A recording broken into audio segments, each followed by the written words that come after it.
Good morning. We are starting the second day of the Baltic Musicological Conference, Music and Change Before and After 1990s. In this session, we will listen to three papers from three countries, from Georgia, Poland, and Latvia. Our Zoom audience, I encouraged for active participating, writing your questions in the chat. And of course, our live audience also encouraged to participate. And now I'm glad to present our first speaker, Sharikadze. She is an associate professor and director of the Zbigniew Tbilisi State Conservatory. Her research and teaching are focused on 20th century music and totalitarian regimes and music. She participates in various national and international conferences. Her research has been supported by the Georgian Presidential Scholarship and the Polish Institute of Culture Research Scholarship, and she is a member of the Georgian Composers and Musicologists National Union and a member of the Authorization Council for Higher Educational Institution of Georgia. And now we will listen to the paper, Georgian Unofficial Music as a Fact of Musical Resistance, on the example of Micheil Shugliashvili's works. So please. Thank you. I'm very happy to be here with you in these very weird and unusual times. And thank you for having me here. So I would like to speak about one of the most neglected composers of ever in Georgian music, Micheil Shugliashvili. Georgian unofficial music as a fact of musical resistance. Resistance in culture has different forms, and we actually name them differently. It might be unofficial music, underground music, other music, but nearly always it represents the act of unmortification of the art and appears as a tool against the powers, restrictions, and censorship. In the Soviet Union, under strong censorship, the act of making music with the ignorance of the rules defined for all forms of art can be perceived as an act of resistance. Unofficial art music and censorship have always been interrelated through the history of Soviet Union. I brought here two quotes. One belongs to Nikita Khrushchev and another one to Mycielski.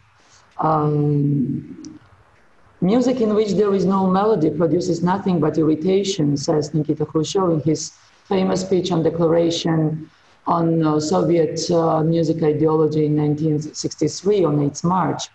And he continued, a normal person finds it difficult to understand what is hidden behind the word dodecaphonic. We need music that inspires, that calls for heroic deeds and for constructive labor. Music for such bands can be written only by composers who adhere the positions of social realism. While resistance in various forms of art gradually was shaking the concept of the politically driven art, and I think that such people like Mycielski was describing the state of music in the reality of Khrushchev's statement describes it best. We live in a world that is closed and is isolated from the artistic life surrounding us. This is not true artistic contact. Artistic contact means concert life and concert programs on which one can define the best achievements of music from around the world. It means easy access to publications and exchange of the finest soloists and conductors. We're becoming a provincial land in which we cannot imagine neither how or what is being played or produced in other places. The history of Georgian unofficial art music starts after the death of Joseph Stalin, and it lasts until 80s, so-called perestroika.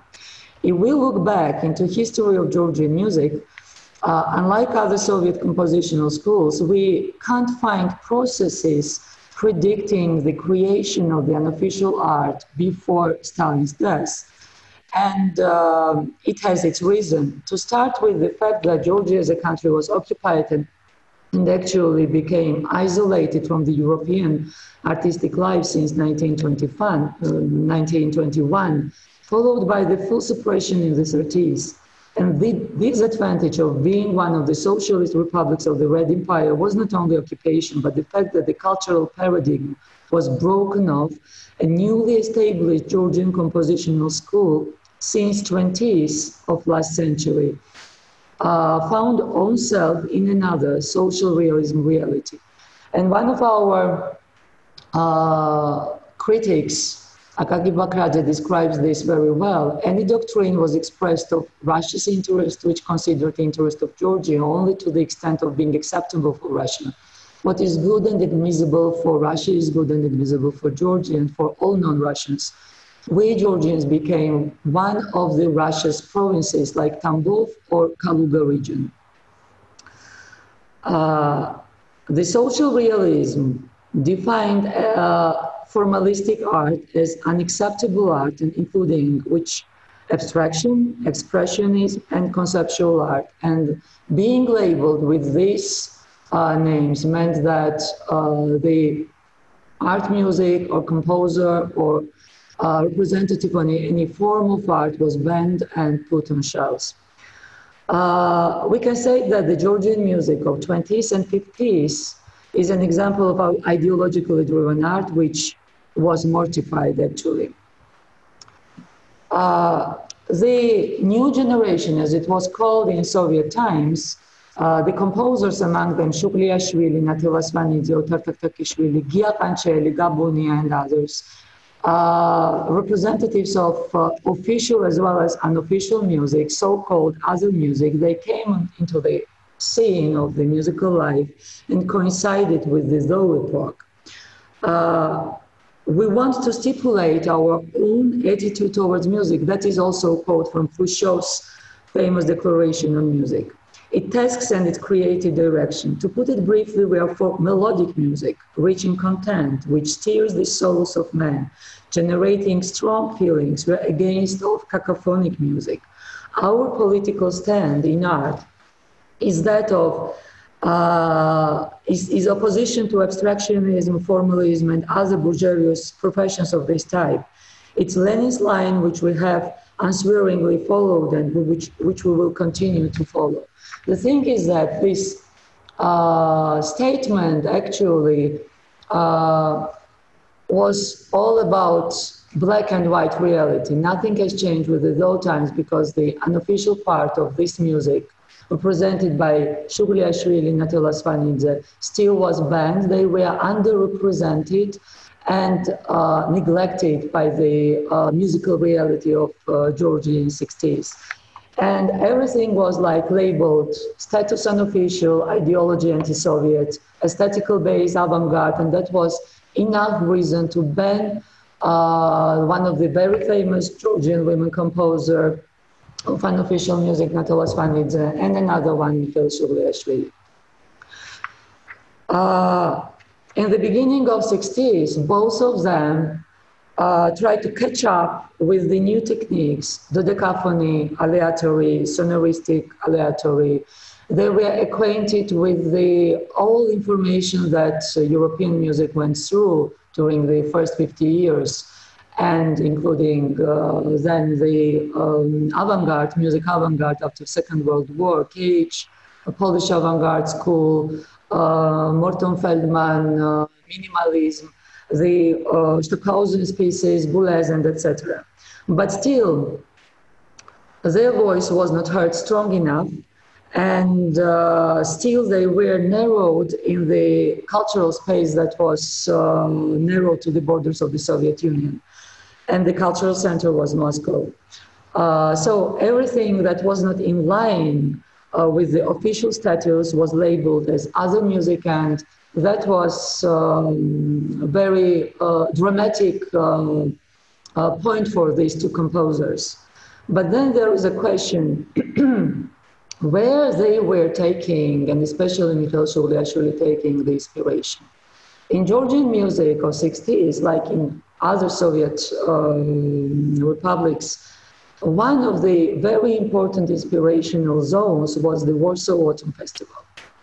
And we can say that after visiting Warsaw Autumn Festival, Natala Svanidze, she was inspired to the extent that she drastically changed her style in 1964 and said that everything that she wrote before, she was ashamed to share with the audience, but everything that is written after the visiting the Warsaw Autumn Festival was in line with the contemporary music. Unlike her, Micheil Shugliashvili has never led outside of the Soviet Union, and he's one of the main contacts, inspirational contacts, let's say, was Andrei Volkonsky.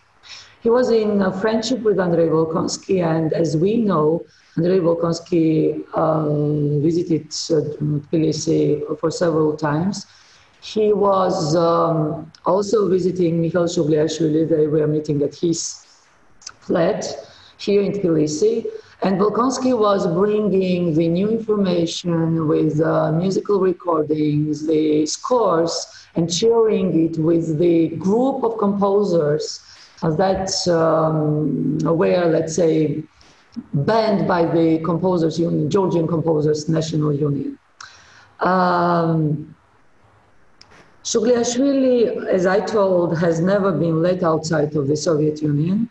And while being closed in the Soviet Union, he managed to reveal and incorporate new music information and find his own ways of expression, which gained him the name of Georgian analog of Yanis Xenakis.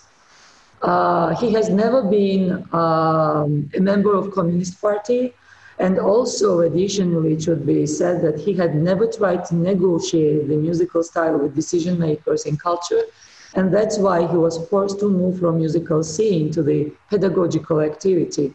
And all his works were closed and put on shelves since 60s up to 2015. And actually the first publications of his course were done only in 2016 for the Frankfurt Buchmesse, where Shugliashvili's works were represented fully.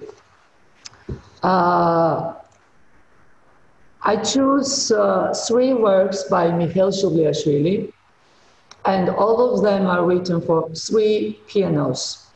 The first one is Largo e Presto, and he gave the name of Epitaphy, and if we listen to these pieces where he is using quotes from Chopin's Prelude number 20 and the ending of Chopin's Sonata number 2, we can understand why he is giving the name Epitaphy. But the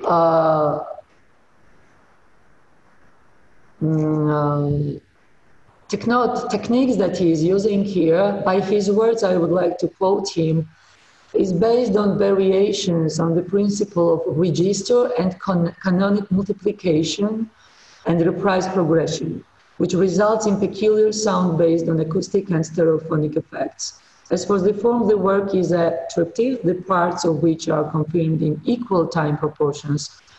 The work expresses epitaphic feeling, sinking in its static gradually evokes dynamic mode. I would like to share, I would like to share the music just to listen it to you.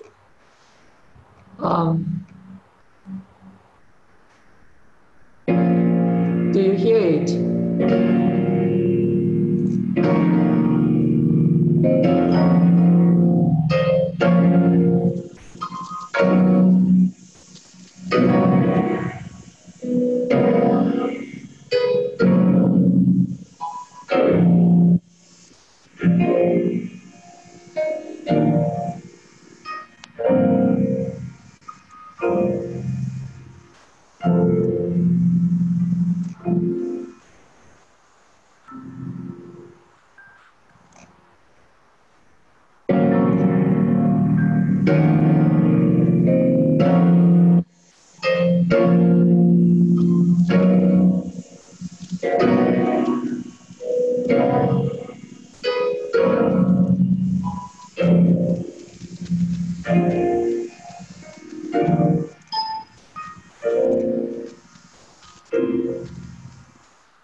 then I would like to jump to the ending. I tried to catch the very beginning, but I'm not sure.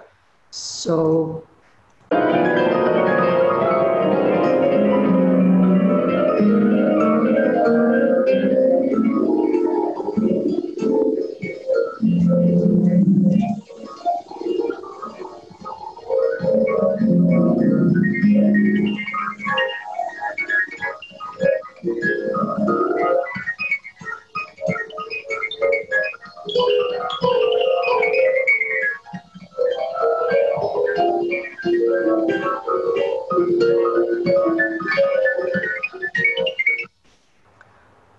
This piece, for the first time, was performed only in the beginning of 21st century on the international piano competition here in Tbilisi.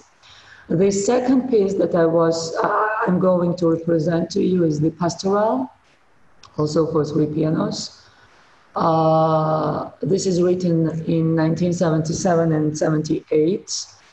3 pianos are dividing line of mechanical sequences which acquire peculiar sound only in ensemble of polyphony. And the one pastoral texture is played in each part and it's based on ionic mode. Let's also listen to this piece. Let me introduce the beginning.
And the last piece chosen by me, this is Grand Chromatic Fantasy, so-called symphony for 3 pianos, written in 74 and 78. This piece lasts about 1 hour, and based on mathematical progressions. And Shugliashvili was very keen on combining the structural elements and repetition of the structural elements with the mathematical progressions, and therefore covering the whole space and gaining the sonoristic tendencies in his works. The idea of this construction is born from the chromatic scale and is realized on every level and on all three pianos. Acoustical effects, canonic multiplication, and repetition of the mathematical progressions. And each piano part has the line of mechanic sequences of the rhythmic rows and complete chromatic movements and ensemble polyphony. He was saying that the inspiration he got for this piece was coming from Johann Sebastian Bach. I would like also to give just a brief sample from this piece.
There is no much time, so I have to stop the audio. With these rhythmic imitations and repetition of the structural elements, he's growing the musical texture so that it creates the effect of orchestra sound. Georgian musicology started to examine Micheil Shugliashvili's and Natella Svanidze's works, let's say the unofficial Georgian music, just in the 21st century, and we still have to examine a lot because they left a big archive that is kept in their families, not in the compositions union of Georgia. And instead of conclusion, I would like to say that Shugliashvili is an example of how ideology was able to create a challenging space for musical art, dictate forms of expression, introduce the ban of certain individuals, but also the individuals were trying to shake the concept of the politically driven art. And in this clash between the system and their individuality, where it was so hard to gain the victory over the system, introducing the music already banned by the Soviets distinguishes Shugliashvili from all other composers. And the dramatism of this composer is that during his life, before he passed away, he did not witness the victory of his own creative works, and actually he was just a simple teacher of solfeggio and harmony in musical schools here in Tbilisi. Thank you very much for attention. Thank you very much for your presentation. And now it's time to question, and Ivan Moody is writing, thank you very much. Is there a plan to publish Shugliashvili's course? I see that some of his music is recorded. Sorry, Beata, I saw here about the sacred question. Yeah, he did not use any hints on sacred music, or did not use something for Bible. Did I understand the question correctly? Yes. He did not use any fragments from Bible, or he was not about to emphasize anti-social realism through using the Bible or old statements, things, or using old professional Georgian church music fragments, like it was, for example, in Giacancelli's musical language that he was using a lot in his works. Shugliashvili was not doing it. He was very keen on working with the structural language. He was structuralist. Mm-hmm. Thank you. So, and we missed one question by Ivan Moody. So he writes, thank you very much. Is there a plan to publish Shugliashvili's course? I see that some of his music is recorded. Yes, the scores are already published for the Frankfurt Buchmesse in 2018, and they are all around in the world now. Actually, these three compositions are published that I introduced to you. And John Dwandevert is writing, great talk. It is interesting how he oriented himself in pedagogy after his compositional life. Was this a normal progression for censored composers to teach music instead of compose publicly? Did he continue to compose in secret? He was composing despite the fact that he was underrepresented by, let's say, Soviets, and he was carrying out his pedagogical activity, and actually he raised lots of musicologists and composers like Rezo Keknadze, Zurab Nadarashvili, Tamur Bakuradze, the generation of 80s and 90s as well, before he passed away. And he was sharing the very fresh information with them about the music avant-garde, about the contemporary techniques. But that was not the usual way for example, Natela Svanidze. She was underrepresented, but she never tried to be a teacher. Just she passed away in 2017, and for last 3 or 4 years she was teaching at the Film and Theatre Academy, introducing just general course of cultural history. But it was not her, let's say, she was not in her shoes when she was teaching. So there was a difference between these two unofficial composers. Yes, thank you. And we can add that, for example, in Lithuania, also our great composer Bronius Kutavičius, he also was a teacher in the music school. So, and in academy, teach maybe for several years, but so he was a teacher. And have we some questions from our audience? No? maybe I have one comment that it is interesting for me that, for example, our, so to say, avant-garde composers in this avant-garde time, they didn't draw inspiration, for example, from Chopin or from Bach, maybe, and it was later generation like Narbutaitė and Martinaitis that belongs to this so-called post-romantist. So they drew inspiration from past music, but this avant-garde time, composers of this avant-garde time, we are not so fascinated by music of the past, so it's very interesting for us this this parallel. And so this composer Shugliashvili, he was so to say unofficial, but so he he belonged to some generation, so he was alone, so to say, so as a lone composer, or he was in some generation of composers. He is in the generation of Violoncelli of 60s, and that was the turning point for Georgian music, but he was alone. And one question, Rūta Stanevičiūtė. Yes, thank you very much for your very interesting talk. I have a question about how this music functioned in Soviet time.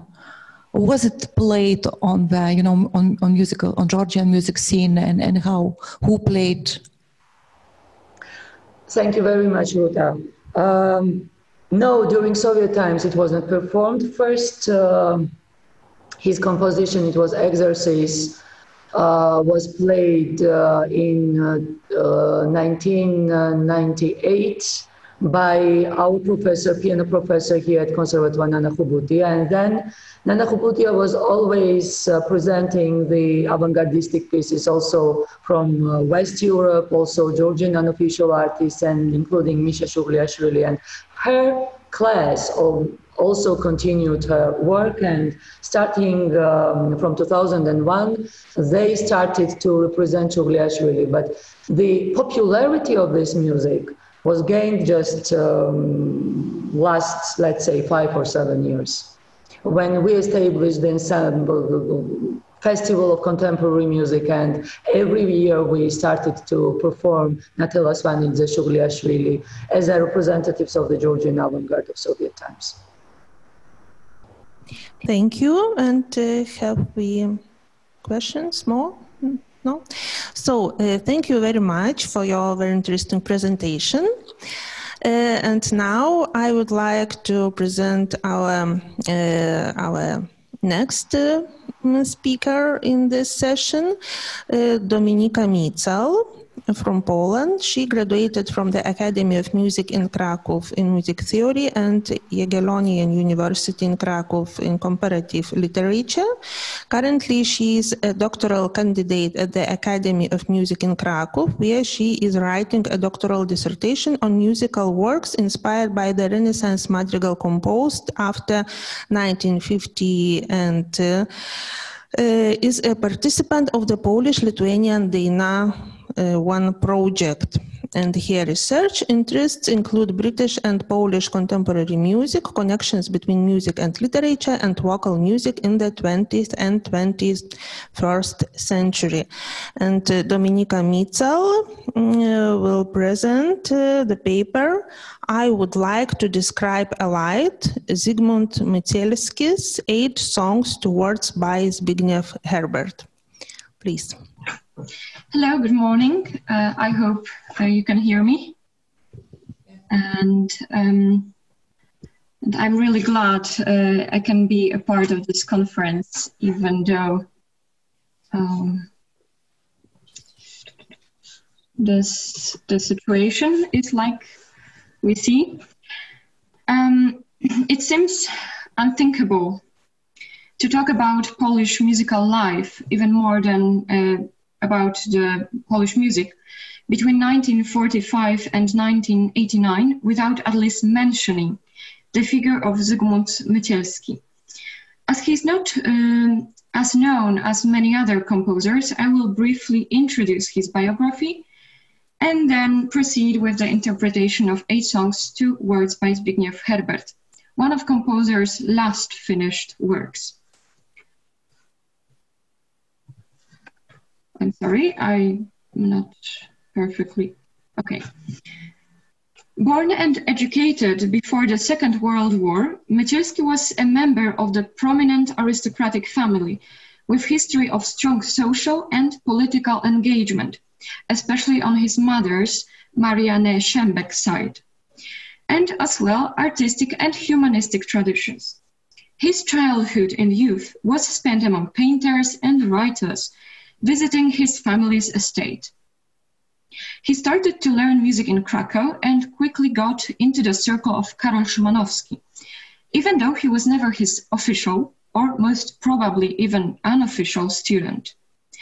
However, the author of Harnasie had a strong impact on Mycielski, who took from him the ethical attitude to composition, the belief that composing is a profession with social responsibilities. As Marcin Krajewski states, quote, above all, he adopts a reflective approach, the attitude of the composer reflecting on his decisions and thinking about them in ethical terms, the end of the quote. Mycielski then went to Paris, where also because of his aristocratic connections, he felt like home. He became a student of Paul Dukas and Nadia Boulanger and got involved in organizational works, popularizing Polish new music as a member and later president of Association of Young Polish Composers in Paris. It is only the first sign of his future activities in that organizational field. In 1939, he joined the Polish army. He was a prisoner of war in German Stalag. In 1945, despite his poor perspectives in communist country as a declassed aristocrat, he decided to come back to Poland, probably because of his mother, but possibly also because of his extreme feeling of responsibility for the future of his motherland. He quickly became the leading figure of the musical community, mostly as the vice president and then president of Polish Composers Union, editor and editor-in-chief of re-established musical magazine Ruch Muzyczny, Musical Movement. The turning point of his life was 1968, when he sent the letter of solidarity to Czech and Slovak composers condemning the Warsaw Pact invasion of Czechoslovakia. He lost his job, his name was banned from printing, his compositions were not to be performed, even though they were not much performed even before then, because he was much more appreciated as a critic and writer than as a composer. In 1970s, his position was gradually becoming restored again. He quite often went abroad, mostly to France, Switzerland, Great Britain, and United States. But he never decided to stay abroad, to emigrate, even in 1982, while the situation, political and economical, in Poland was extremely bad.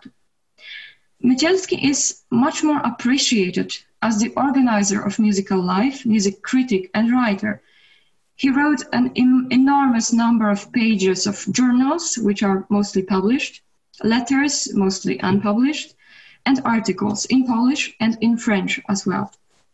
But he considered himself primarily as a composer. It was a great tragedy of his life, actually, even though he knew he lacked something in that regard. His compositional process was usually long and troublesome, and he had an issue with the avant-garde, both Western. He considered Varese, for example, as incompetent composer, and he hated Boulez. And with Polish sonorism also, the first piece, the first sonoristic work he really loved was The Passion by Penderecki, because it was not longer that first wave of sonorism. He was educated in neoclassical style and basically left neoclassical until the end. His neoclassicism, however, is always very expressive and sometimes quite dissonant, especially after 1960 and his Second Symphony, when he adopted very creatively and unorthodoxly the dodecaphonic technique. He wrote 12-tone rows, but felt that the regular distribution of pitches and interval classes resulted in monochromatic gray, he said, boring music. So he was choosing the groups in his rows and then treated those groups as modes. His harmonic language is based on two convictions. The first, that the change of the group of pitch classes and interval classes at the same time in his case warranted more richer music. And the second, that the filling up the tonal space, adding the pitches that were primarily not used, skipped, gives the listener a feeling of harmonic fulfillment. The form and orchestration of his works are usually quite simple. Krajewski states that in those two domains he lacked the imagination the most, and this is the main problem with his music. However, he was aware of his weaknesses and tried to compensate for them. The constant traits of his music are also expressionistic element, developed possibly under the influence of Szymanowski, but also Stravinsky and Bartók. And considering music as a kind of language, he always used the music in a communicative way. He wanted it to be like a message.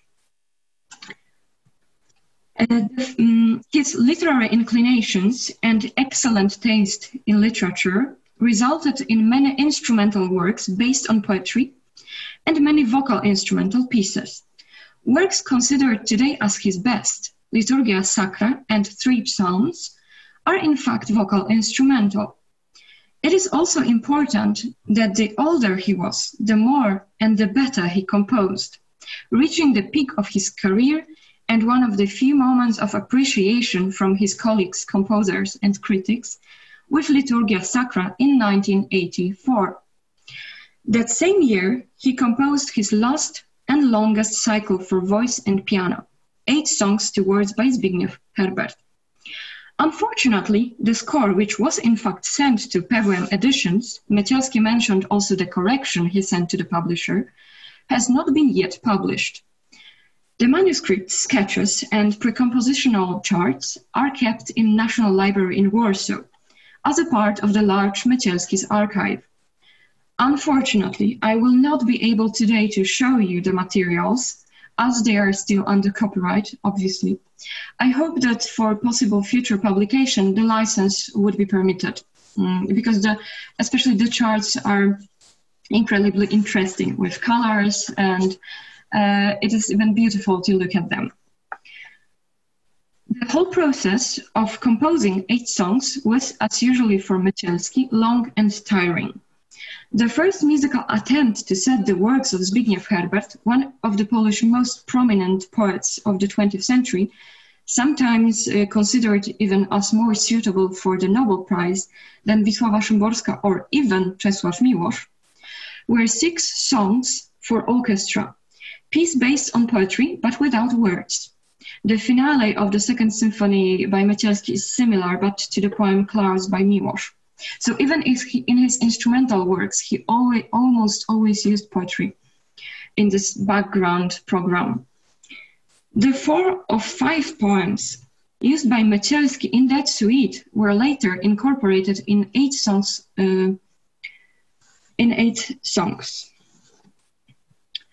We can find the first mention of the new planned vocal instrumental work in Mycielski's journal entry from May the 15th, 1982, and then nothing for 2 years. The next entry from April the 16th is a little more specific. To quote, "What to write after Psalms and Mass? I am looking for text. Herbert, to write something modest but perfect, to exclude everything unnecessary and not to worry about repeats," the end of the quote. Works of both writers, Herbert and Miłosz, was of his interest. He wrote to both of them before and considered it as similar in terms of their non-poetic character. On May 21st of the 1984, he wrote that he had decided on poems by Herbert. Do rzeki, to the river, Proces, the trial, Pana Cogito, zapiski z martwego domu, Mr. Cogito, notes from a dead house, and Raport z oblężonego miasta, report from the besieged city. Later, and it is hard to say when exactly, he added also deszcz, the rain, wrót doliny, at the gate of the valley, and the głos, the voice. And he resigned from the obviously political fragment of the report and fragment of Mr. Cogito. The most striking feature or connecting those poems is their main theme, death and afterlife, their eschatological, even mystical atmosphere. Despite of possible political interpretations as well. The subject appears even in the first song, quote, "River, teach me stubbornness and endurance, so in the last hour I become worthy of rest in the shade of the great delta, in the holy triangle of the beginning and of the end," translated by Eva Hoffman. The death, not only in context of war, was a prominent subject of Herbert's poems, but not in such a density. In the same journal entry, Mycielski wrote down the chosen fragments of poems because he was scared that the volume would be taken from him at the Polish border. He was in Paris when he started to write about it. And his first comments on planned music, changes in piano part, on atmosphere, and vocal style as well. And the planned title of the cycle, The Last Songs, the words by Zbigniew Herbert. He finished the silken cycle in OJ, California, on July 4th, a few years before July 4th, 1984. The composition was also mentioned in some letters to Herbert himself, the PWM edition, to the musicologists Michał Bristiger and to Andrzej Panównik. Panównik answered with compliments, and in some other letters as well. The songs are written in Mycielski's typical after 1960 dodecaphony-based language, but I have to admit that if I had not known it before listening to them, I would probably say that the pitches are organized in harmonic fields or in modes of 4 or 5 pitches. Mycielski chose some interval patterns and made short sections of songs very consistent. The form is simple, generally through-composed, and always subservient to the words. The second song is the exception, as it is based on alternation of 3 quasi-improvised piano sections and sections with voice, with contrasting tempo, character, and texture. The cycle as a whole is strongly integrated, not only harmonically, as it is all derived from one series, and is generally dissonant, with occasional hints of consonant chords or even major minor allusions, especially at the end, but also by its generally monochromatic expression and goal-oriented overall form. The last song is the longest and the most complicated, and connecting some, and also some songs are connected at taka. Here we can see the example how coherent can the short section be. There is the only one chord pattern. I made a mistake here while copying the score. And so it should be also this, this one for pattern. Naturally, the coherence of the literary subject was also matters in that respect. The most notable feature of the cycle is the respectful treatment of the text. Mycielski, himself a writer and enthusiastic reader, always cared for words. They are always intelligible, the vocal line is generally syllabic with short melismas motivated by the text and interpretation of keywords. The rhythm is free with many changes of matter, and the prosody is always preserved. Some words are emphasized by melismas, most notably words like God, Adam, angels, dead, alive, beginning, end, evidently keywords, or set in rhetorical symbolic manner, assimilatio-like, most notably the words wave, start, to squint, sudden pause, or nothing. Here we have those assimilatio-like examples, like here is sudden pause, staccato, and this pause inside. It is very, very straightforward. And here this the Adam and the main character and this archetypical man. And here the star, a long melisma and going up, of course, like anabasis. The wave, very long melisma, actually wave. And also it is quite interesting. It is the word second, but it is the second beat of wave. So he emphasized this waving movement by introducing this particular, not exact repetition, but a variation of this this musical gesture. And here, nothing with this soundless consonant on this percussion-like effect.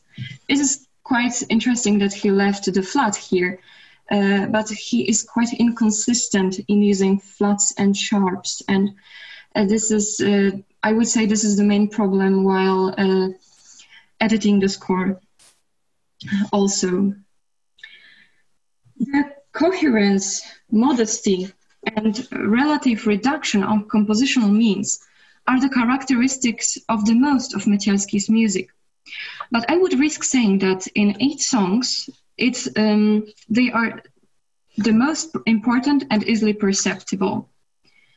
At the beginning of my interest in Mycielski's music, and that cycle in particular, I had the hypothesis that those songs was meant as the political statement mostly, written in the middle of 1980s with politically associated words, especially if we think about Mr. Cogito Notes from a Dead House, alluding both to Dostoevsky's book and possible Herling Grudziński's A World Apart, a memoir of the Gulag. However, now I suppose that they are better understood in more universal way, as a kind of more private testament. And I would like us to listen to the example, one song. They are very rarely performed as there is not edited and published score, but they are possible to listen. There is this in channel 2 of Polish radio, it was recorded.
I would like to describe the delight which is emerging in me, but I know that it isn't similar to any star, because it's not as bright, not as clear, and unsure, the text states.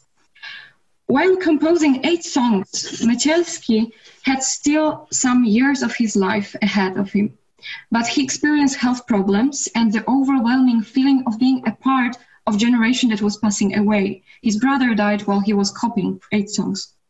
He felt old, and he recognized the deepening abyss between his view of the world and that of the younger generation. At the same time, this awareness of the lack of time resulted in increased creativity, characteristic to the Adorno's and Said's notion of late style and Mieczysław Tomaszewski's notion of the final or the last style. Let me quote some entries from Mycielski's last quasi-journal from years 1982-84. Quotes, "Every artist, many people, have that instinct to manage to do something in time, to do something more. Every minute should serve to what my instinct says. That number of musical ideas crowding now, is that something like the old trees which supposedly produce most seeds, fruits, chestnuts, acorns? Deaths, illnesses are thicken around. In our family, nobody's got to the age of 80. Mycielski died age of 80. Kazo, brother, had 80th birthday last January.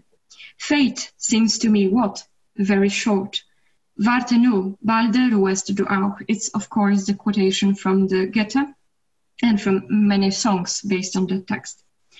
On April 19th of 1984, before Mycielski went abroad, just before he started writing 8 songs, he made also some instructions on what to do with his properties, prepared a kind of testament.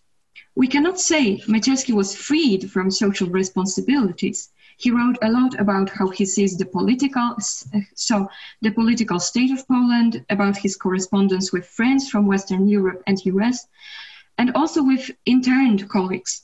He complained about indolence and expressed many concerns about Polish national weaknesses. But in his last songs, as he himself called them, he was concerned mostly with his music and his ability to do justice to the chosen poems. Thank you very much. Thank you. Thank you very much for your very interesting presentation. Now, John Dvanderwert. Wonderful talk. The closest link I can think of is Samuel Barber and his Opus 41, Despite and Still. Your designated themes of death and afterlife is incredibly important. How did he articulate this through his musical compositions? Did his style reflect his health issues and sad mental state? Actually, I would say no. His style was very, very consistent, especially after 1960. And for me, it was connected with this lack of him as a composer, because he's not the best composer we can think of in the second half of the 20th century in Poland. He's a good composer, very well educated and so on, but he always was too reflective, maybe too cautious, and I would even say too concerned with words. So in his, it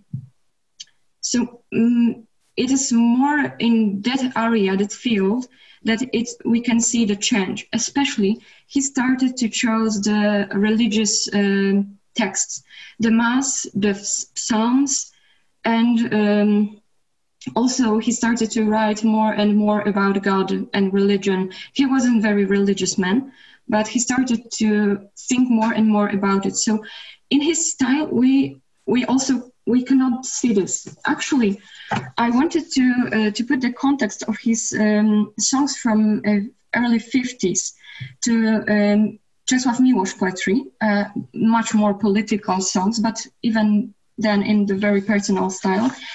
And they look almost the same. The technique was quite different in this pre-compositional charts later, but if we look at them, I'm sorry, I will just show you this. it is, I don't know if it's reversed, but even the texture, it is, if you look at them, it is the same. And it was quite interesting. The same prosody, the same recitative-like style, similar harmony. Maybe harmony changed the most, but in his late style, he didn't change this crucial elements of his musical technique. I hope I answered. And thank you for the indication of Barber Opus 41. Thank you very much. Thank you. And question by Ivan Moody. Very interesting paper. Is his music often performed nowadays in Poland, or has he been somewhat forgotten? I ask this because of your observations on the quality of his music. He is well remembered, but more as a critic, and his organizational work. He is performed now. There is the Association for his Heritage in his in the place near to his family estate in Subcarpathia, and also there are, I guess, 2 scholars interested in his music and more in his letters, his great correspondence with Andrzej Panufnik, for example. But he's still not very often performed, and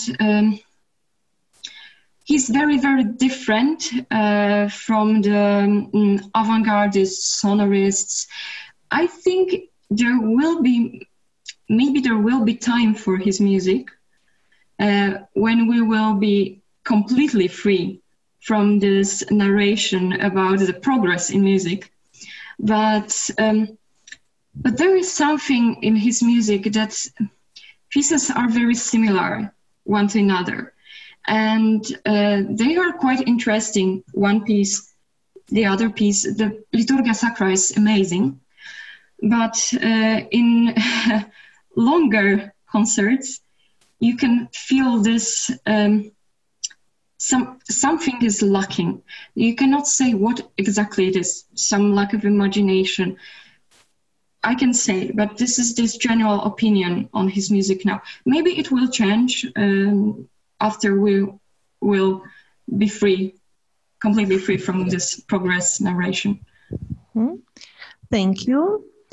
Ivan Moody, thank you. Is Liturgia Sacra recorded? There is, I am sure there is the recording, but I'm not entirely sure if it was published. I definitely heard it recorded, but actually I don't remember where I have the recording from. Yes, but if you write, you would write to me, we can manage. I hope it will not be a problem. I will check if it is officially published or it's only just to private use. Thank you. Have we questions from our live audience? No? Maybe I have one question. If I could see now, yes, John Dvandevert, so compared Zygmunt Mycielski's opus with Samuel Barber's opus Despite and Still. I would like to ask, could you compare this 8 songs by Mycielski with some, I don't know, song cycles by another Polish composer or another international composer? I would say in case of Polish composers, there is this neoclassical, dissonant, modernist, expressionistic trend in some of even younger generation. But, well, they are with piano, and I can't think for it just ad hoc now. No, with piano. So it is actually no. Maybe songs of Szymanowski, yes, and maybe just maybe, the early or middle songs of Lutosławski, the songs to Iłakowiczówna, but they are even more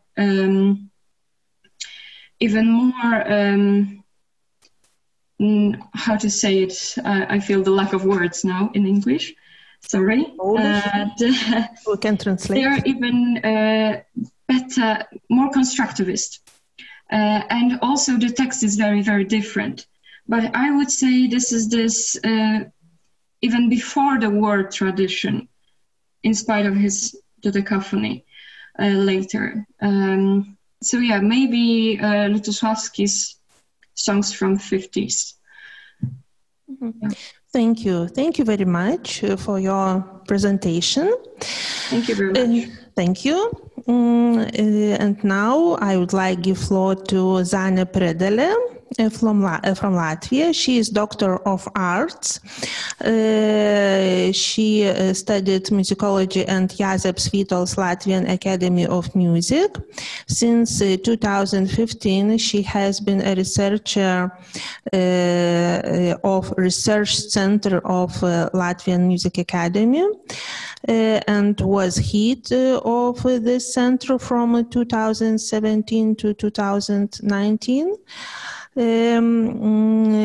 She has participated in several research projects related to Latvian music history as well as scientific publications on Jāzepsvītols and Maija Einfelde, and since 2006 she has been a producer for Latvia Radio 3 Classical Music Exchange Project. And now we will listen to Zane Prēdele's presentation, The Discourse on Internal and External Freedom in the Music Articles published in the Latvian newspaper Literature and Art, 1989-1991. Hello everybody, my name is Zane Prēdele and I will talk today about the discourse of internal and external freedom in the music articles published in the Latvian newspaper Literature and Art. Before to start, please let me share my screen with you. Just a second. 30 years have passed since the declaration of the restoration of Latvia's national independence was adopted in May 4, 1990, and the processes of the awakening period have gradually become the object of academic research by historians, political scientists, and sociologists. Several collective monographs, a few dissertations, collections of articles and documents, collections of primary sources, Congress transcripts, and a relatively large number of memoirs have been published in the Latvian language since then. The memoirs highlight various emotional aspects as the driving force behind the awakening, while the academic research seeks to explain the success of the awakening period by highlighting the careful planning of activities and strategic analysis of each step that was done at the time. It's important to emphasize that the cultural awakening process in Latvia became instrumental in mobilizing the population to become a sustained, disciplined, and above all non-violent political campaign with a paramount, non-negotiable goal, the restoration of Latvian independence. The founding of the Latvian People's Front in October 1988 was a crucial pivotal point for this campaign.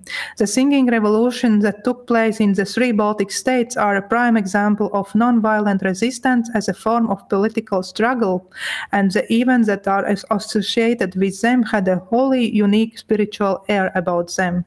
Non-violent resistance developed in several socialist bloc countries and republics in the USSR, but the cultural and artistic activities of all People's Front were combined with activities of the intelligentsia. Latvian art and literature actively participated in the formation of the new ideology. One of the founders of the Latvian People's Front, the philosopher Pēteris Laķis, writes that culture understood not only as the existence of a set of art forms, but more broadly as a possibility and the potential of human spiritual life in a particular time and space, promoted both the rise of the idea of personal freedom and the efforts of individuals to overcome the hostile political and physical forces that limited them. During the Baltic singing revolution, the Latvian intelligentsia no longer had to fear. Dogmas were no longer mandatory, and the intelligentsia was not just a social class anymore. It became a driving force for all change. Furthermore, it became a force that constantly grew up in numbers. The intelligent class was the avant-garde of the nation, and it can be said that the path to freedom in the Baltic states was paved by the Baltic intelligentsia. According to one of the members of the Latvian People's Front Committee, the diplomat and poet Jānis Peters, what was the most paradoxical? The fact that the official authorities no longer understood where the processes acceptable to the reconstruction ended and where the actions against the foundation of the old system as seen by the Soviet authorities began. 1988 was a time full of transformation and romanticized hope. The purpose of the awakening was to get rid of the totalitarian communist system and acknowledge the idea of human freedom. According to the philosopher Myciel, the idea of human freedom had never been articulated so directly and vividly in the Baltic before. Despite the Soviet system's effort to turn everyone into a mass-colored Soviet nation, the people had already caught the spirit of the modern age and, as political control weakened, became increasingly more confident with their intentions. It is not for nothing that one of the first legal acts of the Supreme Council of the Republic of Latvia, alongside the May 4th Declaration of Independence, was the accession to the United Nations Declaration of Human Rights and other important global human rights acts. The idea of freedom united peoples everywhere in the Baltics. It is interesting that the basic concept of freedom as used in the awakening began to settle in the Latvian language with the Neo-Latvians, Jaunslaviete. In the early 19th century, the word freedom had a similar meaning to the words permission and privilege. Later, the meaning was expanded due to Western influence and included the notions of free will and responsible action. According to sociologist Laura Ardava-Āboliņa, the awakening, a largely media-coordinated revolution, was made possible by the liberalization of the Soviet regime and the gradual transformation of the media, which created a platform for the expression of alternative opinions and the mobilization of the masses. This would be unimaginable not only in Latvia, but in the whole of Eastern Europe before Micheil Gorbachev's 1985 policies of reconstruction and openness. Inta Briksha, a researcher of communication sciences, believes that the first real signs of opposition in the media began to emerge in 1987 as new trends that laid the foundation for free and democratic media. She also notes that the fact that something was published in the media began to be perceived as an indicator for the information's truthfulness. The audience did not want neutrality, the separation of views from facts, objectivity or arguments from the media and journalists. No, they expected signs of opposition to the Soviet system and the faith in the future of Latvia. The most vivid examples of the relationship between the media and the audience were the Latvian television program Labvakar, Good Evening Latvia, and the press of the Latvian People Front. Of course, there were no wholly unique local media outlets. They followed certain Russian examples like the Russian magazine Ogonyok that had a large circulation and a lot of subscribers in the Soviet Union. Its editor-in-chief, Vitaly Korotych, became the World Press Review's 1988 International Editor of the Year. He was the first Soviet journalist to receive this award, which is presented annually for the demonstration of courage and leadership in advancing freedom of the press, global responsibility, defense of human rights, and for fostering excellence in journalism. In the late 1980s and early 1990s, under the leadership of Vitaly Korotych, the magazine Ogonyok was considered the largest advocate of the policies of reconstruction and openness. The magazine Inostranная Literatura had a cult following, as did the equally popular literary magazine Nový Mir. The most popular TV channel in the USSR began airing the truth-exposing program called Vzglyad, and they are all predecessors of the Latvian media that emerged and flourished in the systematic transformation processes that occurred.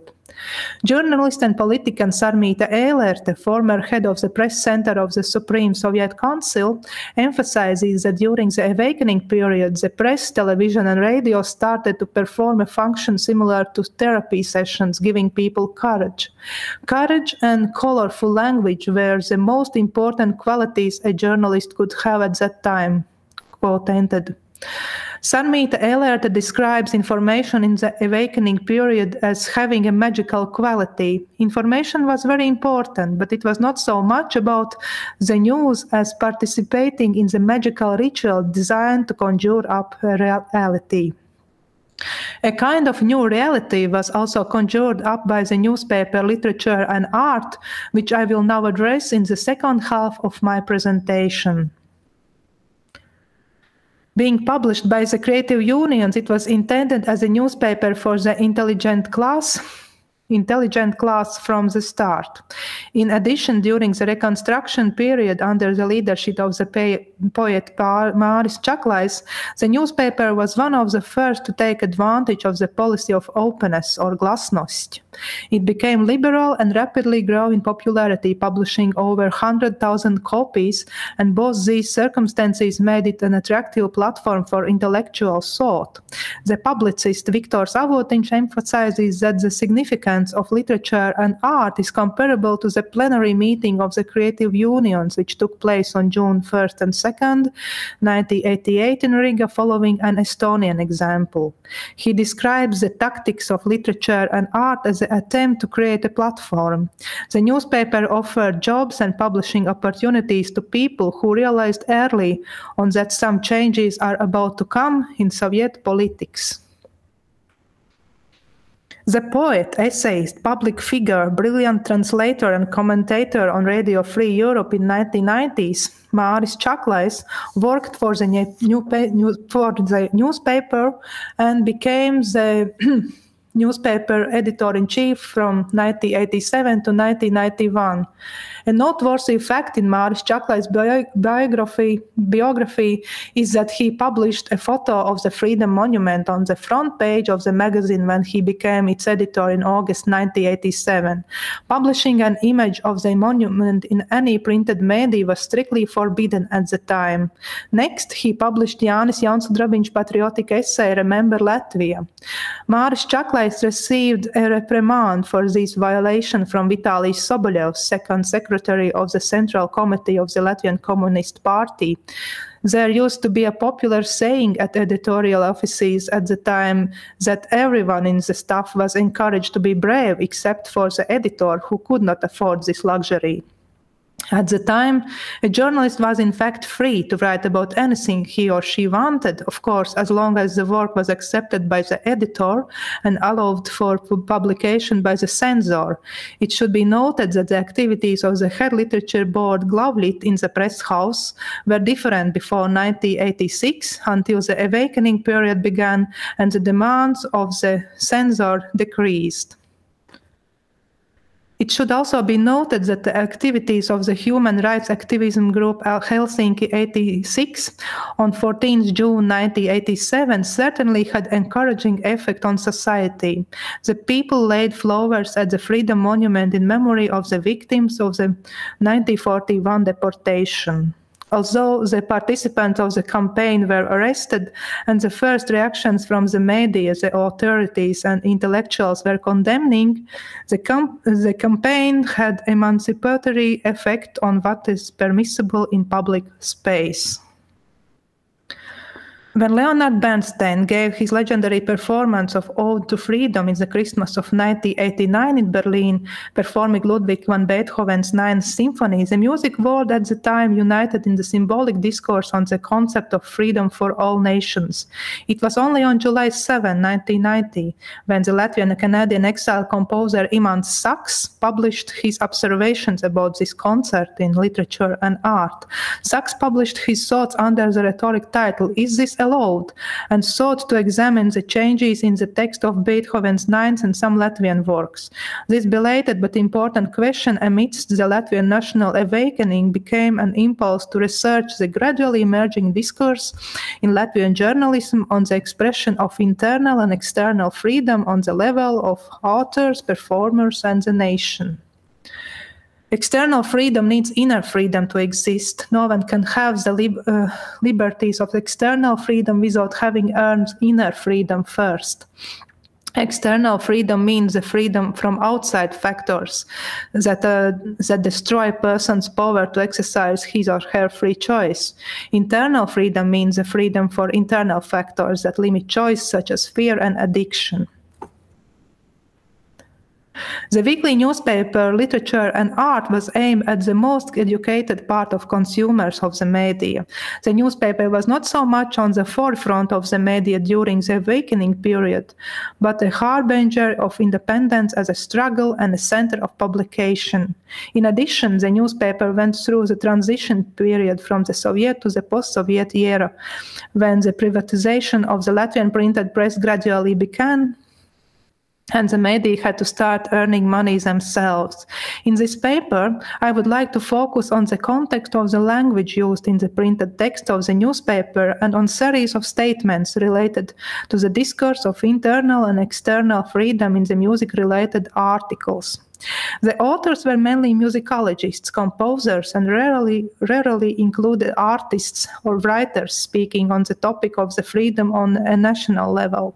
Mostly, however, I have sought after and found the notions of internal and external freedom in the use of everyday literary language, analyzing the way the authors have documented and reflected about certain developments in the musical life in their articles.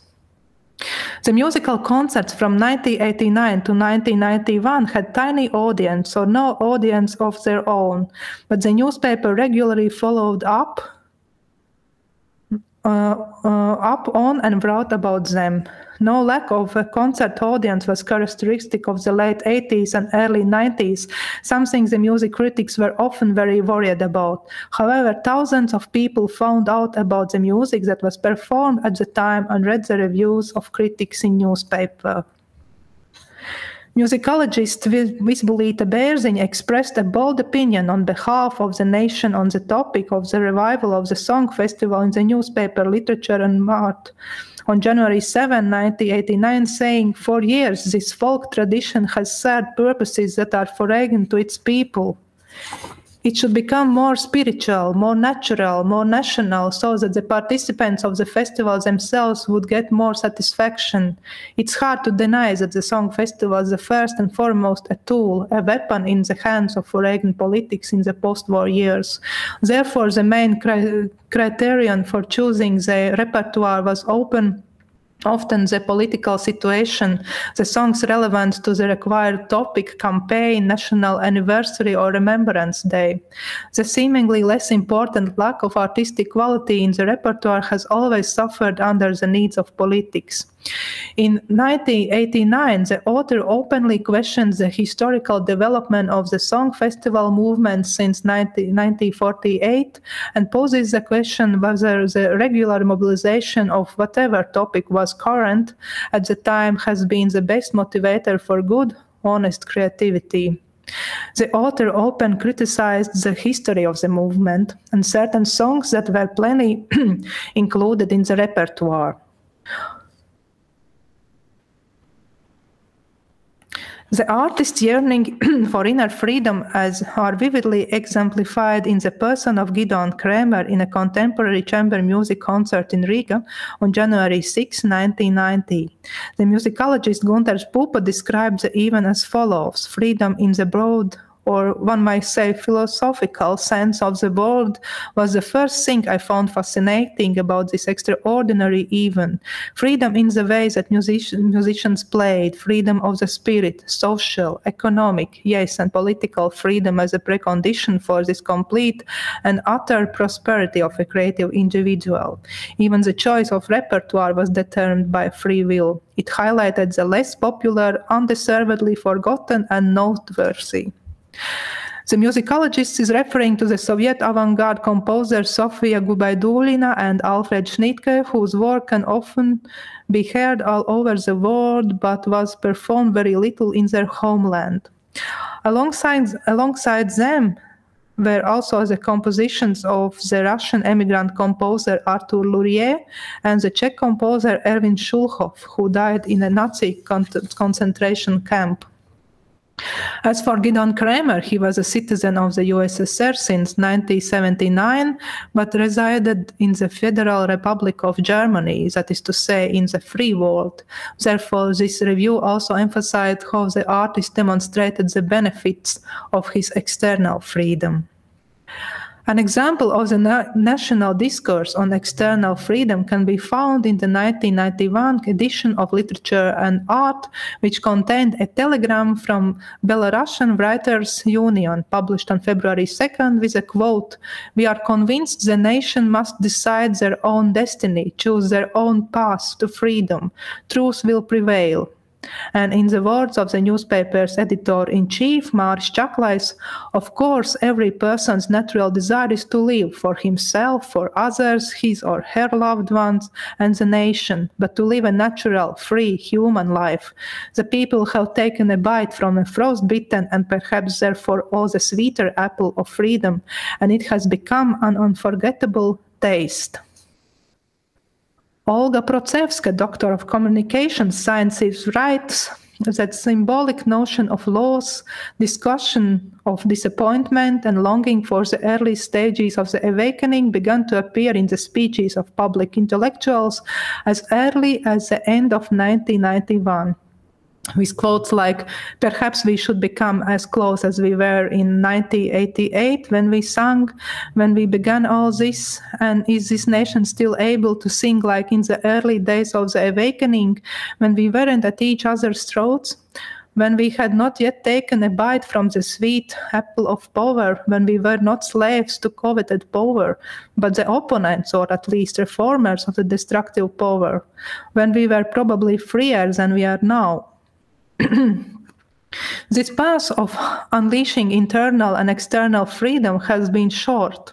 The discourse on this subject in these musical articles in the newspaper Literature and Art sparse and unfortunately undeveloped. However, it cannot be denied that the newspaper was able to fulfill several important media functions during the awakening period. It took a stand in opposition to the official discourse of the Soviet Union.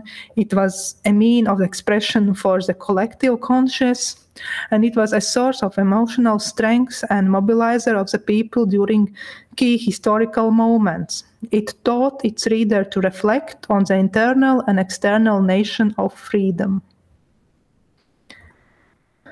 As musicologist Ingrid Zemzare wrote in the newspaper Literature and Art on February 2nd, 1991, after the bloody events of January, "The collective duty of the Latvian people now is similar to that of the poets, to protect their honor and the newly born notion of human dignity, that is to say, freedom, with their bare hands." Thank you for your attention. Yes, and thank you for your very interesting presentation. And now it is time for questions. Maybe our audience, our Lithuanian audience, have some questions. Because it is interesting that we, in Lithuania, we also have the newspaper weekly, Literature and Art, Literatūra ir Menas, and it was founded in 1946, so it was the same period as in Latvia. And I wonder, this newspaper, Literature and Art, does it function today also? It is functioning newspaper? No, unfortunately, no. Can you hear me? Yes, yes. Maybe more louder. Louder. Okay, I will try.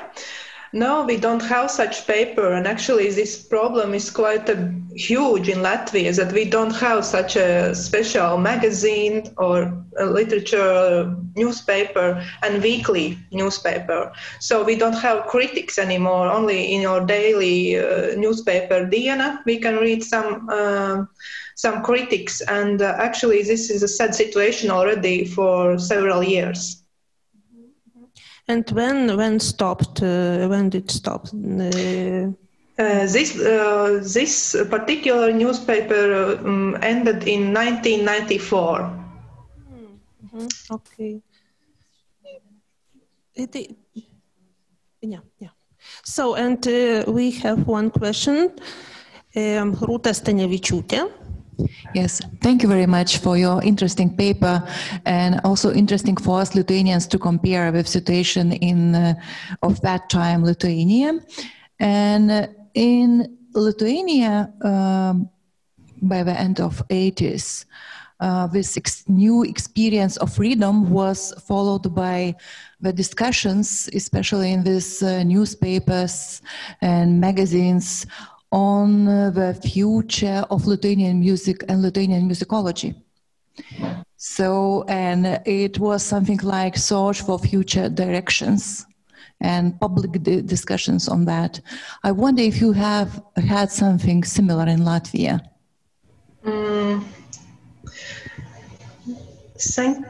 Thank you very much for your question. Actually, my research was about this period till 1991, but this discussion, I just yesterday also paged more newspapers again, and I found some examples that in that period, musicologists and also writers were interested in how Latvian music can be heard abroad. Musicologists were in this process, like discussion was about that. And for example, in 1991, it was about Pēteris Vasks, who told that, yes, last year in 1990, his music started to be performed abroad and he could take travels everywhere and so. So I cannot say that discussions about musicology was a topic in this newspaper later. Thank you. And have we more questions? Now, yes, music journalism and music critic is so actual topic also for us in Lithuania. We also complain that we have not enough music critics and so, but yes, and no, but the situation maybe in our country is such that we have two cultural weeklies and cultural journals, some, but music critic from dailies is disappeared. So the situation is a little different. Thank you very much for your very interesting. And yes, John Dvandervert. I had a question about when you had mentioned Beethoven's 99th Symphony. It was one of the most important pieces of music for Soviet Russia. Did the newspaper change the perception of music repertoire during its time? Thank you for this question. I have to say that no. Newspaper didn't change the perception, and actually it was a starting point when I thought, oh, it's interesting that it's written in Latvian newspaper about this event. And then I started to research more information about what has changed in this process of music article, about music articles. And no, actually I don't found any evidences that the perception of repertoire was changed. Thank you. Thank you. And I also would like to thank all participants of the session and for our audience. And I invite to our next session that will start at 1:00. Thank you very much.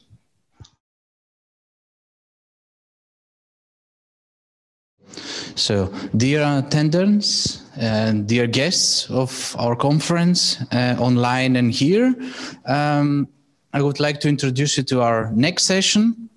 The first presenter is Jūratė Katinaitė, who graduated from the Lithuanian Academy of Music, and she was over 26 years as a producer and presenter in LRT, and her research is focused on contemporary music and opera. Today, she will speak about opera singer and the crossroad of epochs, social, cultural, and artistic challenges. Thank you. Hello to everybody online and live here. Throughout the course of history, opera was always privileged art, supported and cherished by authorities and nobles. Despite its genuine bourgeois nature, in Soviet era, opera wasn't declined. Contrary, opera kept its exclusive position in the Soviet hierarchy of arts.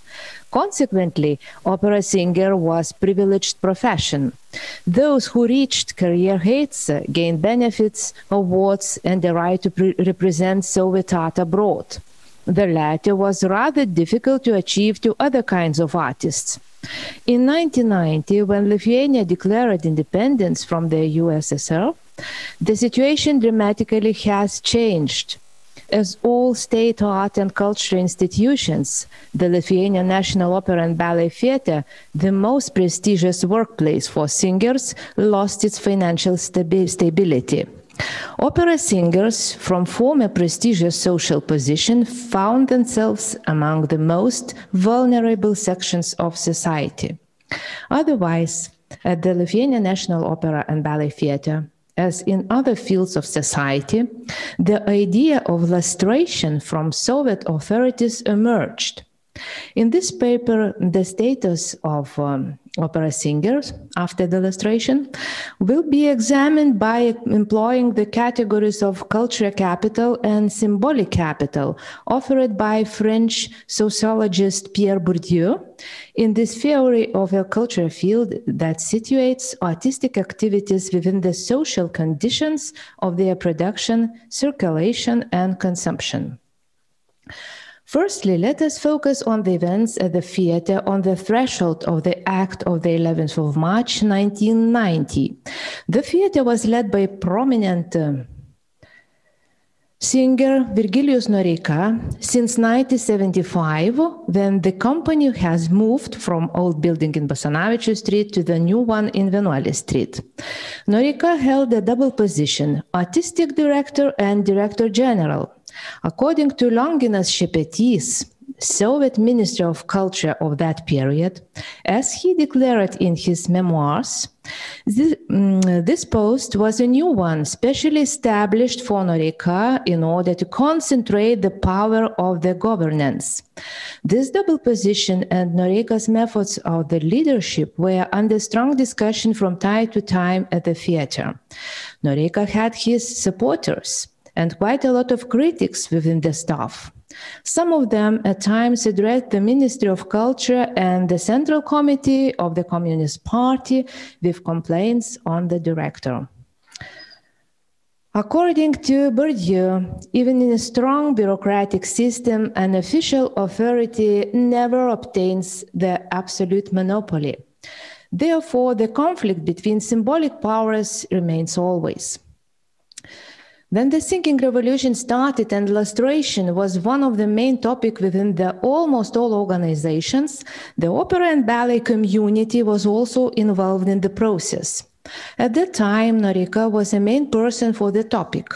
The long-term secretary of the Communist Party section at the theatre, Jonas Stasiūnas, was already dead before the Sąjūdis. True communist Kostas Šilgalis also left the theatre before. So all the wrong things at the theatre were associated with Noreika's name only. Audronis Imbrasas worked at the theater as a dancer in 1980s, and he remembers that he was one of the initiators who started discussions about desirable changes in the management. There were some other artists, singers, ballet dancers, choreographers, Nijolė Ambrazaitytė, Vaclovas Daunoras, Petras Kirmantas, Elegijus Bukaitis, among others, who insisted on the novelties. They addressed the government with their demand to change the leader of the theater. Giedrius Kuprevičius, the vice minister of culture at the time, remembers that Lionginas Šepetys, the second secretary at the Central Committee of the Communist Party in charge of ideology and culture, took the opportunity to demonstrate his democratic attitude towards artists' demands and decided to dismiss Noreika from his office in 1989. But he changed his mind in a few days, and Noreika retained his post for some time. But the changes were on the threshold. Complaints of artists that Noreika was artistic director and director general at the same time were already heard. In April 1989, Ministry of Culture have sent a letter to the theater with a new project of management separating the positions of artistic director and manager. Noreika called the special meeting of the Artistic Council of the theater to discuss the matter. 16 persons attended the meeting. Leaders of departments, representatives of artistic sections. Almost all of them expressed their support to status quo. That manager and artistic leader would be the same person. Only two persons had different opinion: stage designer-in-chief Henrikas Ciparis and stage director-in-chief Rimantas Ciparis. The latter suggested that the question could be also addressed to the wider theater community, but in fact, management and artistic leadership must be separated, in Ciparis' opinion. Soon after the meeting of the council, Ciparis was fired from the theater.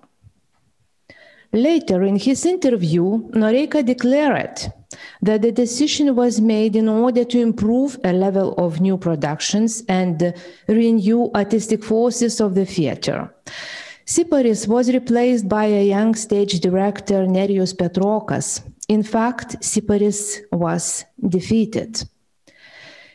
In January 1990, soon after he was dismissed, Ciparis addressed the Ministry of Culture with a request to withdraw all his stagings from the repertoire of the opera theater because he had no more possibility to supervise the level of these performances. Otherwise, he would be forced to go to law with the theater. Vice Minister of Culture Giedrius Kuprevičius tried to organize a meeting of the representatives of the theater and Ciparis himself, but the latter refused the consent. Kuprevičius delegated this question to the theater management. Noreika called the Artistic Council that has decided that Ciparis had no right to ban the stagings. The same year, Ciparis passed away from heart attack. He was 63. As a stage director-in-chief, he was working for 12 years. In post-war years, he started his career as an opera singer, was one of the best artists of the generation. His bass was not so powerful, but his artistic abilities and the presence on stage were extraordinary.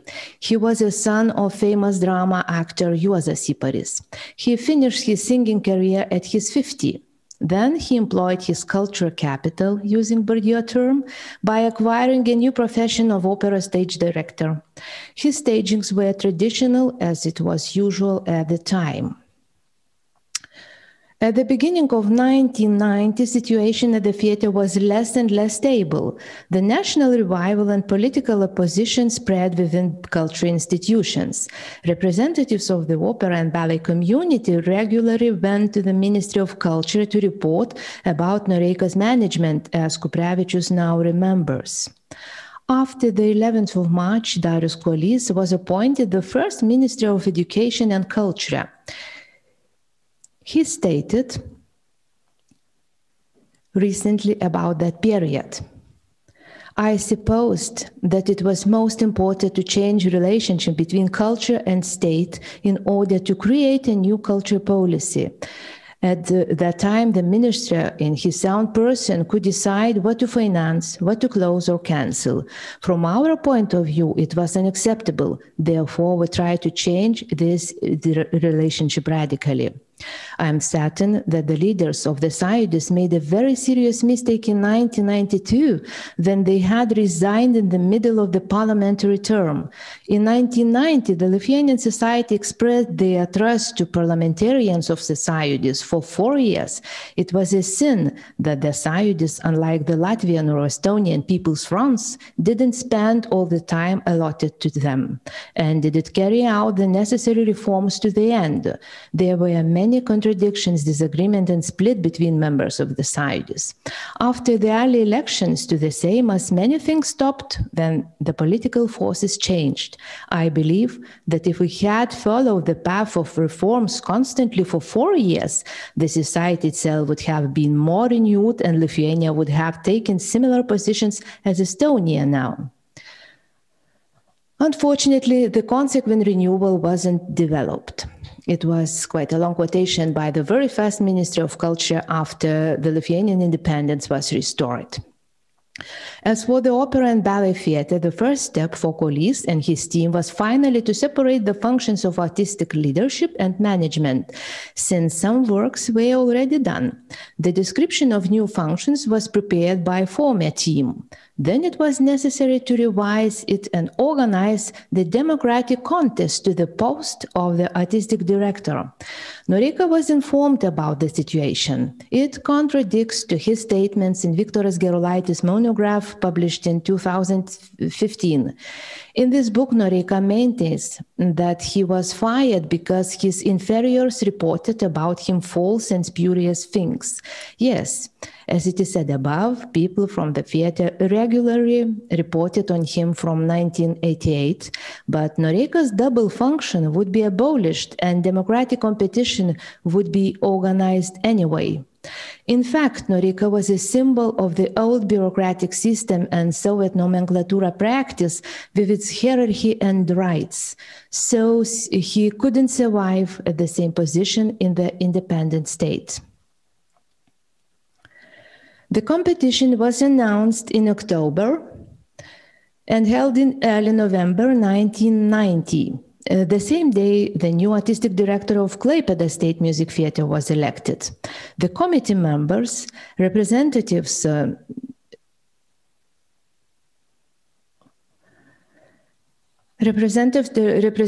of Ministry of Education and Culture, Composers Union and Theatre Union were appointed. There were 5 applicants to the post of artistic director in Vilnius Opera Theatre: choreographer Elegijus Bukaitis, singers Irena Halina Darjudienė and Edvardas Eidukaitis, composer Juozas Širvinskas and Noreika himself. Širvinskas was elected as a new artistic director. Noreika was obliged to transfer to Širvinskas all the things in the theatre. It's worthwhile to notice that artistic director position became supreme at the theatre. Kolys has also signed the order that theatre director or manager should be appointed by artistic director without any competition at his own discretion. We can conclude from this that at the beginning of the independence, the creative force and freedom was the most important value. After the long time when Communist Party ruled the cultural life with the ideological control, the new system was launched with a priority of creativity and artistic demands. Now let us have a look at the opera singer's social position and financial conditions. At the end of Soviet time, there were almost 40 full-time places for opera soloists. In the manning table, there are complete creative forces of the theatre without administrative and technical personnel. Before the independence was restored, the opera soloist salary was from 170 to 350 rubles. It was well above the national average in the country. Opera soloist was really prestigious profession with a lot of privileges.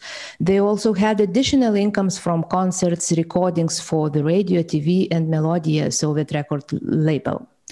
After the independence of Lithuania announced on March 1990, the Soviet governors set some economical sanctions against Lithuania.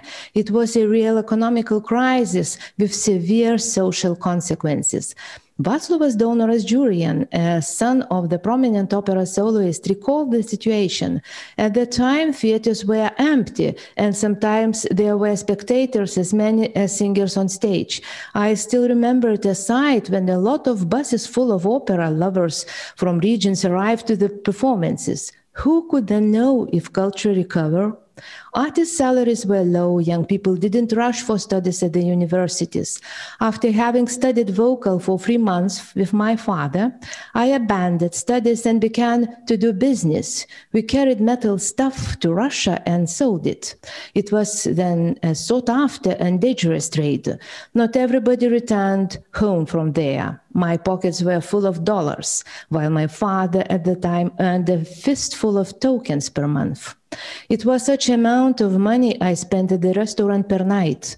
I felt bad about my father. He was so upset. A person all his life cherished his profession, performed the main roles at the theater, became professor, but his incomes was miserable. So that when my father was searching for the possibility to go to America, I understood him. He was a professional of highest level. He deserved a chance. As time was going, his artistic life was also approaching its sunset. It was Vaclovas Daunoras Jr. Now let us have a look how the main singers employed their symbolic and cultural capitals. According to Bourdieu, culture capital comprises validated knowledge, skills, education, awareness of certain cultural codes. The first case is Virgilijus Noreika. After he lost his position and power at the National Opera and Ballet Theatre, he devoted himself to the teaching activities. In fact, as a vocal professor, he deserved his fame after 1990, despite he had his class since 1976 at the Academy. He was invited to Venezuela, then for a long term in Tallinn, then back to Vilnius. Vaclovas Daunoras left for the USA, where he succeeded to make a debut at his 59 at the Metropolitan Opera and had their contract for 10 seasons. Sergei Larin was young and got an invitation from Slovak National Opera, which served him as a platform to reach prestigious Western theaters and concert halls. Jonas Aleksa also moved to Slovak National Opera, but this was a little bit additional case, different case, and Aleksa is not a singer. So another Bourdieu category is symbolic capital, prestige, authority, influence, and of course, popularity. These qualities were used by politicians both from right and left wings in order to attract electors with popular names. Nijolė Ambrazaitytė, who was a child, was deported to Siberia in 1948. At the Sąjūdis time, she became a very active member, then was elected to parliament. Eduardas Kaniava also worked at the parliament for one term. Noreika didn't succeed to be elected twice. Two different parties tried to employ his popularity and renommée. The young generation of singers who had their debuts at the National Opera and Ballet Theatre at that time took an opportunity to go to the West to employ their skills. Gennady Bergorulko, Algis Lunskis later started to work at the theatres in Germany. Violeta Urmana left without a debut at the national stage. Then we had a range of young generations starting with Edgaras Montvydas, Laimonas Pautienius, and many others who successfully adapted their skills to the needs of the Western opera companies.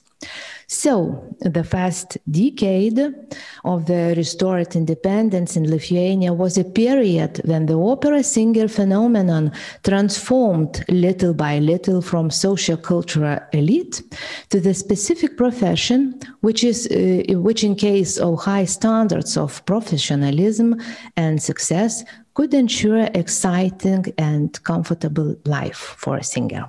So, thank you.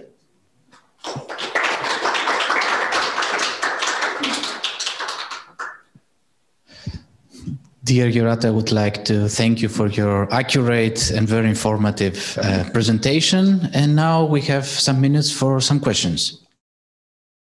So I have one question.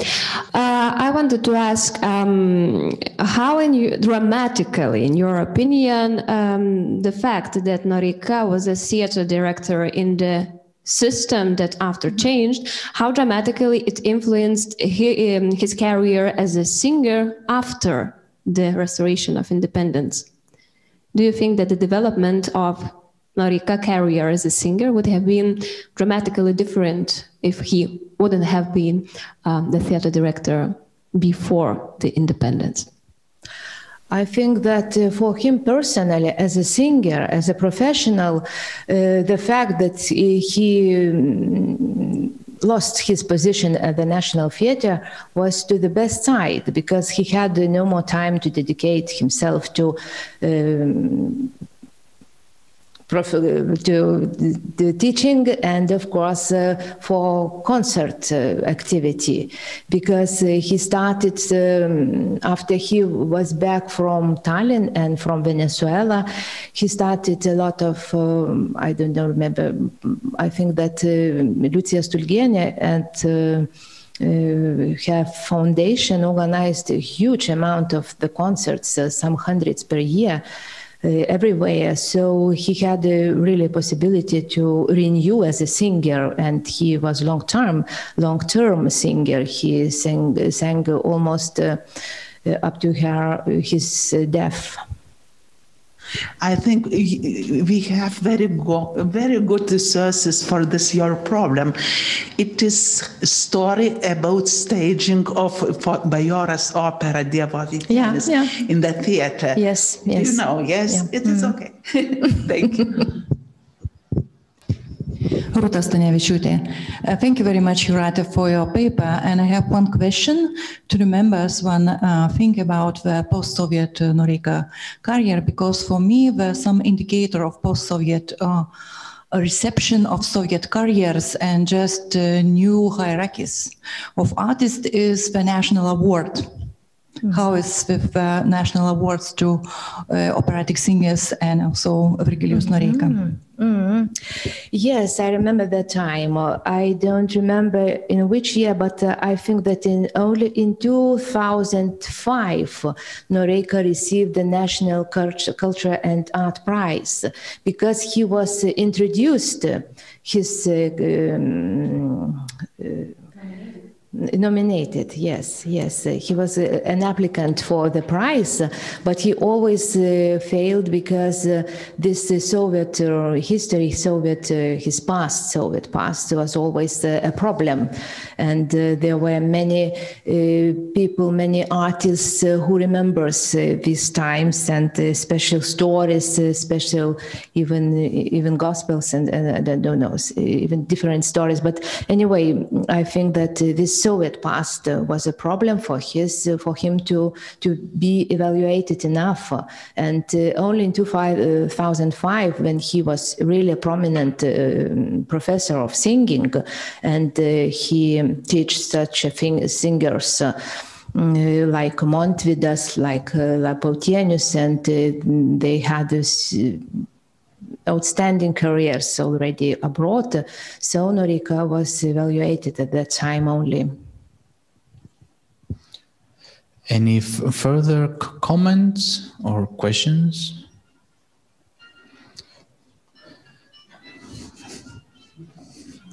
So from the side of, I would like to ask from the side of a foreigner, because as I see everybody here is from Lithuania, how is the situation, how was the situation in Latvia or in Estonia, the same difficult like in Lithuania, or it was slightly more better or worse?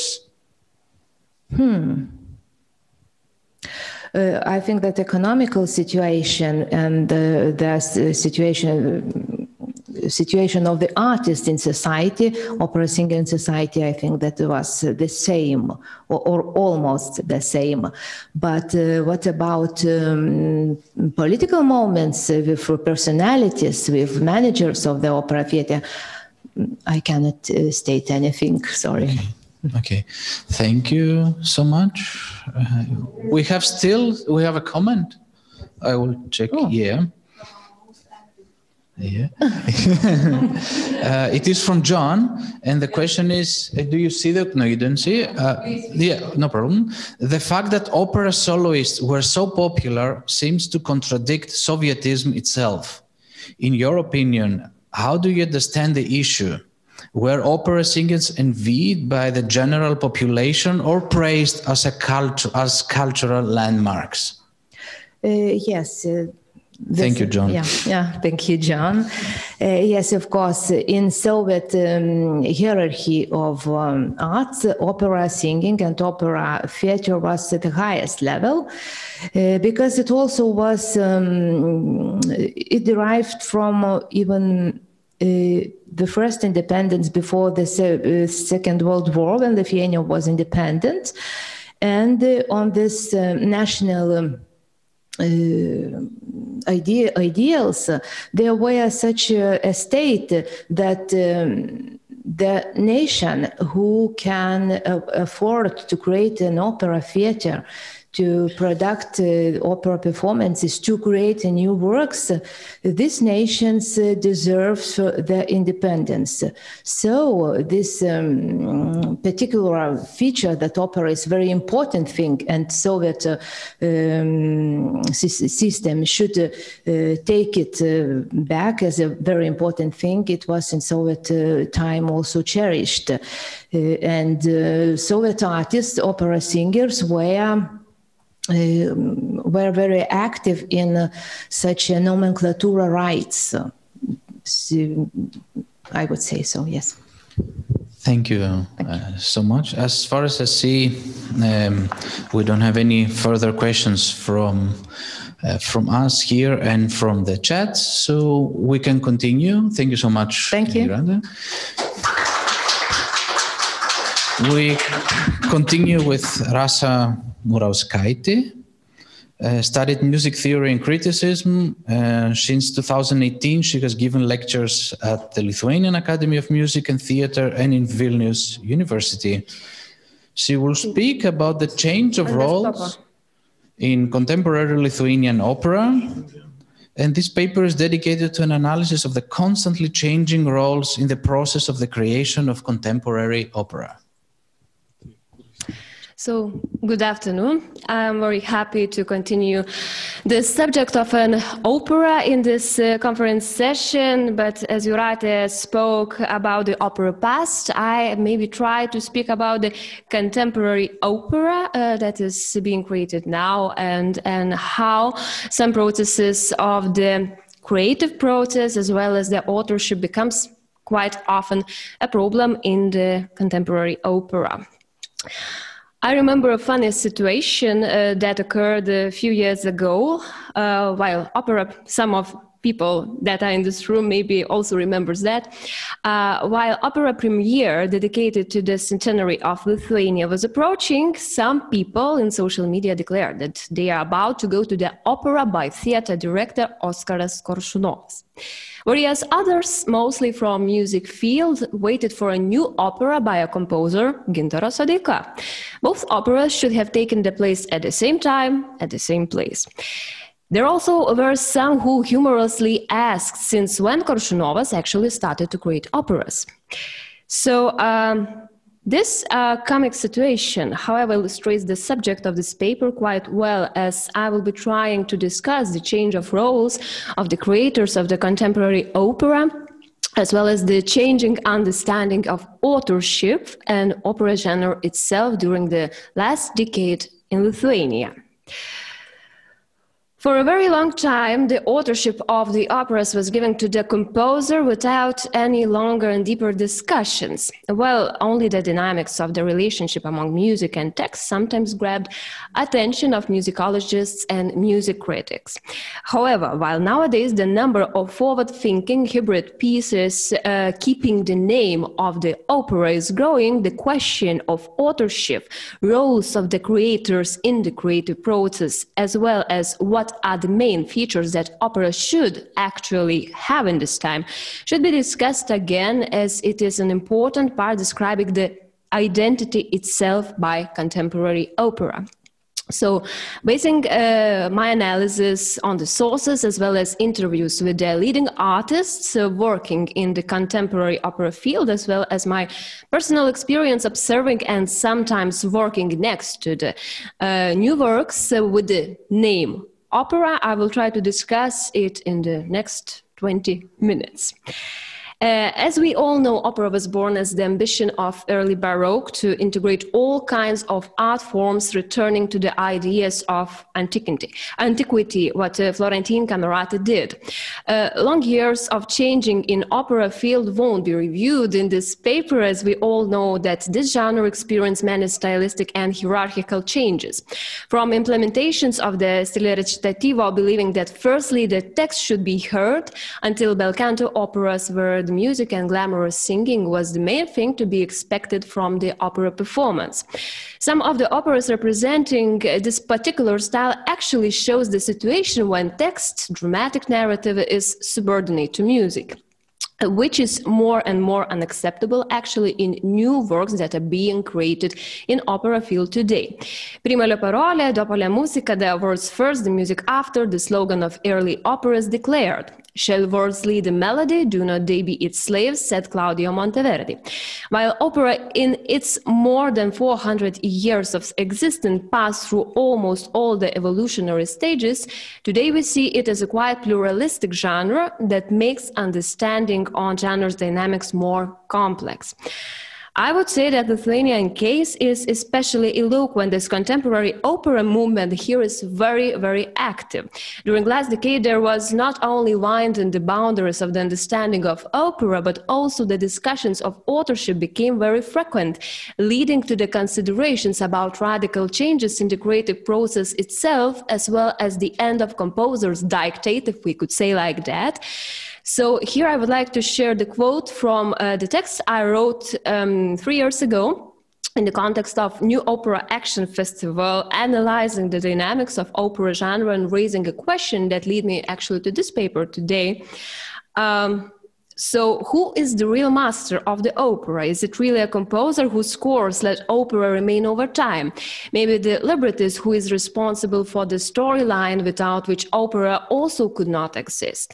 Or maybe the director who activates the ideas of the composer and librettist and mediates it to the spectator? While world stages are full of the fresh and often unbelievable products with the name of an opera, these questions actually hangs in the air and cannot be suppressed. They bloom as books, hot discussions in social media, as well as, most importantly, new works of the genre. In 2011, music critic Andrew Clements published the paper named Opera in the Modern Age, where he discussed the decay of the field of opera composers. He discussed the question that even though there are composers who writing new operas still follows the identical structure of music, of the relation among music, words, and drama as their predecessors did few centuries ago. But there are still more and more artists who rethink opera structure, and especially the meaning and place of music in it. Clements gives us two main reasons, conceptual and practical, one explaining why this process actually was activated. So these two reasons would be that one.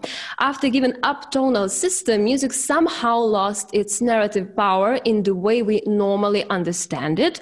And the second reason, that in 60s and 70s, 7th and 8th decades of the last century, it was noticed that classical opera is a very expensive art form. So write new operas with huge choirs and full orchestras was understood as very big luxury. history. So need for the alternative was thought to be necessary. So that's why today we possibly may see two main directions how contemporary opera evolves.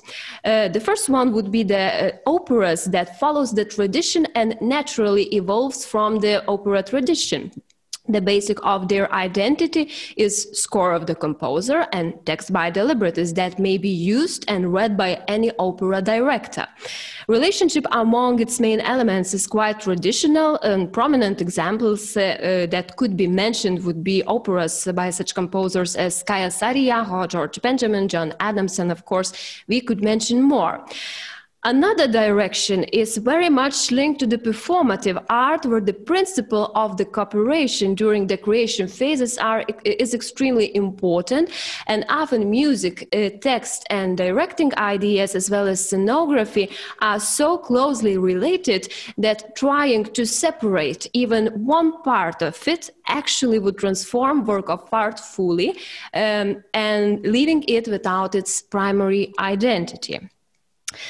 Taking into account the most important works by Lithuanian opera creators in recent years, it was noticed that works belonging to that second direction were much more represented than these of that more classical idiom. Of course, we cannot forget very successful work by Onutė Narbutaitė, opera Cornetas, and also the opera Post Futurum that by Gintaras Sodeika or Oskaras Koršunovas, as you wish, that was also created a few years ago. Also, I could mention Opera to the Lighthouse by composer Rita Mačiuliūnaitė that actually was born in the context of operomania, which leads this more performative thinking opera. But I see this work by Rita matching this more classical understanding of opera genre. Most of contemporary operas produced by already mentioned operomania, or keeping the same artistic values though produced by another producers, gained international success. One of a lot of examples would be opera Have a Good Day by Rugilė Barzdžiukaitė, Vaiva Grainytė, and Lina Lapelytė. These artists gained even bigger success after that when their opera Sun and Sea won Golden Lion in Venice Biennale. Also worth mentioning is opera that you already see here in the presentation. It is opera in the dark named Confessions by Lithuanian composer Rūta Vitkauskaitė and Swedish artists, composer Jens Hedman and singer Asa Nordgren. In this opera, actually, the change of roles in the creative process is very accurate. There is no director and no librettist. Every detail from the main idea, text, to music, direction, and even performance is made by aforementioned musicians who, in different periods of the creative process, became or composer, or librettist, or director, or even performer. Authorship by all these operas that I already mentioned most of the time is attributed to all three authors: composer, librettist, and director. In the center of all of these works is not only one of the elements of the opera, but the main idea, which often is derived from the cooperation, from the starting point of the creative process to the very last period of it. Such positioning of the authorship is hard to describe as new, as it is at least used for a few decades, but it is still sometimes seen as unnatural and puzzling. Producer of Operomania, Anna Blamanova, during the One Opera discussion mentioned her experience with managing opera Have a Good Day. While it's always written all three names of the opera creators, as they all three are the authors, often it leads to a huge confusion and hard work convincing legitimacy of such position, especially working with festivals abroad. As it was said before, in classically treated opera, music and text is understood as the guarantee of the persistence of the work over time. This material could be reinterpreted by any director or scenographer implementing their vision, but not changing the identity of the work radically. La Noche de Figaro was interpreted by countless number of opera directors during its history, but it's still the same work of art. By Mozart. Maria's contemporary opera, treated in this performative way is not so flexible for any changes of the components. Direction and scenography is so closely related as often it becomes even more important than music and text. Preparing this paper, I interviewed few people working in the contemporary opera field, giving them a few main questions. The importance, what is the importance of cooperation in the creative process, the problem of opera authorship, possibility for the work to be interpreted by another director without changing identity of the work, and changing notion of opera genre itself. And in this presentation, I used answers by opera alpha composer Albertas Navickas, creative team of the operas Have a Good Day and Sun and Sea Rugilė Barzdžiukaitė, Vaiva Grainytė, as well as Lina Lapelytė, and also composer Rita Mačiuliūnaitė. As the first illustration, I would like to use a comic strip opera Alpha. The most important part of this work of art is the juxtaposition of comic strip and opera fields offered by opera director, whose stage name is Dr. Gora Parasit. Shortly interviewed a composer of this opera, Albertas Navickas, answered that even the purification of the storylines of this opera was made by all three authors. Sometimes they even were joined by the opera producer. But after, there were still some individual work when composer wrote music, librettist wrote text, and director was working with the visual part of the opera. However, talking about the authorship, Navickas noticed that nowadays it is often the question of an individual work, but in the context of Alpha, despite the fact that at some period artists were working individually, they constantly emphasized that this opera is a result of creative team. Various asked about the possibility to use Alpha's music and text by another director without losing its primary identity. Navickas was quite strict. Beginning of the quote would be like that. In this case, work could exist, but I don't think that it would be the same. Alpha is represented as comic strip opera. Its scenography became an inseparable part of this work's identity. Of course, same music could be wrapped up to different clothing, as well as the libretto to another music, but the result would be completely different. End of the quote. Such viewpoint prompts us some kind of idea of total work of art, where the unity of all the elements are the most important part. As we all know, it's not a new conception, as it definitely reminds us the idea of Gesamtkunstwerk by Richard Wagner, when hierarchical dominance of music is rejected and purpose of the work is to join all the elements so closely that they could not be separated. I believe that contemporary opera creators took even step further to this totality of the unity of all the opera elements. Wagner used Gesamtkunstwerk term in these two essays in 1849, its Art and Revolution, as well as the Artwork of the Future, where he criticized so-called grand opera, bravura singing, glamorous stage effects, and banal storylines of the operas. As critic Peter Alexander Torpy in his text about modern opera writes, for Wagner, the Gesamtkunstwerk is the union of Hegel's three humanist arts, dance, tone, poetry, and three plastic arts, architecture, sculpture, and painting. He thought about Gesamtkunstwerk in the context of Peter Alexander Torpy thought about Gesamtkunstwerk in the context of contemporary musical theater, cinema, and even video games. And though putting on one side of scales this giant works by Wagner with huge orchestra, choirs, etc., and these contemporary operas, which often even do not have orchestras or even classical vocal, even though their weight looks like very unequal, but the idea of unity of Gesamtkunstwerk came back very strongly to the minds of people who works in the contemporary opera field. And it's not only my considerations, actually artists themselves confirms that. Opera Sun and Sea was the work of art which was discussed very intensely in a recent year, not only in Lithuania, but also in the international press, and etc.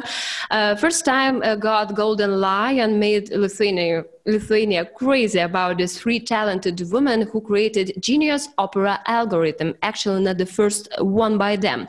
A trio that created Sun and Sea, Rugilė Barzdžiukaitė, Vaiva Grainytė, and Lina Lapelytė, admits that their guide writing a new opera is actually conception of Gesamtkunstwerk.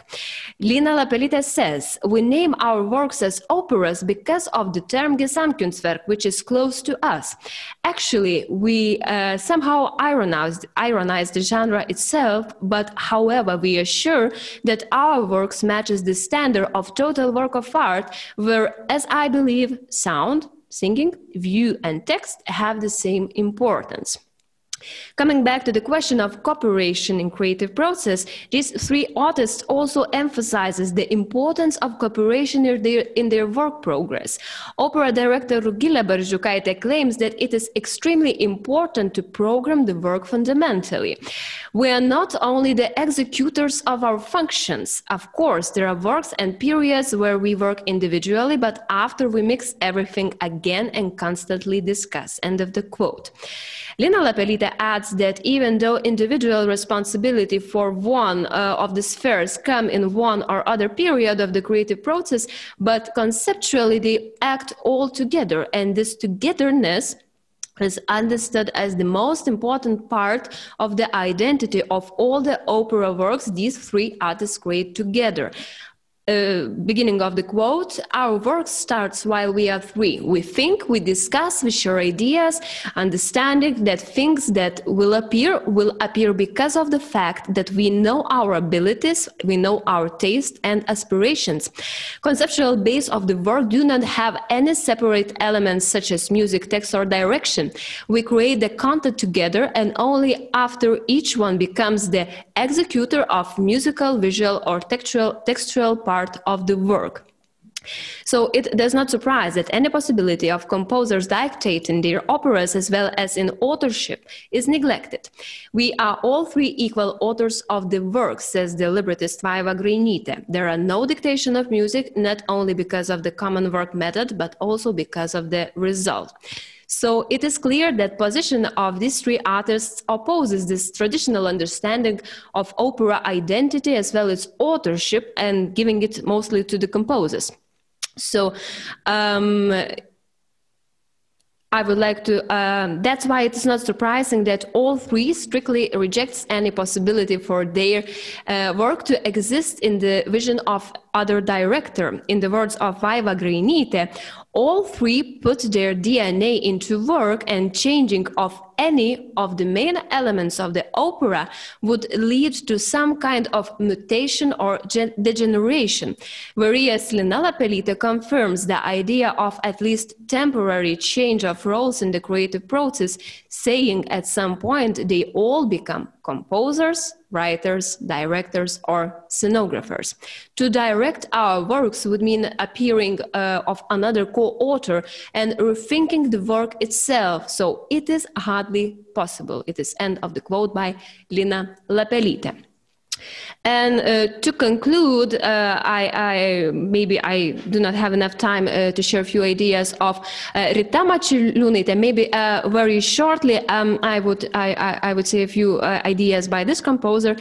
She confirms that she often is among these two opera directions, and she confirms that there are some operas by Rita Mačiuliūnaitė, such as Nano Opera Dress Code, which was so closely related in the creative process, working with the director, that it wouldn't be possible to be interpreted by another director. Whereas Rita Mačiuliūnaitė also mentions such operas as Dviskaita, Be or Not to Be, or No ID, as in her opinion possible to be taken and recreated by another directors. Rita also mentions that she noticed that nowadays we sometimes go in radically different way, and many people tend to identify opera not with the composer, but with the director, as I mentioned at the beginning of my presentation. So to conclude, I would like to mention a few main ideas that was cleared up during the preparation of this paper. So we may see two main directions of contemporary opera evolution. One, continuing the long-lasting opera tradition and evolving, taking its structural points in the traditional way, and another opera which is closer to performative art, where the most important thing is the unity of all the elements that opera has. That leads to the second conclusion, saying that this desire for unity brings contemporary opera nearer to this Gesamtkunstwerk idea.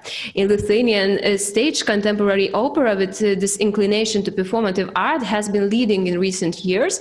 So positioning its authorship as work mostly of free peoples reflects the dynamics of creative process when artists work together for most of the time, as well as it can be said that the possibility to use musical or textual material in different direction by different people actually is not possible. So this close relationship between all the artists creating work of art leads not only to the creation of a joint identity of the contemporary operas, but sometimes also leads to the very straightforward change of roles when all the artists in some period of the creative process become composers, writers, or directors. So, and I would like to finish with a quote by already mentioned librettist Vaiva Grainytė that says that opera is a coral reef consisting of separate organisms, polyps, being together in the colony. It is the model, new body that arises from their interaction. Thank you very much.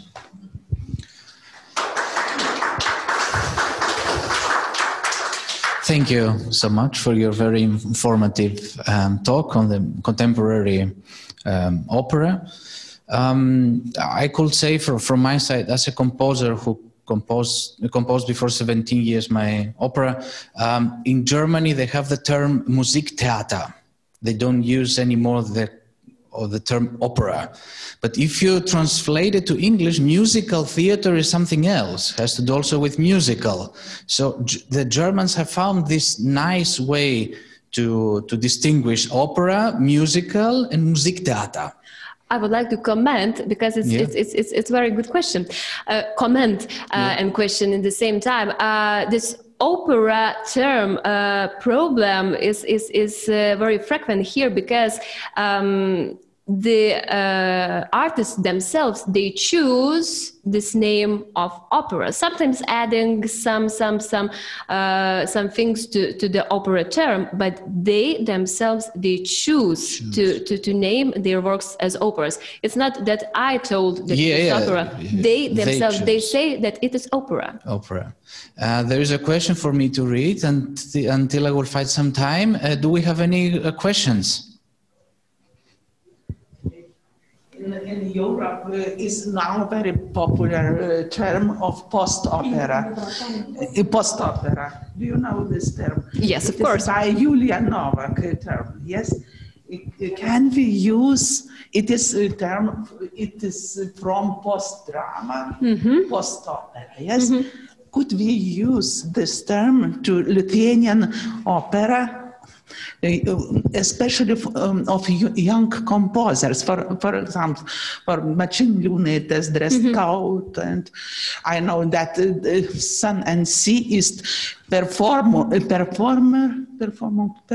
opera. Yes, not only opera. It is no, but it is actually written as opera, I believe, in most in most of the places. But they said that's multi-genre, maybe performing opera. Yes, because actually, thank you for the question. Many times we actually discussed this question of is it opera and why is it opera? And most of it's actually I before a few years I wrote another text on based on the ideas of artists themselves who they believe to be opera.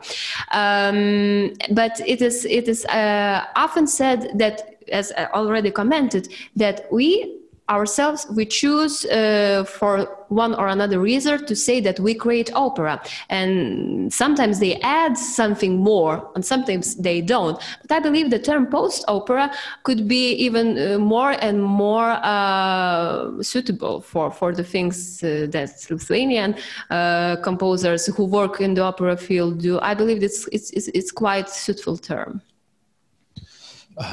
Here, Linas Balandis, yes, asks, what's your opinion about Nanos operas produced by Operomania company?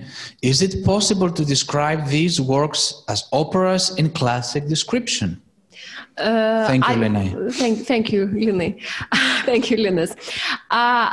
As I mentioned it all very shortly in my paper, but I believe it's also the part of this second direction of the contemporary opera, where the elements, the music, the idea, for example, dress code, that criticizes this behavioral examples going to operas, etc., cannot be actually separated from each other. So in this classical opera context, as for example, I don't know, cornetas, opera cornetas I mentioned, yes, it's not opera like that. It's that opera that is next to this performative art, actually. So it can be described as opera, of course, but not in this classical point of view. So it is a Musiktheater. Yes. But it has name opera. Yeah. Thank you, Lina. Any further questions? We have a couple of minutes. That's it. That was a thank you. I would like to add a comment. You mentioned theater director Oskaras Koršunovas. And I think that the artwork, very similar to the opera of 3 women artists, was his very first spectacle. He directed as he was a student. Mm-hmm. And he became famous after it. Mm-hmm. The group, they share remembrances that they also used to create it all together.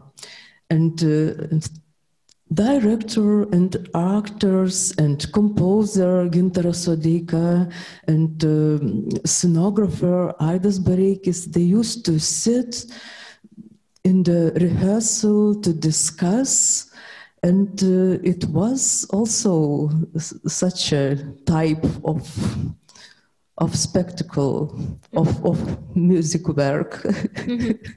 I would like, thank you for the comment. I would like to add, as a few years ago, I spoke with Gintaras Sodeika actually about the spectacle, and then he said, when we worked with Oskaras Koršunovas, it was actually almost opera.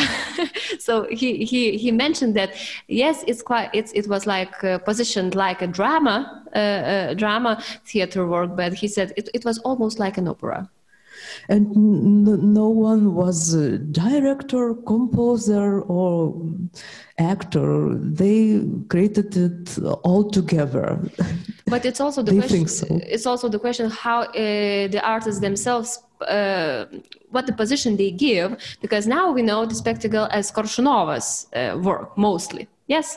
So the artists who are working now in contemporary opera, at the very beginning, they try to position the work as the result of cooperation. It's also the question of positioning that also looks like, for me, very, very important. But the 90s was a time of groups of artists, creative duos, mm-hmm. and other phenomena. Mm-hmm. Thank you.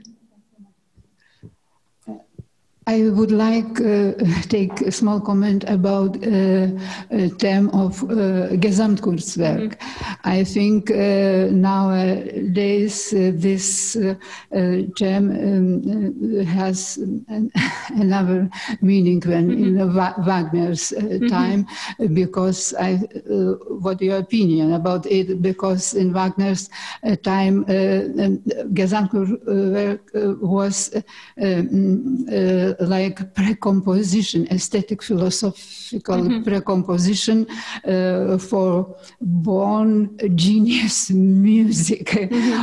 And not separate dilettante elements. I think so. And we know opinion about Wagner dilettante as philosopher or librettist, to his genius composer, and this Gesamtkunstwerks deals to born of genius music. And nowadays we have another situation with Gesamtkunstwerk, my opinion. Thank you.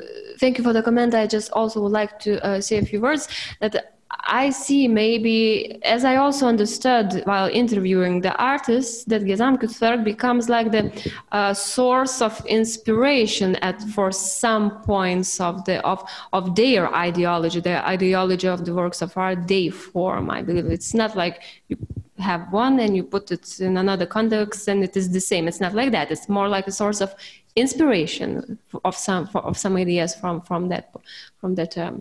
So as a last question, John asks actually a very, very, very big question. Those two strains of opera is an interesting observation. What do you think the future of opera may be if its clear definition is broken down? Will there be a time when the term opera will no longer be used? I know it's very difficult to give a short answer.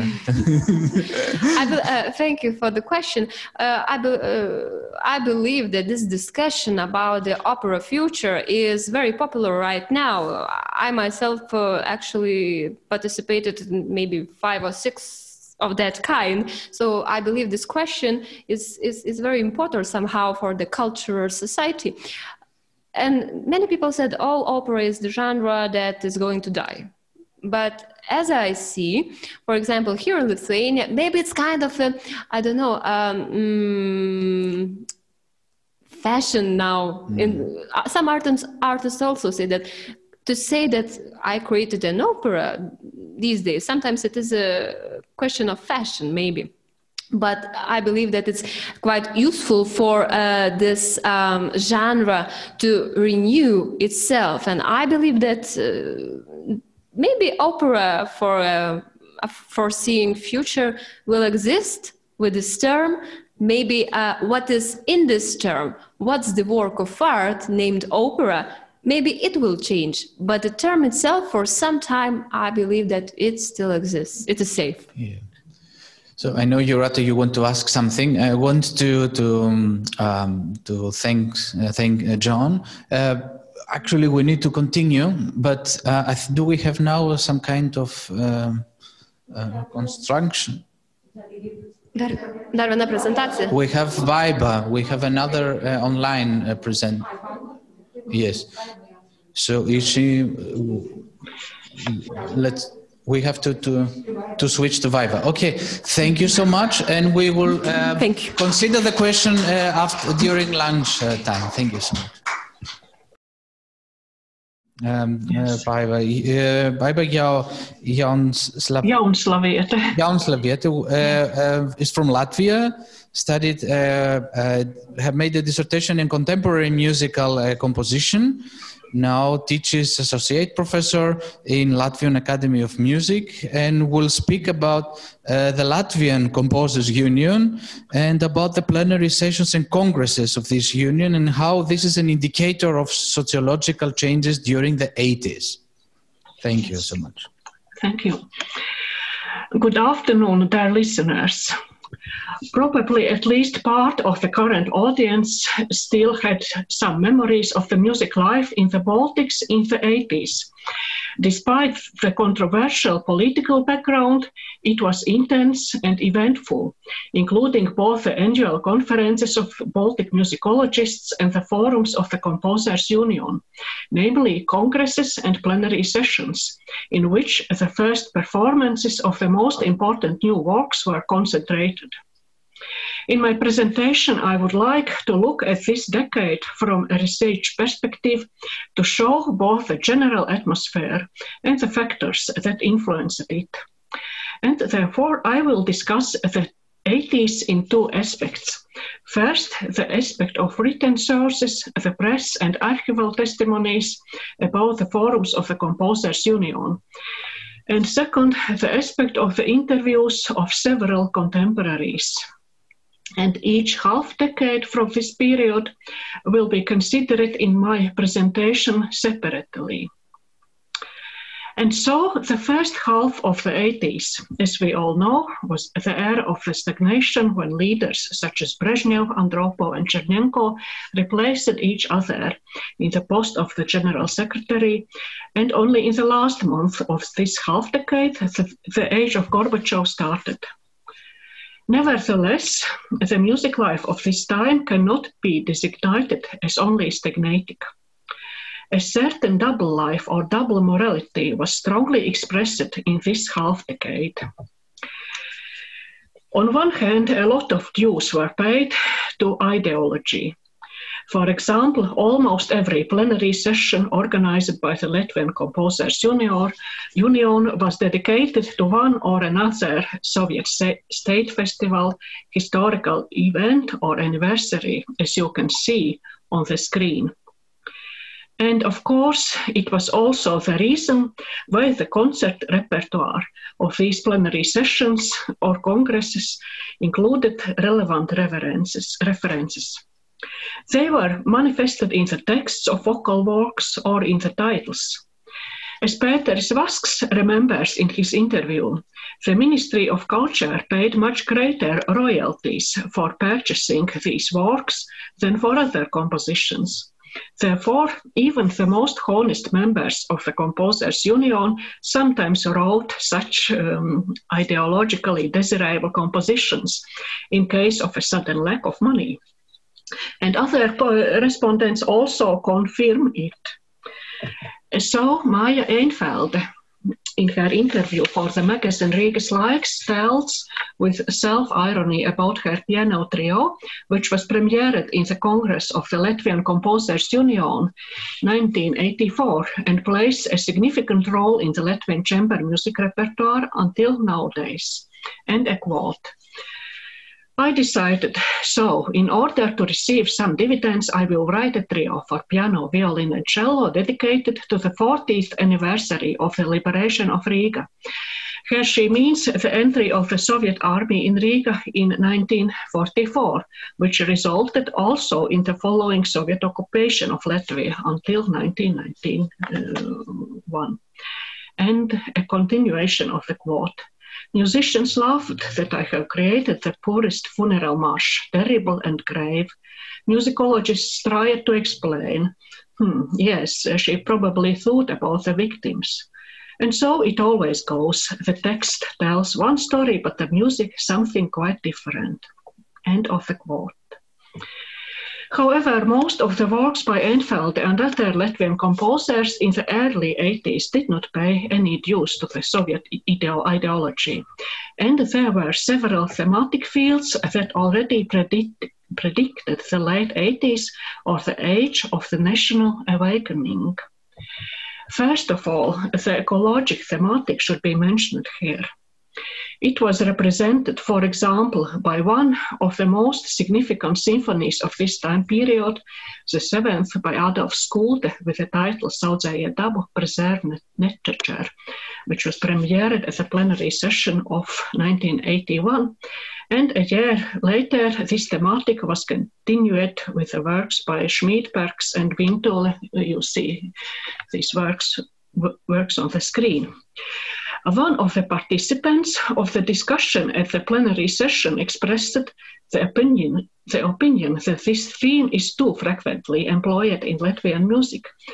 This thesis was opposed by the guest of the plenary session 1918 to Lithuanian composer Jūratės Juozapaitis. He invited the previous speaker to visit Klaipēda where a few tons of oil had spilled into the sea in order to understand how important is the ecological thematic in the current situation. I have retold this discussion after the materials about the plenary session of 1982 in the archives of the Latvian Composers Union. And as many of us know, later in the age of the national awakening, This thematic grew into serious accusations against the previously excessive industrialization. You see now a characteristic of such work premiered at the plenary session 1988. However, the precursors of this thematic in the early 80s did not yet contain any hints of protest against the government or the Communist Party.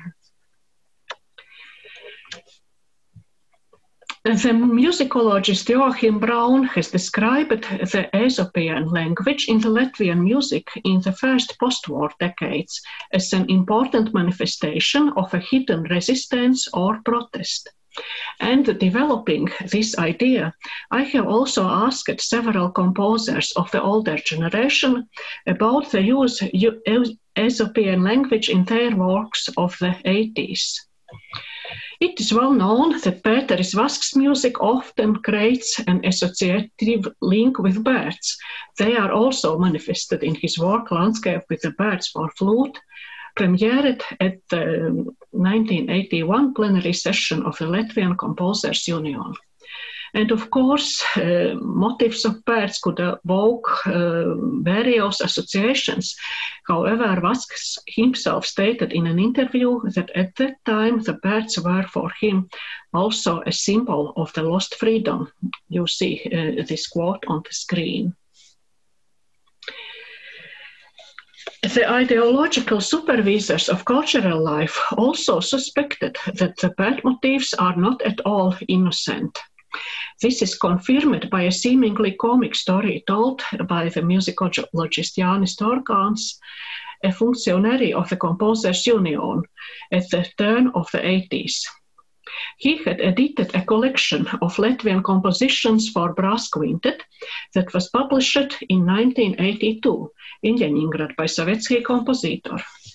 However, both Torgāns and the composers themselves were unpleasantly surprised to discover that of 3 works that were planned for the collection, compositions by Grīnums, Plakidis and Vasks, only the first 2 were published.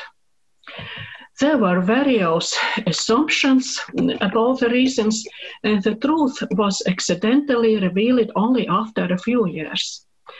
During an informal meeting, a Sovietsky compositor representative told Ģedarts Ramans, the leader of the Latvian Composers Union, that the removal of the work by Vasks, namely the music for the fleeting birds, was not the publisher's fault, but was demanded by higher authorities.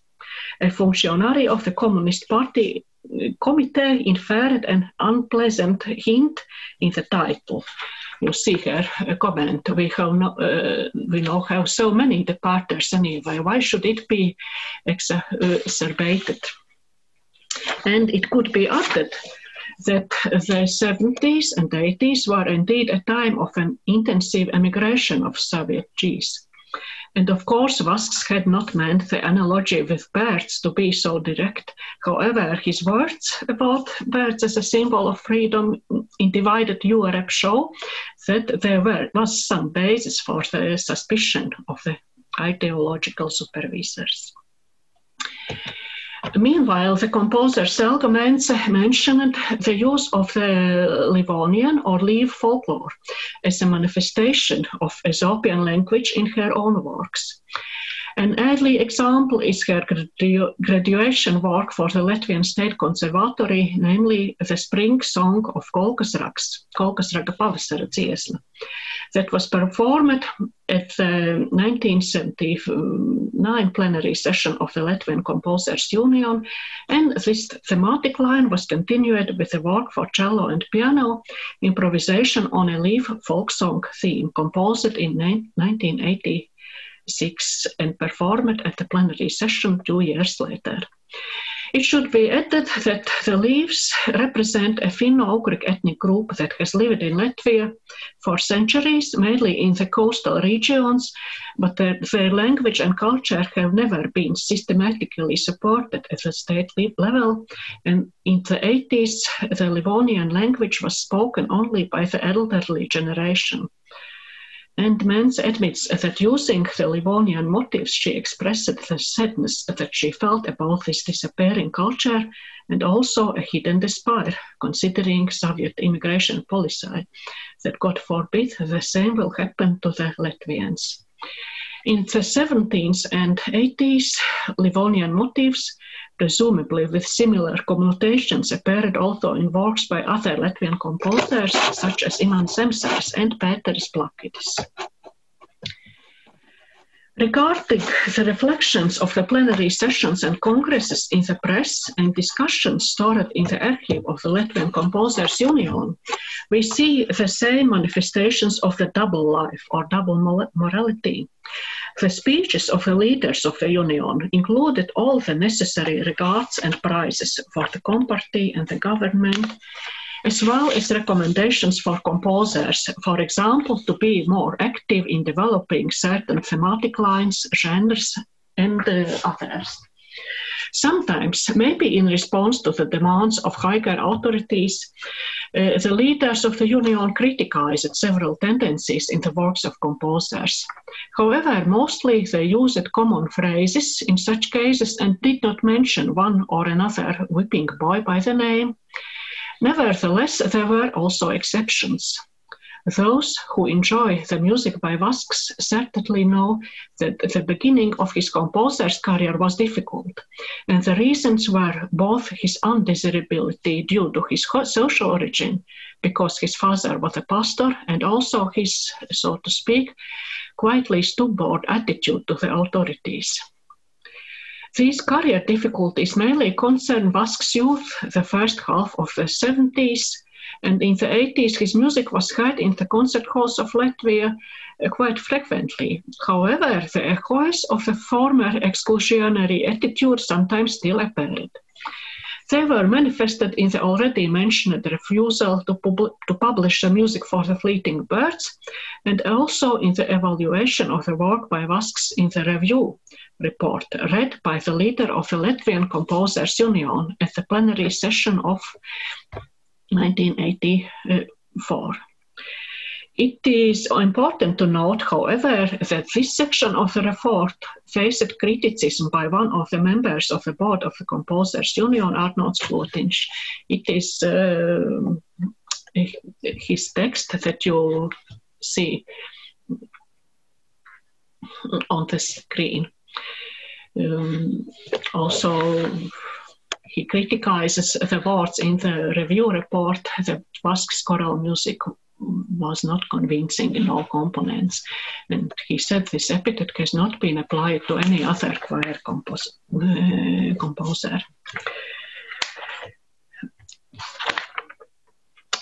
In the music reviews and discussions material from this period, we can see a rather expressive diversity of opinions. And so the musicologists have willingly and repeatedly criticized the tendency of Latvian composers to give preference for meditative, contemplative mode of expression. For example, the musicologists Brigitte Prēdele addressed sharp approaches to the white scenery or Baltā ainava by Pēteris Vasks after its first performance at the plenary session 1980. She spoke about an impersonality and a lack of bright melodies. In any case, from the nowadays viewpoint, the white scenery could be described as an outstanding and frequently performed piano work. There were also defenders of Vasks, including the previously mentioned Arnolds Klotiņš, and discussing Latvian choral music, he also opposed the opinion of many of his colleagues that the creation of a more dynamic and contrasting music at all costs should be the primary task for Latvian composers. You can now see on the screen quotes from his speech from 1982. I became convinced that a very simple, even slow and quiet song, it has a stronger artistic effect than deliberately bright songs. At the Congress and plenary sessions, Latvian music was also reviewed by guests from other former republics of the USSR, as well from the socialist German Democratic Republic. Of course, there were many compliments to the performers, but in my presentation I will focus more on what was criticized and from what positions. And some reproaches were related not so much to the ideological content of Latvian music, but rather the musical language. In this respect, a rather critical viewpoint should be mentioned, expressed by the young Lithuanian composer and musicologist, the guest of the Congress in 1984, Jūratė. Regarding the stylistic novelty, she considers Latvian contemporary music as quite reserved and not enough focused on radical experiments. You see a quote from her article on the screen. It should be noted that the reproaches about a lack of a more modern musical language in Latvian choral music could be addressed to composers of this time only Prēdele. To a greater extent, it was a choice of the organizers of the musical life in the 80s, because the most radical choral works were poorly presented on the plenary sessions and congress. Here should be mentioned, for example, Juris Ābols, who composed a series of works based on the interplay of different phonemes of various languages. It was a completely new vocal technique for the Latvian music of this time, or Maija Einfelde, who tended to use instrumental techniques in her vocal works. In the discussion of the session in 1982, the musicologist Gunter Pupa describes Einfelde as one of the uncomfortable composers for the Union. Concluding the description of the first half of the 80s, I would like to linger on the issue of how free the composers were in the choice of thematics and musical language for their works, and the reviewers in discussing these works in my interviews. Despite the previously mentioned pluralism and diversity of the views that could be found in the newspapers, magazines, and archival testimonies of this time, we can admit that the freedom of expression was rather restricted. It existed, so to speak, in a cage, although a much broader one than in the time of Stalin.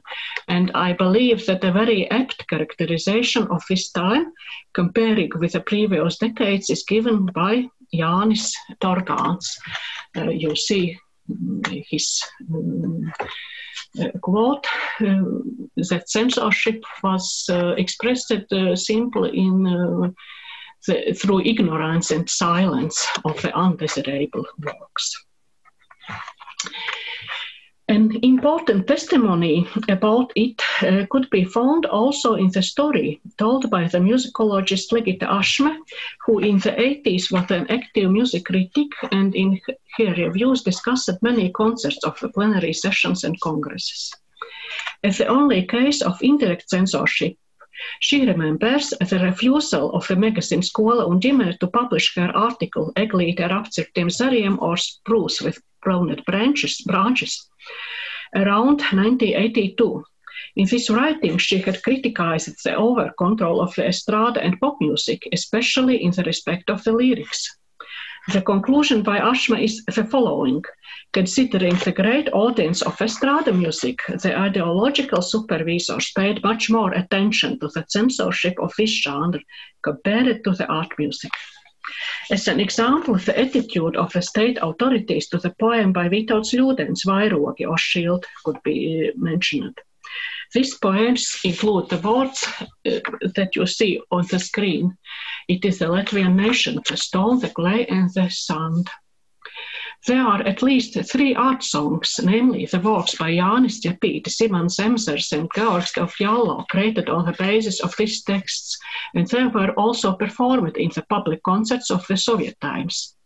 However, when the same text was used in a song by the rock ensemble Līvi and attracted a great enthusiasm of the youth audience, it was forbidden, according to the order of the culture minister, and the leader of the ensemble Līvi, Juris Pavītols, was forced to leave the ensemble in 1982.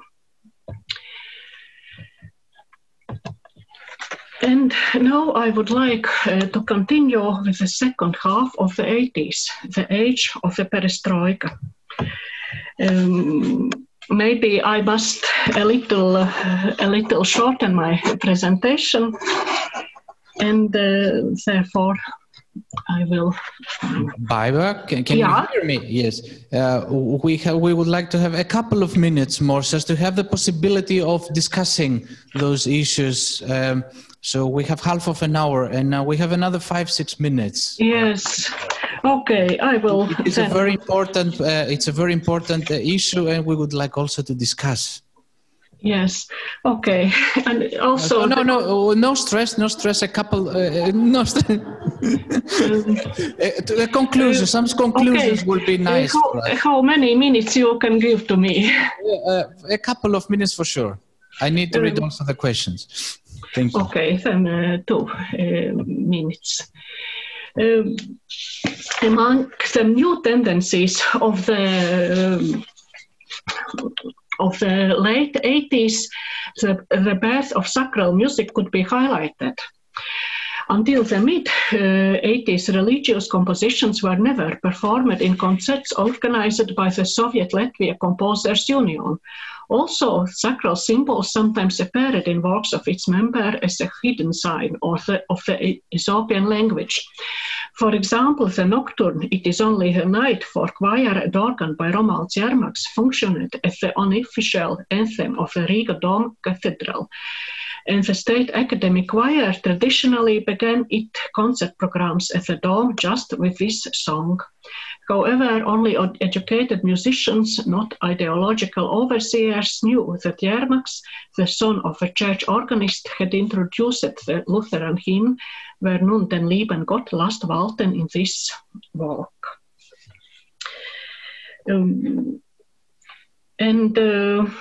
Such strictly negative attitude towards sacral music was not characteristic for all socialist countries. For example, we know that Penderecki's sacred works were performed in his homeland, gained international fame, and were also freely available in Soviet Latvia.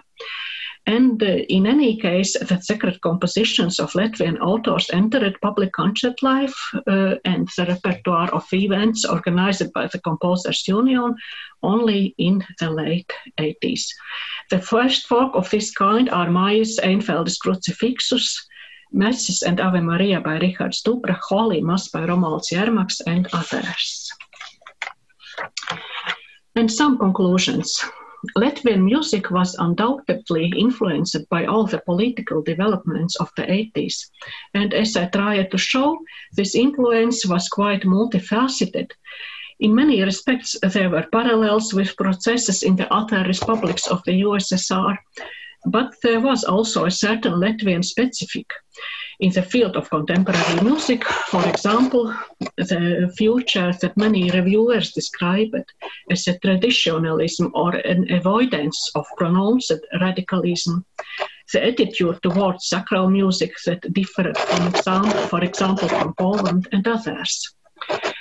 Comparative studies of these differences would be valuable because they would expand our knowledge about the institution of the Composers Union as a significant, although sometimes controversial, driving force for the contemporary music life in different regions of the USSR and Eastern Europe.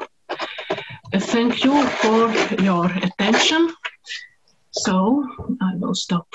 We thank you, Baiba, so much. And just we have a question from Kevin. Wow, from America must be very early now, Kevin. Thank you for your fascinating presentation, Baiba. In general, have you encountered any evidence of tension between the reception of Vasks and Einfelde within the Latvian Composers Union and the reception of their works by authorities in Moscow? This is the first question, okay? And let's try to discuss the first question. Yes, no,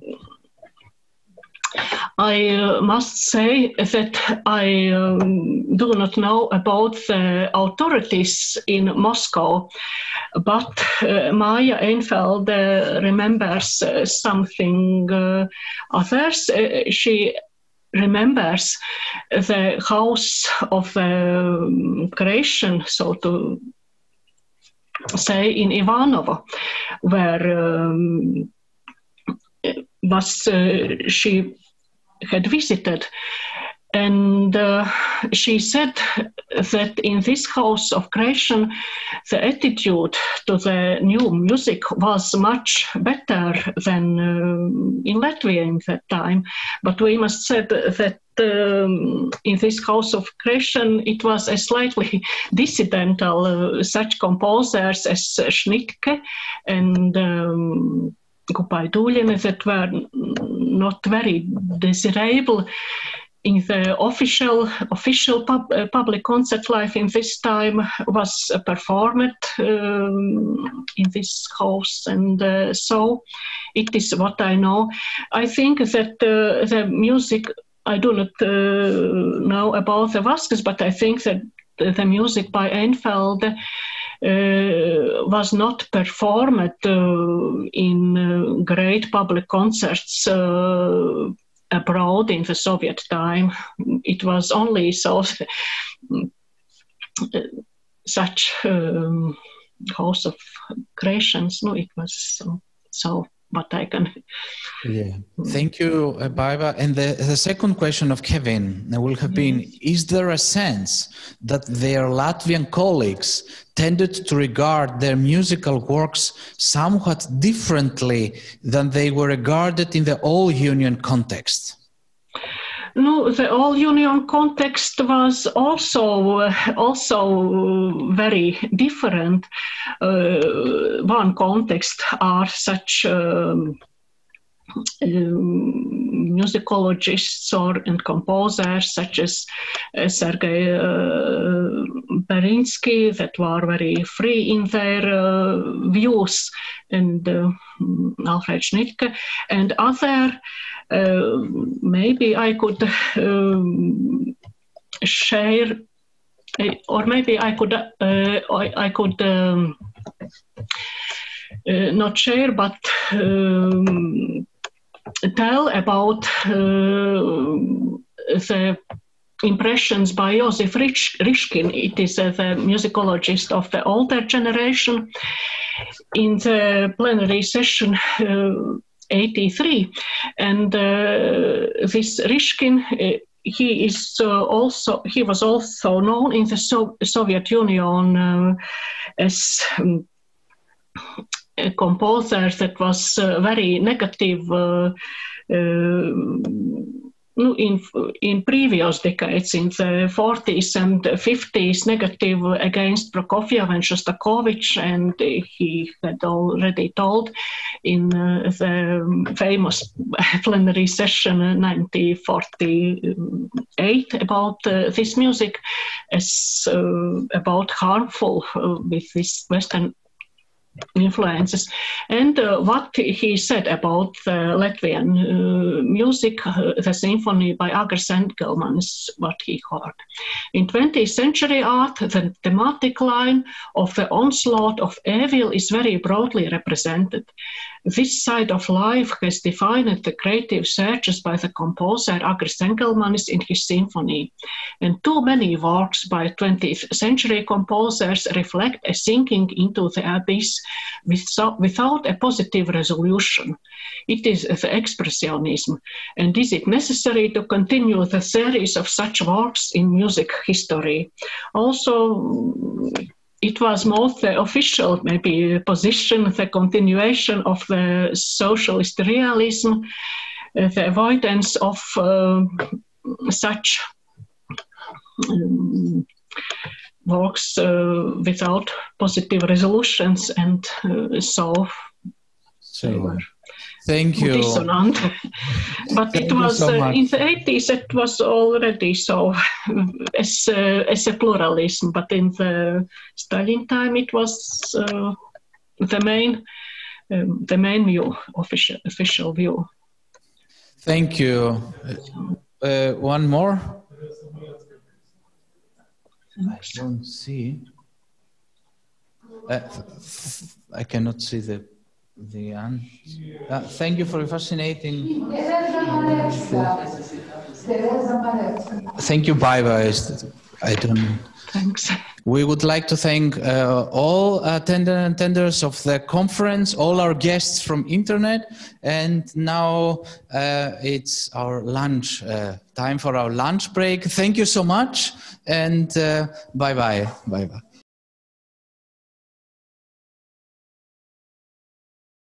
So I am glad to start our next session, during which our Baltic Musicological community will join colleagues from USA, Czech Republic and Poland.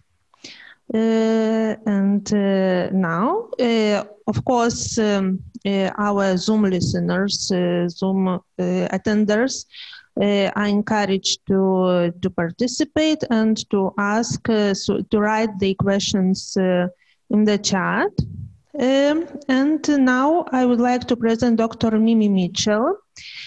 She enjoys a dual international career as a historical violinist and musicologist after her studies at Rice University, the Zwilling Conservatory, and the University of Amsterdam. She has published articles about the early music movement, and Mimi is in demand as a performer, speaker, and teacher. She is a senior lecturer and the master's coordinator for the early music and string department at the Amsterdam Conservatory. And Mimi Micheil will present a paper reframing the early music movement. So please. Thank you very much. First, I'd like to thank you all for the invitation to speak today. I'm terribly sorry I wasn't able to travel to Lithuania, but I'm delighted to be able to present from my home in Amsterdam. First, I will see if I can share my screen with you, and you can see my PowerPoint. Today, I would like to discuss the necessity of a new historiography for a 20th century revival, the early music movement. Ever since its inception, the movement has been chronicled, analyzed, supported, and criticized by an army of journalists, philosophers, musicologists, and performers. Of course, every new movement, political, social, or artistic, relies on an idealistic narrative to present its platform to the outside world. Now that this particular movement is firmly established in today's musical landscape, it is imperative to reappraise its storyline. Using two symposia from 1989 and 2019 as a case study, I will show how a new historiography of this movement could be rewritten, and by whom. What is the early music revival? In short, the aim of this movement is to present music from earlier periods as it was performed in the time that it was written. This includes using instruments from the period, a viola da gamba rather than a cello, for example, as well as studying the techniques and aesthetic ideals of the past and trying to recreate them. This movement had its roots in 19th century antiquarianism and the rise of historical musicology, both which encourage interest in earlier repertoire and historical instruments. A myriad of 20th century philosophies influenced the burgeoning movement's ideology, such as the anti-industrial arts and crafts movement in England, the nostalgic musical ideals of Germany's Jugendmusikbewegung, and the anti-establishment social protest of the 1960s. Influential figures such as the Polish keyboardist Wanda Landowska brought the harpsichord back to the concert stage with virtuoso flair. Arnold Dolmetsch, often considered the grandfather of the movement, claimed that music of the past could only be revealed by studying contemporaneous material. These sorts of pioneers had a difficult job convincing the traditional Western classical music world of this new approach to music making. Today, the movement has become an international success story with festivals, conservatory studies, and journals devoted to this way of performing music. But how has the movement presented its own history? Harry Haskell's The Early Music Revival, A History, written in 1988, cemented our concept of the movement's narrative, and this volume is still the most widely quoted source about its history. It is now very outdated, especially in its depiction of countries which have since undergone political transformations. Although Haskell is an excellent journalist and by his own account an avid cellist, many details of the revival were missed by this non-specialist. When doing his research, Haskell was most certainly confronted by the idealistic narrative of a movement still fighting for acceptance. Other authors have written more specific histories, but they are limited to the perspective of a single country, a specific time period, or just one institution. The many works about early music figureheads are especially problematic. Biographies of Arnold Dolmetsch, Alfred Deller, Isolde Algrim, Diana Poulton, and multiple books about Nicholas Harnoncourt provide much excellent information, but all are hampered by a too subjective rendering of the facts. Other movements which came to fruition in the mid-20th century have since come under a more critical magnifying glass. The ideals of the early music movement have been widely criticized from outside and within, but it is now time to confront its historiography. By comparing two symposia about a specific instrument, I will demonstrate how things have changed within the field and how we can begin to address the existing narrative. Both symposia focused on the early violin, and here is a short explanation of how that instrument differs from the violin we know today. The corpus of a Baroque violin and a modern one are exactly the same, but the inside and outside fittings were altered throughout the centuries to make the instrument louder and to extend its range. The bow also became longer and more concave. Using this early equipment was an important marker in the revival. Here are two videos to give an idea of how different traditional and early music performances can be. Here is the traditional approach, heard in the opening of J.S. Bach's Concerto for Two Violins on Modern Instruments in 1958.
Here is the early music approach with historical instruments in 2016.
performances present very different musical aesthetics through their choice of instruments and playing styles, but also different social structures on stage.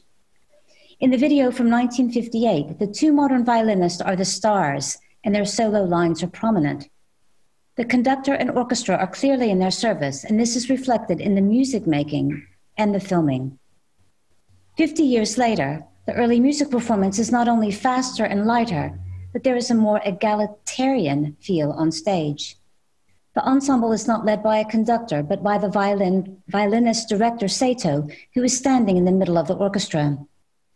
There is much more interplay between the soloist and the other musicians. And some of the instruments are on a raised podium, which suggests a more equal playing field, both visually and musically. As you can see in here, these are two very different musical worlds, and you can imagine how challenging this new early music approach was to the traditional classic world of the 1950s. By 1989, the early violin and this way of playing was so well established that a Dutch musicological foundation organized a symposium about the instrument during the Utrecht Early Music Festival. 30 years later, a new symposium revisited this topic. The first seminar took place at the end of the pioneering period when the movement was still fighting for respect. This seminar's goal seems to have been to outline basic information, solidify the accepted playing principles, and showcase the most important players. In 2019, when the early music movement was widely accepted and thriving, this symposium could afford to cast a more critical eye. Was the field as historically correct as claimed? Did this supposedly more open and egalitarian world also suffer from expectations and prejudice? Was its historiography in need of a confrontation? Of course, looking at an artistic movement 30 years later affords one with more perspective, and I want to make clear that this paper is not meant to present the earlier event in a negative light. It is, however, useful to use these two symposia to reflect upon how the movement has changed, both musically and academically. First, who organized these two events and whom did they ask to speak? The 1989 symposium was organized by 3 musicologists. One of these was also a professional lute player and another an amateur modern violinist. The co-curators of the 2019 conference, Jed Wentz and myself, both made our careers as performing musicians and were awarded our doctorates in the 21st century. Although Wentz and I are not substantially younger than the curators of the first symposium, we studied musicology at a later date. And as an historical violinist myself, I had firsthand insider knowledge of the symposium's topic. The difference between these two symposia is also reflected in their titles: the Baroque violin in 1989 and the historical violin in 2019. This demonstrates how the field had broadened in the intervening years, from a focus on just the 17th and 18th centuries to looking at the violin from its origins to the early 20th century. But it wasn't just the violin repertoire which had broadened, but also the backgrounds and approaches of the academicians.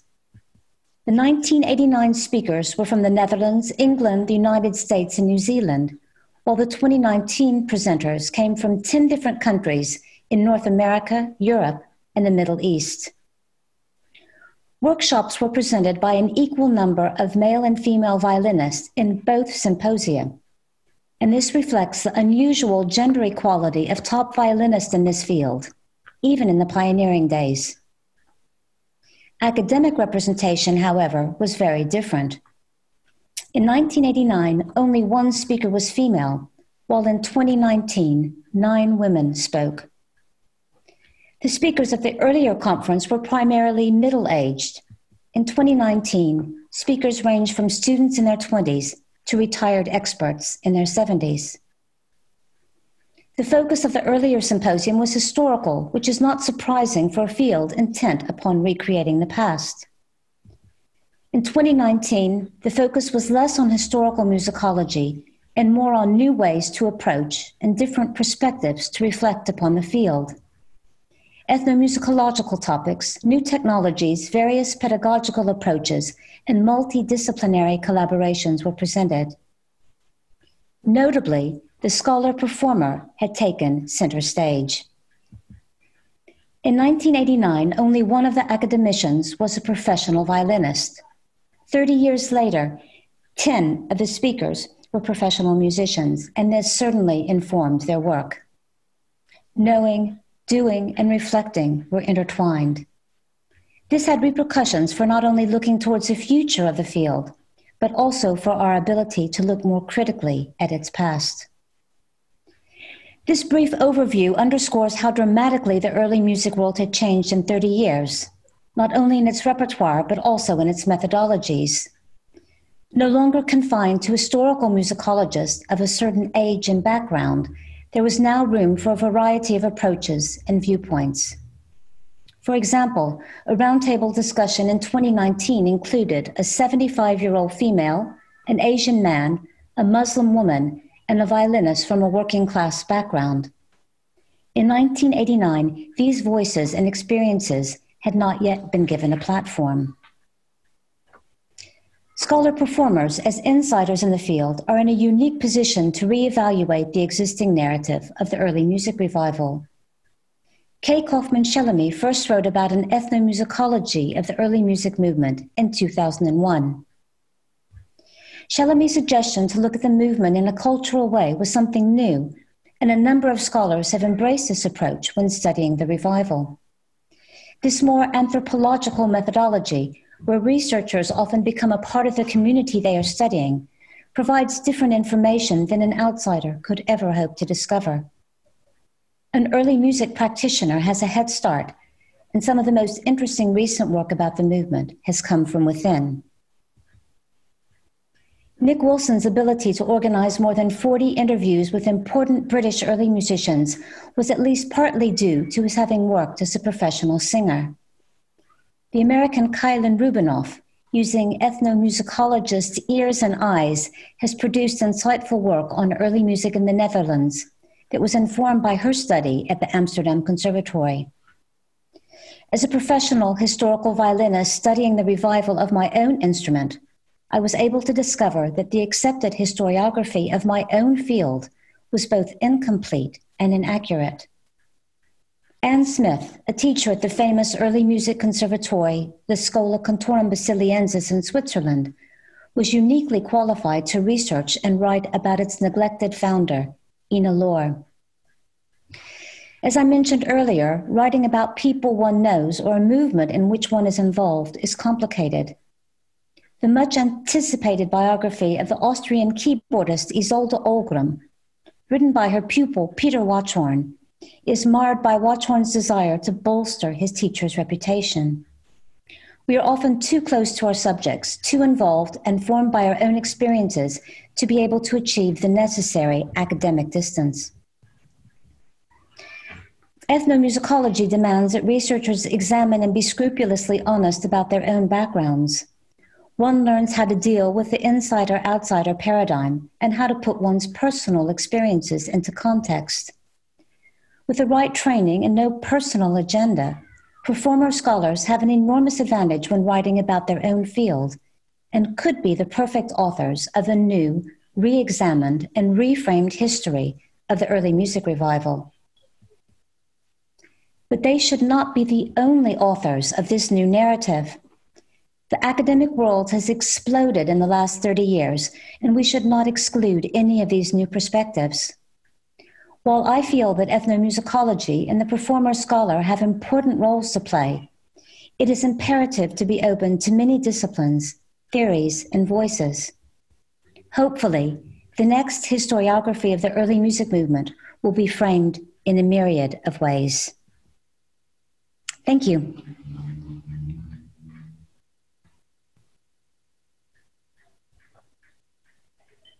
Thank you. Thank you very much for your presentation. And now I would like to encourage our audience for questions. I see that also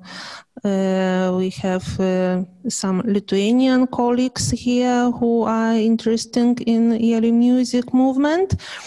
But my question would be maybe so that I like very much this notion of the post-revival period. I would like to ask you, so could you maybe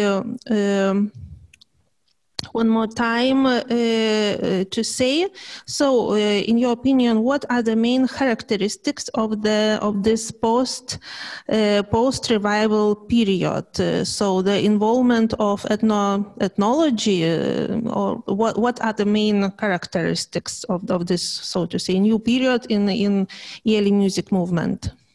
Do you mean in the performing side of it or in the academic side of it? Maybe in both, but first of all in academic, maybe in both. I think certainly in the revival period, the movement was definitely formed by historical musicology, and with good reason. We used much of the knowledge that they could give us to produce the movement. But I think in the post-revival period, we realized that wasn't enough. And there were many aspects, especially for people who were studying instruments. There were many more techniques, computer analysis, 3D imaging, all sorts of ways to study instruments that hadn't been possible before. And as far as looking at the field, I think the fact that so many performers are now academicians gives a whole new focus to looking at the revival. For myself, because I was in the field, I could see through quite a lot of the myth making that had gone into the revival period. When looking back, that's the focus of my work, is looking back at how the revival has been presented. And it's certainly easier to do that from the perspective of being in the movement and looking back than trying to create the future of the movement. And as I said in this paper, I'm especially, I think that ethnomusicology methodologies have a lot to add to the post-revival period. Mm-hmm. Yes, and so you are from Netherlands, from Amsterdam, and I suppose that the musical reality, the musical life in early music genre is very, very vivid. Yes, and so you have many. I don't know, many projects, concerts, and interesting some artistic events in this field. And I suppose that we in Lithuania we have not so many events, but of course we have also interest in this early music, and I don't know if we have such ideas about the difference between so to say the early music movement many years ago and how it is now in this post-revival period. So it is very interesting, and yes. Well, I think the paper yesterday about the revival of Gregorian chant, that has a lot to do, and of course in the 19th century in France, that was a large part of the revival of early music, was the revival of sacred music. So I can certainly see parallels with what's happening in Lithuania, or what has happened in Lithuania, and the early music revival. So, and of course, I was looking at Harry Haskell's book to see if the Baltic states were very well represented. And because of when it was written in 1988 and the political situation, I think there's a page and a half about your part of the world. So definitely musicologists need to bring your story to the public, because I think it's not known, and it should be known. Okay, thank you very much. Maybe we have we more questions from our audience, from our live audience and our Zoom audience. So no questions. So thank you very much. Thank you. Thank you. And now I would like to present our next speaker, Eva Vicharova. Are you here? Yes, I am here. Hello. Oh, hello. Yes. Hello. Yes. Yes, right. Nice to meet you. Nice to meet you. Eva Vicharova, yes? Vicharova. Vicharova. Studied musicology, journalism, and the theory and history of music within the philosophical faculty at Palacký University in Olomouc, the Czech Republic.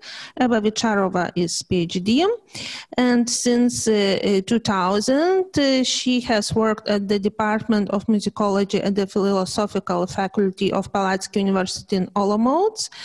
And Eva Vicharova is an associate professor. She lectures in the history of music, music analysis, music criticism, and music didactics. She is author of dozens of studies and articles and 3 books. And now we will listen to Eva Vicharova's paper, Czech lands and sacred music before and after 1989. So please. Good afternoon. I'm pleased I can have a paper with the title Czech lands and sacred music before and after 1989. I will speak about sacred music. This is music with relation to God, to religion. This is music which could be played also in concert hall in opposition to church music or liturgical music, which is mostly composed for liturgy. In my country, Czech Republic, it used to be Czechoslovakia till 1992, then we were divided. So in my country, the most believers are connected to Roman Catholic Church. So 2.7 million.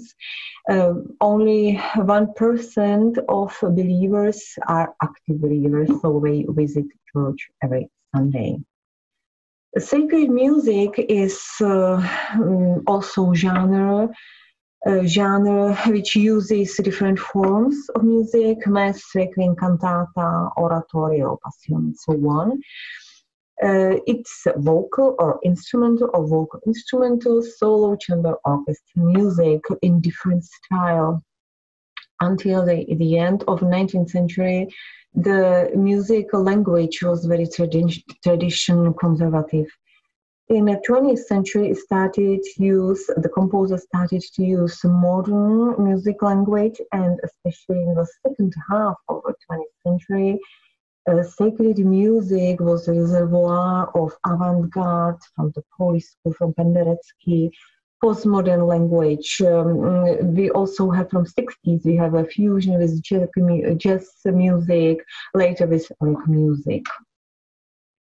What about the inspiration and motivation of sacred music composers?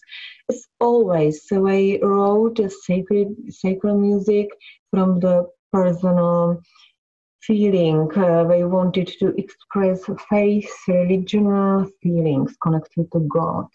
They also wrote because it was necessary for their profession of organists, players, singers, and composers.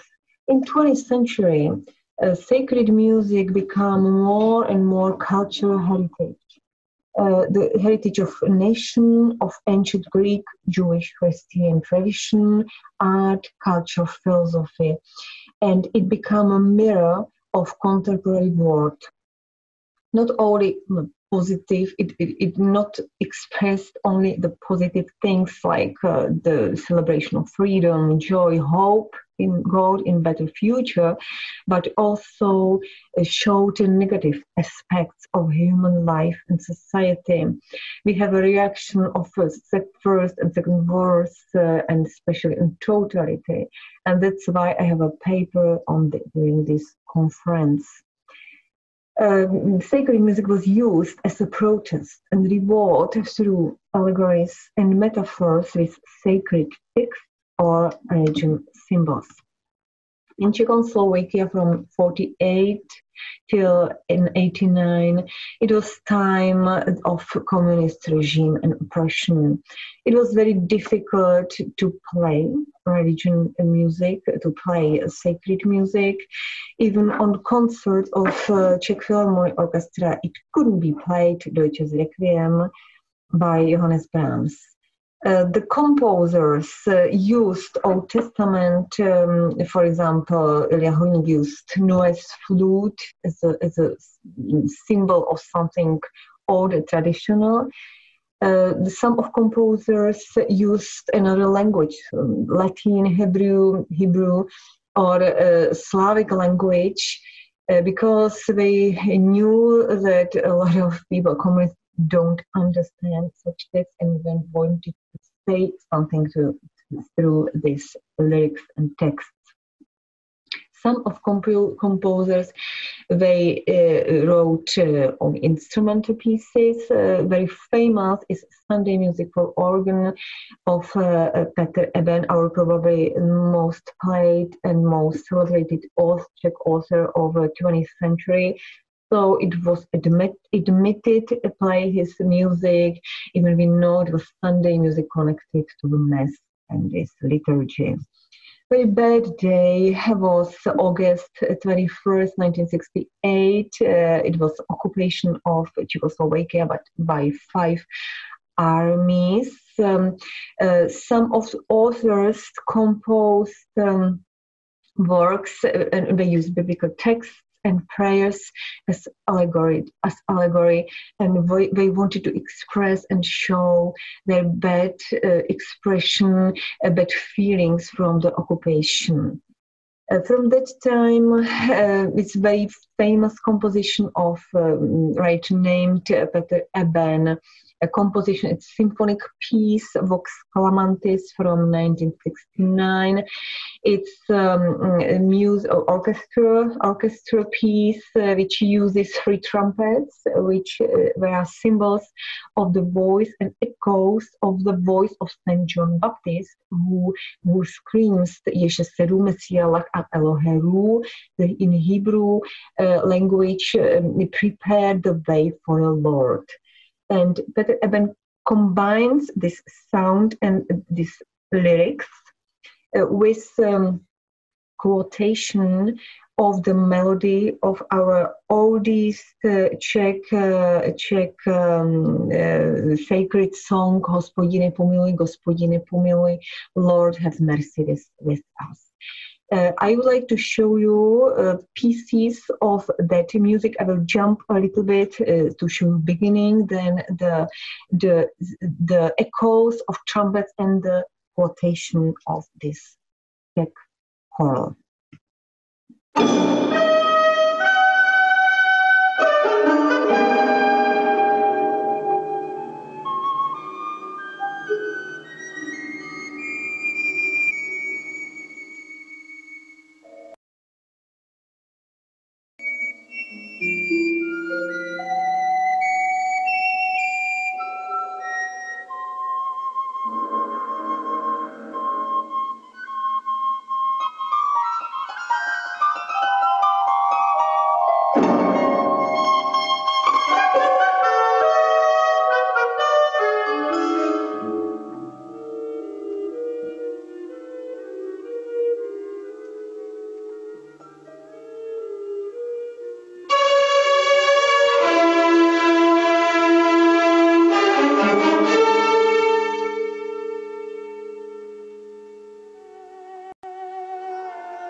Another piece I would like to show you is Symphony No. 8, Antiphons by Miroslav Kabelaj. This is 5-movement symphony with 4 intermezzos.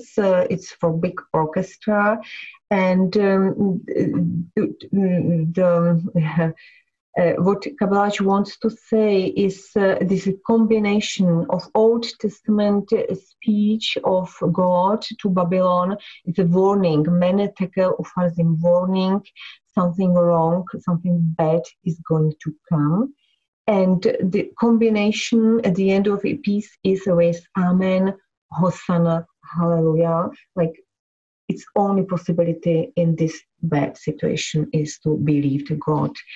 I would like to show you this third movement, and I will jump a little bit through the piece.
What next? Also very important day for our history was 16 January 1969, when our student Jan Palach was burned himself to death in anti-Soviet protest, and we had also reactions, also of sacred music reaction of this situation. In 70s, 80s, it was normalization, very important losing of important civil functions for composers, pseudonyms, restrictions, long waiting for a performance. Mike Copeland had to wait 10 years for the performance of his passions. Luboš Fischer had to have the premiere outside and abroad. It's not, I don't have to say that there were no reflections in journals and newspapers, new recordings of sacred music, with exception of organ music. After 1989, in the first decade, it was a boom of sacred music in all ways of doing of music, in production, interpretation, repertory. There were a lot of recordings of older and contemporary music. Czech radio had a broadcast, Czech TV, a lot of programs connected to sacred music. They were founded special music groups connected to or focused on music of Gregorian chant, of Baroque music, or Renaissance music, so on. A lot of festivals, 16 of sacred music festivals were founded in the 90s, and some of them are still alive. We have about 800 articles and a couple of scientific monographs about sacred music. In another 2013 till that time, we have very good level of production, interpretation, and reception of sacred music. Also, younger composers are interested about sacred music. There's some sacred music festivals, for example, St. Wenceslav Festival in Ostrava, which was founded in 2005, had in year 2018 59 concerts of sacred music, which is a good amount.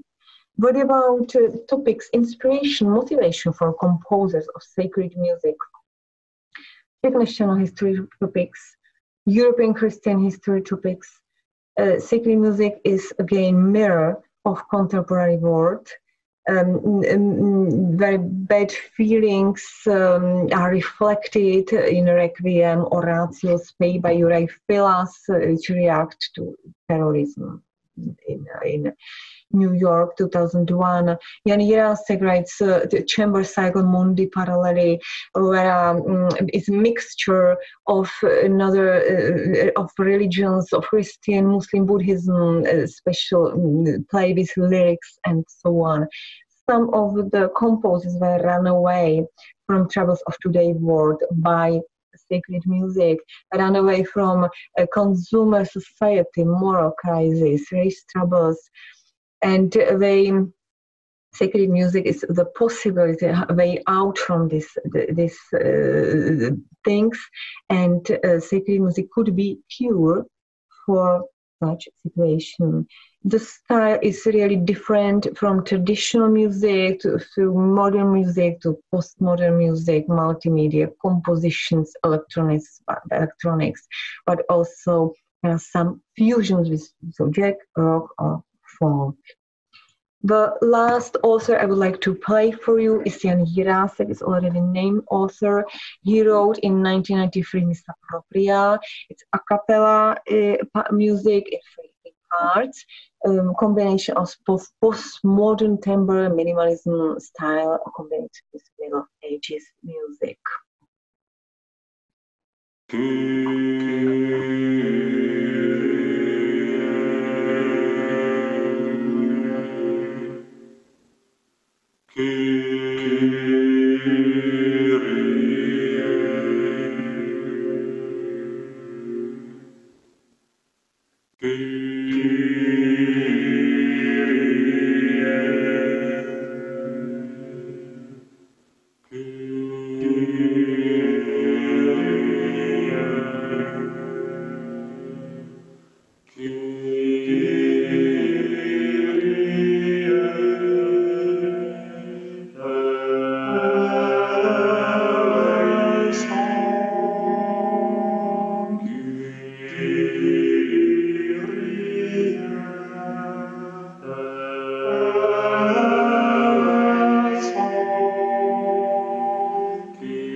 Thank you much for your attention.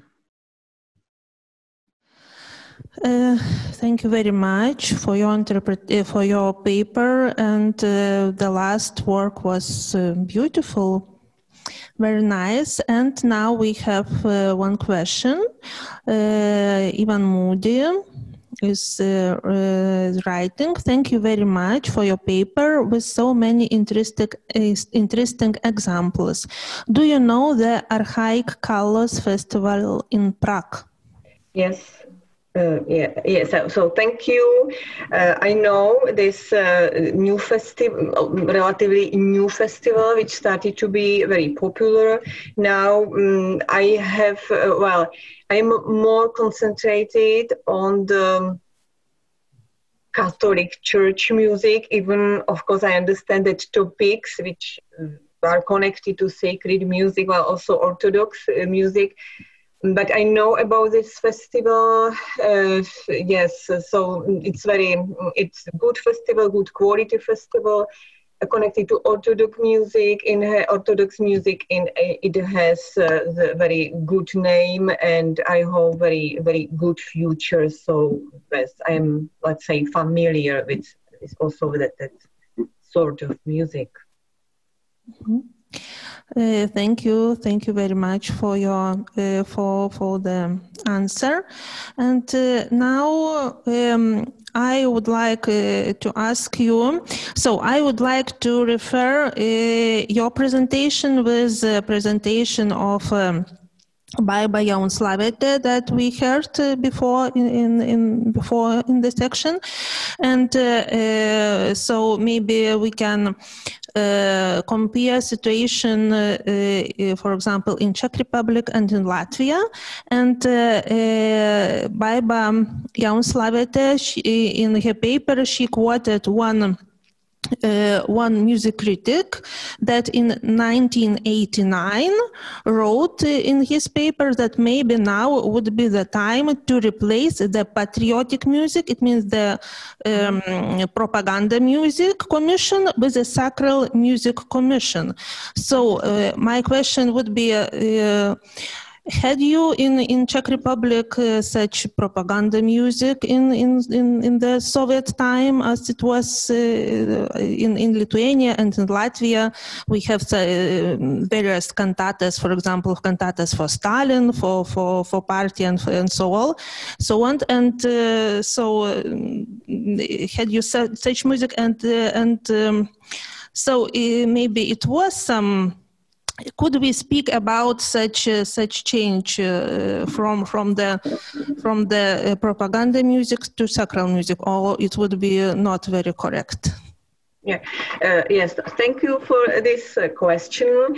I have been listening the morning papers, and I have got it written here. This change of Baba's presentation, patriotic music to sacral music. So it's my note from that, and I was thinking about the parallels, and everything what was said by Baba from Latvia, it has the same parallels as here. So we had in Czech Republic, especially in 50s and 60s, we didn't have so much sacred music, but it was a lot of propaganda music, a lot of, let's say, mass songs, mass cantatas, and so on.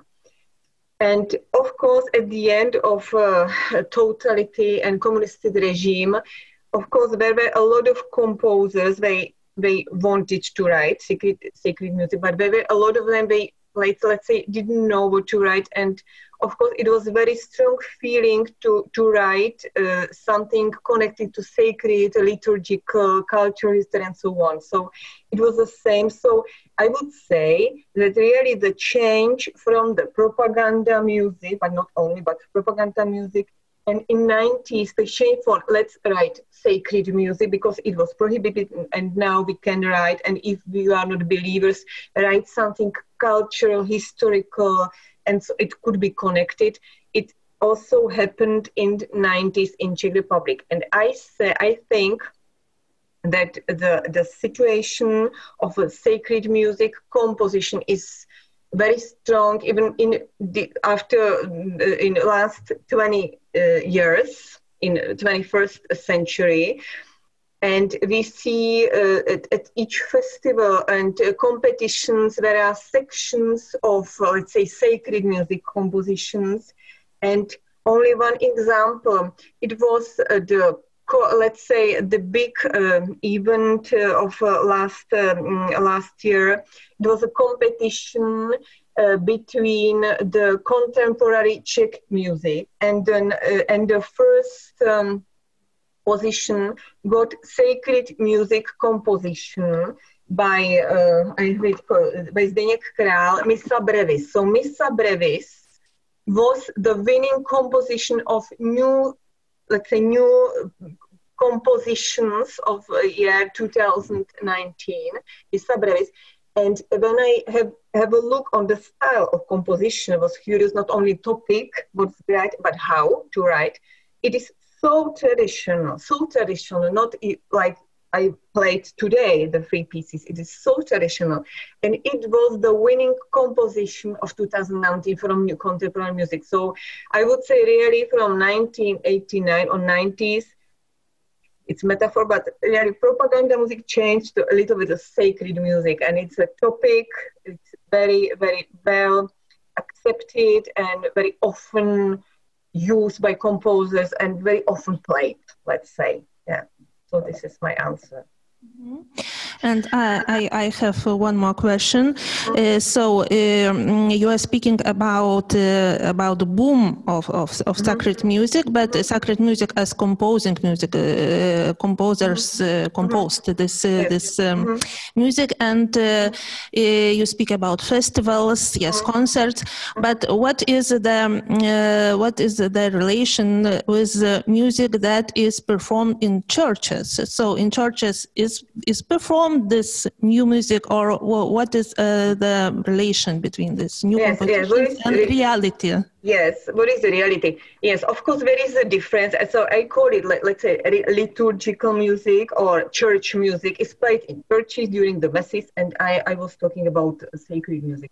So in masses, during the masses, it's played music. It's, let's say, the Second Vatican Council results.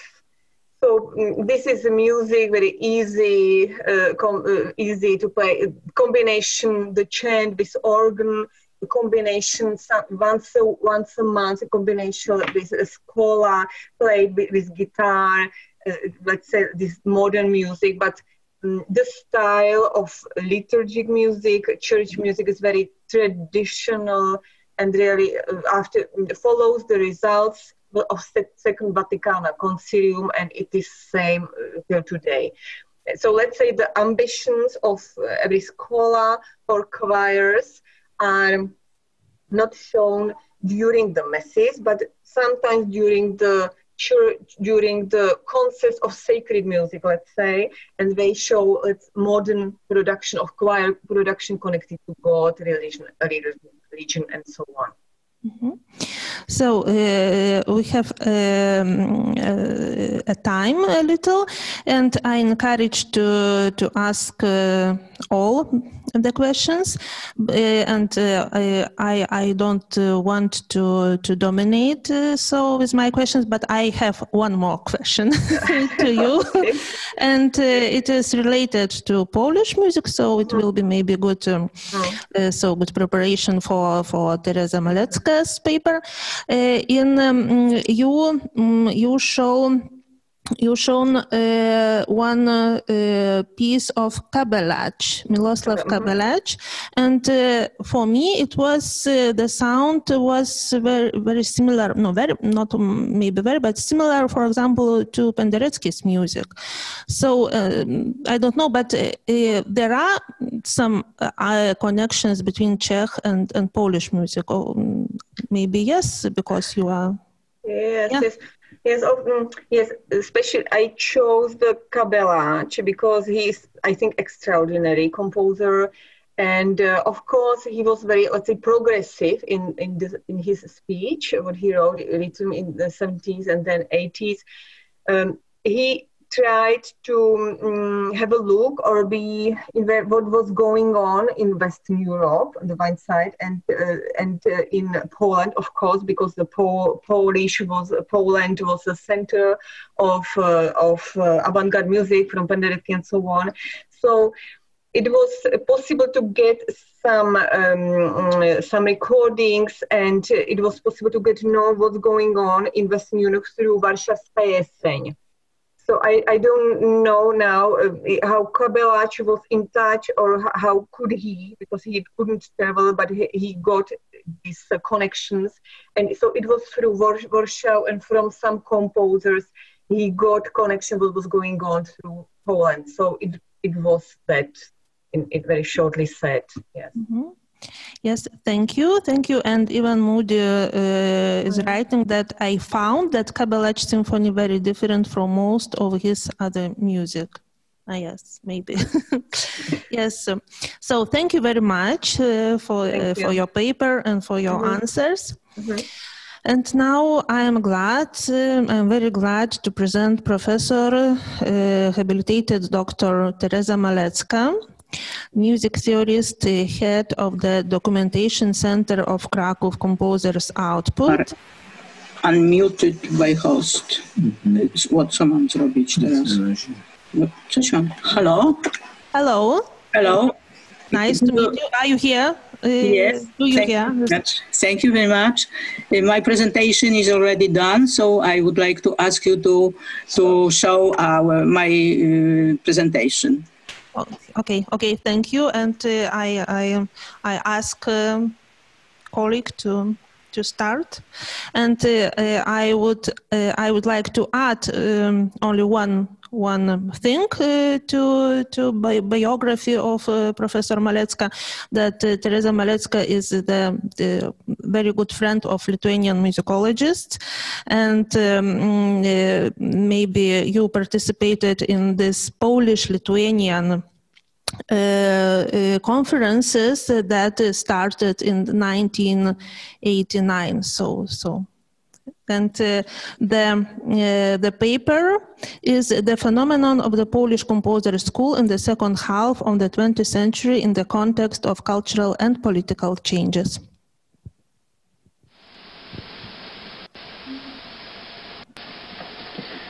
During the 1980s, something had happened in the minds and hearts of the people of East Central Europe that had made 1989 not just possible, but essential.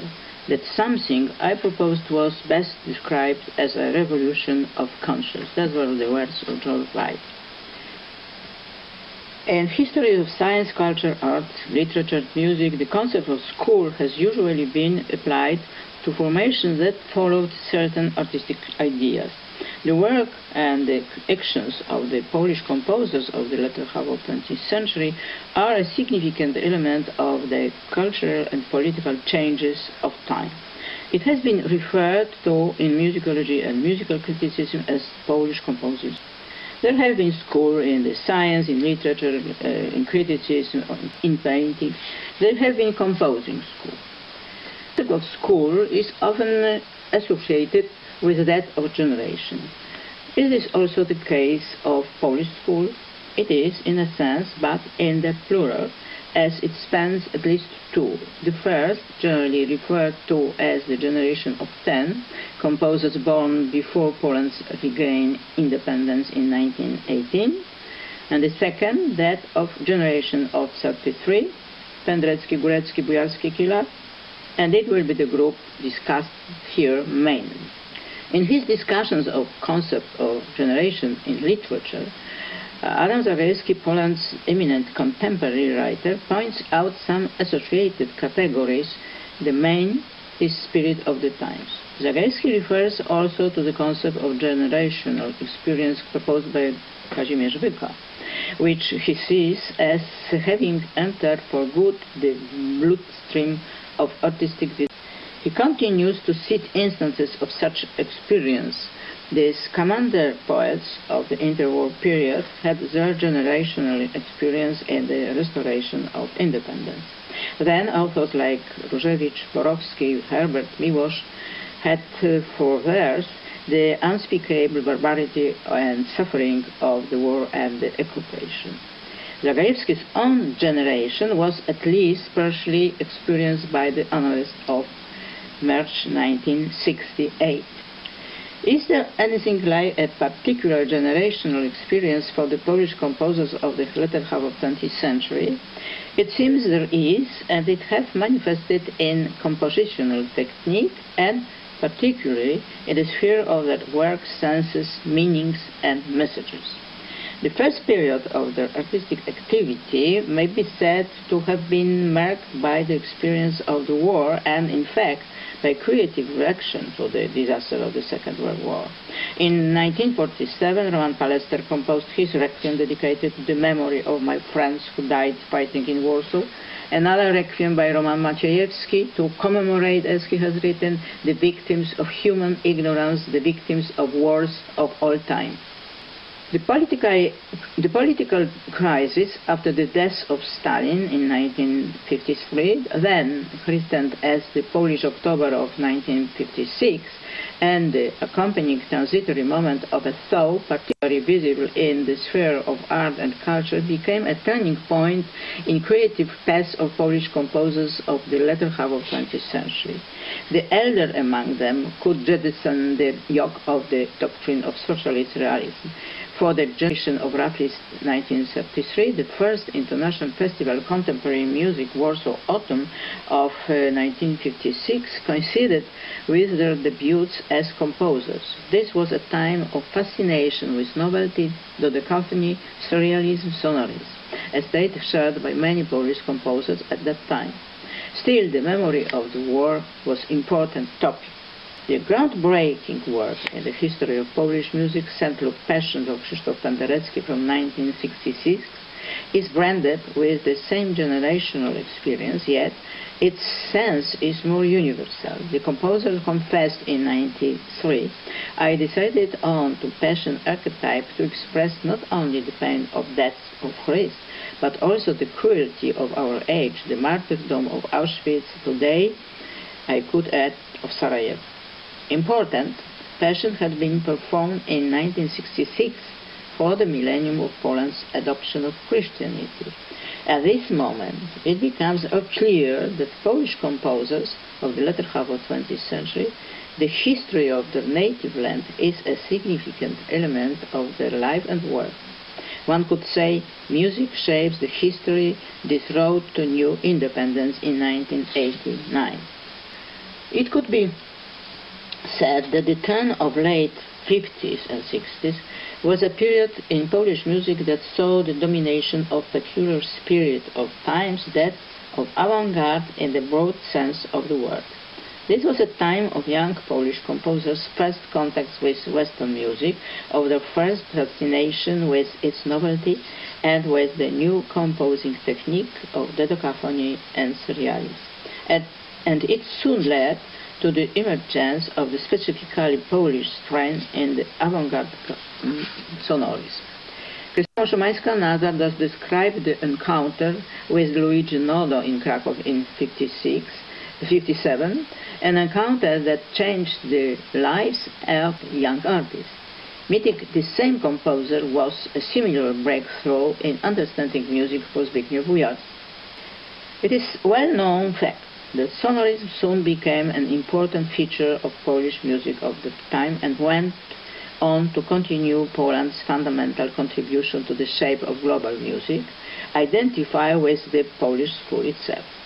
A creative sphere, new means of expression were discovered by Krzysztof Penderecki and other young composers who proposed unconventional instrumental effects, new sounds, timbres, new texture, including the trademark, the tone cluster. And he pioneered more generally a new thinking about music, focused on qualities of sound. Pieces written according to the sonorist technique required the creation of a new system of musical notation. Mycielski emphasizes expressive function of sonorism. Considering Polish symphonies of the second half of the 20th century, he has written that the times of freedom were dominated by ludic sonorism, which became expressive sonorism in times of danger. And then came St. Luke Passion, where the avant-garde meets tradition reborn, and which foreshadows what was to happen in the 70s. A return to the category of beauty.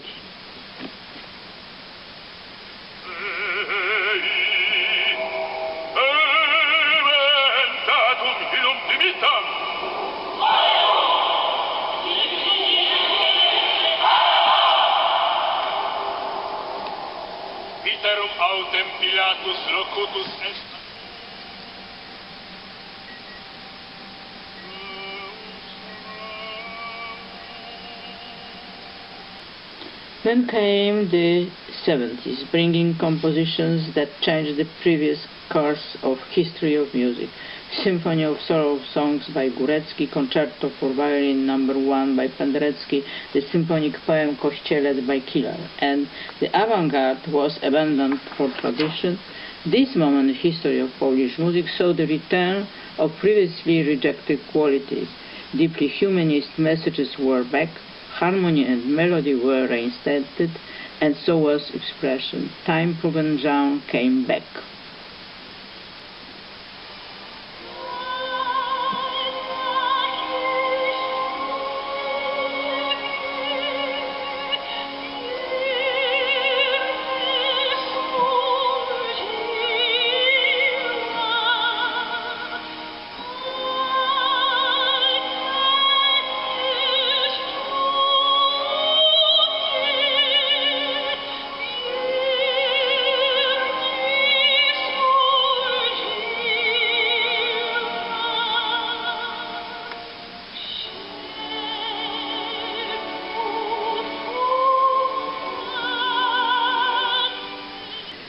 Seemingly parallel to that, the visionary idea of Krzysztof Droba to create the festival Young Musicians for a Young City at Stalowa Wola ushered in the music of Eugeniusz Knapik, Andrzej Kranowski and Aleksander Lasoń, young and original artists who also reverted to tradition.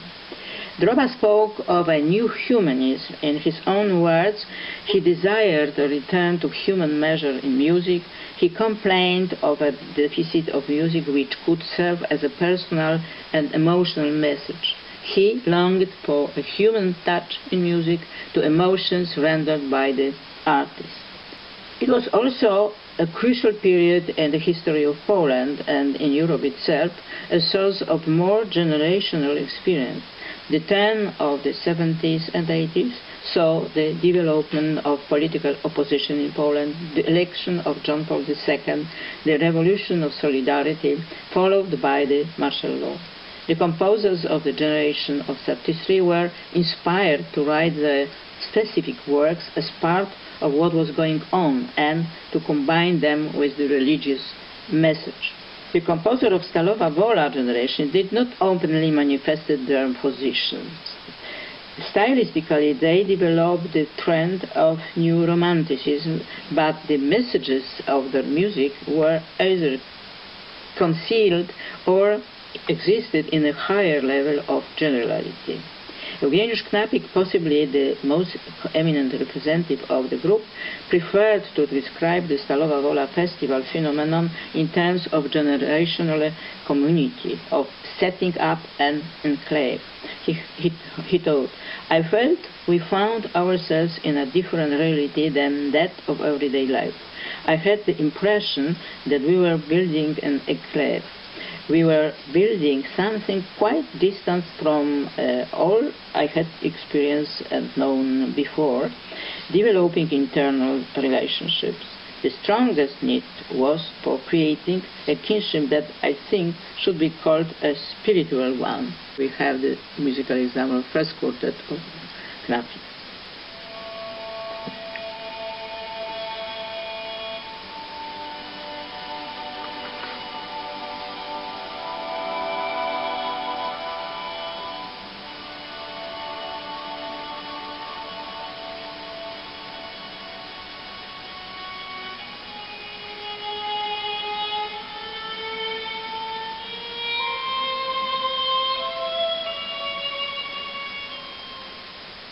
Yet even then, the old and new continued to spur over means of expression and a composing technique.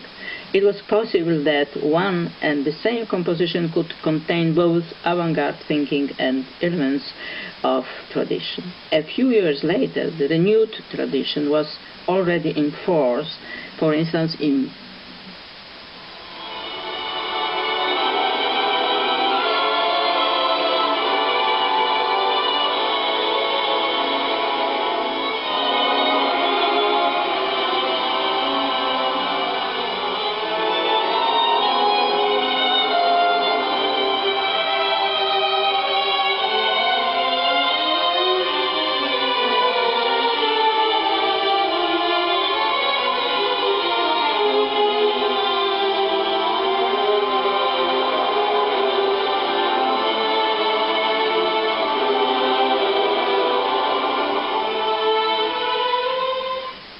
There is a conspicuous absence from this discussion of the Polish school of the second half of the 20th century, Witold Krosławski, one of Poland's most eminent composers of the century.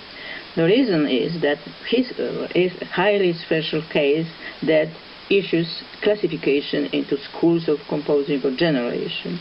The artistic path of the founder of controlled oratories was unique. The one thing he had in common with the group of composers described here was the political breakthrough in 1956.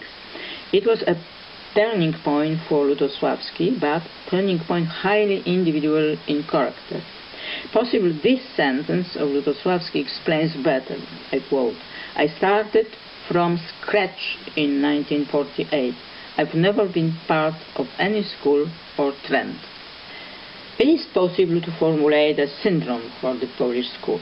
Bearing in mind all of the above observations, an attempt could be made to point out some aspects that bear out associations and similarities between the composers' positions, their techniques, and the messages of the differing authors. There are, first, the connection between the categories of school and generation resulting from the presence of generational experience and of a particular spirit of the time. Second, the general appearance of discrete periods, the time of the avant-garde, the time of tradition reborn. Then the significant presence of humanistic subjects and messages with the peculiar relationships to sacrum, and the liberation function of music. Clearly turn to almost all of the historical genres, unprecedented development of new symphonic program pieces of symphonic poems, a significant presence of the string quartet genre in the artists irrespective of their stylistic phases, a significant presence of pieces for string orchestra like sinfonietta, like divertimento, and so on. The final phase of 20th century and the onset of 21st in the intertextual era, traditional genre terms like symphonies or opera special, mere reference to genre distinction rather than an attempt to preserve the identity of the genre. After 2000, the phenomenon of the Polish school may be discussed within a fairly well delineated time frame, from the political and cultural breakthrough of the so-called Polish October in 1956 to the turn of the century and millennium.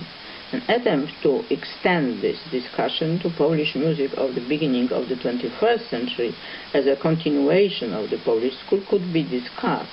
However, the years from the final decades of the 20th century until today have been marked by omnipresent postmodernism and a particular reference to intertextuality. In 2005, Tomaszewski wrote of Polish 20th century music, "Whether you like it or not, we have now entered an intertextual era." A couple of types of intertextuality can be identified in Polish music. One, intertextuality of composing techniques and style. This include the work of Paweł Szymański, Paweł Kietyn, but also some pieces by Krzysztof Penderecki like Ogóreks, or Henryk Mikołaj Górecki, such as, in a way, Concerto for Harpsichord and Orchestra, or some small requiem for a poet. And the second type, intertextuality that serves a higher ordered idea and expresses itself in the work's message, in its author's references to history, to values such as patriotism, religion. This would be the case of vocal, instrumental, or symphonic pieces by Górecki, Penderecki, Filarny, Kietyn, Senmer, Teschen, and many others. Here we have example of the first type of intertextuality, Paweł Szymański, Quasi una sinfonietta.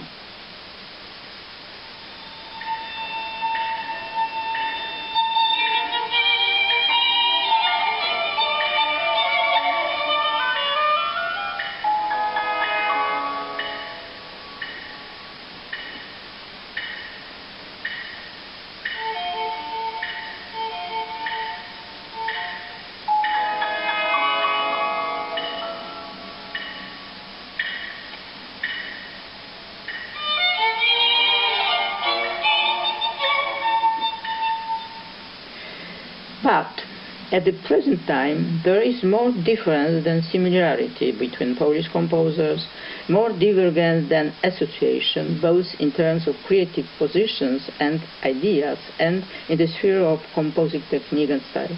It is a sign of the times. What times exactly?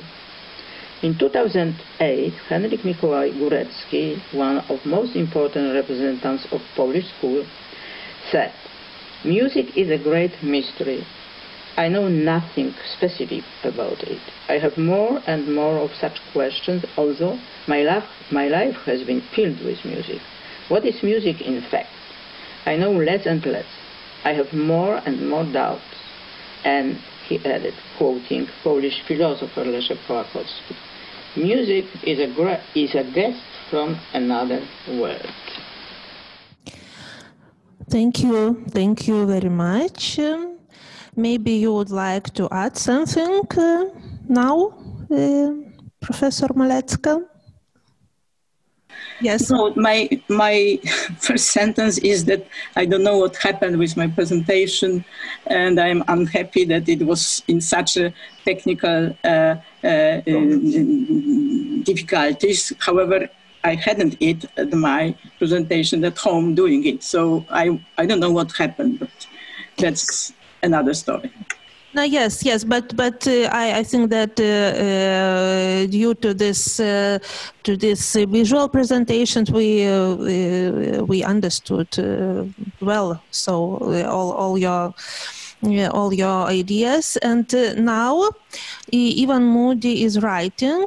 Teresa, thank you very much for a reply in interesting paper. Would you agree? I think you would, that the avant-garde position in fact transformed the later style of composers such as Penderecki and perhaps even more Górecki? It seems to me that Górecki goes back to earlier avant-garde gestures in many late works, even if they are tonal model in many ways. I find it impossible to understand these pieces without bearing that experience in mind. Perhaps it's kind of intertextuality within the composer's own output.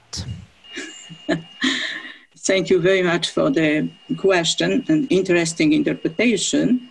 I think that I would agree, but the problem is that for both this composer you have mentioned, and Penderecki and Górecki, they changed their musical language, and not only language, but also the messages of the piece and so on and so on, much more because of their way of thinking about world, about history, about Poland, about Europe, about religion and so on, more than only from the technical point of view of this musical language. That is my interpretation.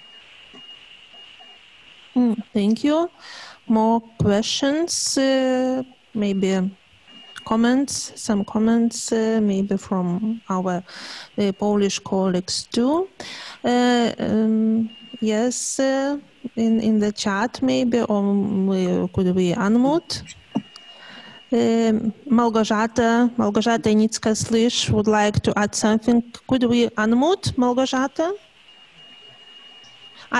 Yes, okay. Yes. Dear Teresa, thank you very much for so wide presentation of the Polish Composing School. I have one question connected with this kind of syndrome. Would it be possible to extend these values and add intensified expression? Because, for example, taking into account sonoristic works also had to do with very strong emotions. So maybe this kind of effects should include in such syndrome. What do you think about this possibility to extend this syndrome? One word, absolutely yes. Because all of these points what I have showed in syndrome, they work for expression, in fact. So that should be done on the very end of my syndrome as a summary of everything what I have written about the syndromes. Absolutely, yes. Thank you, Małgorzata. I will add it for publication with the notice that it is Małgorzata Janicka-Słysz idea. Quoting Thank you very much. Thank you very much. Question from Eva Vicharova. Could you say what is the contemporary trend of Polish composers in connection to sacred music in ideas, topics, and style? Yes, of course, it is absolutely sure that this sacred music is a very important direction in Polish contemporary music. And this is connected with different problems. At first, maybe that's why we have a lot of sacral music compositions, that Polish nation is very Catholic. I mean, maybe not yet, not is, but have been. And then, and that's why we can observe a lot of sacral works, not only in the time when this sacral idea came back after changing in, not after, but during the changing time in 1970s and 80s and so on. But now we can observe that we also have a lot of serious sacral pieces written by young composers, and also we had a lot of great pieces, religious pieces by Penderecki and Górecki on the late style in their life. So it is very important part of Polish music, I think. And I wanted to ask you after your paper, but it was not enough time, that some pieces are absolutely connected with the personality of John Paul II. We observe in Poland that we have hundreds or thousands pieces somehow connected with his personality, with his poetry, with his teaching, with his religious aspects of his teaching. So in Poland, that is some important moment of that. And I wanted to ask you whether the visit of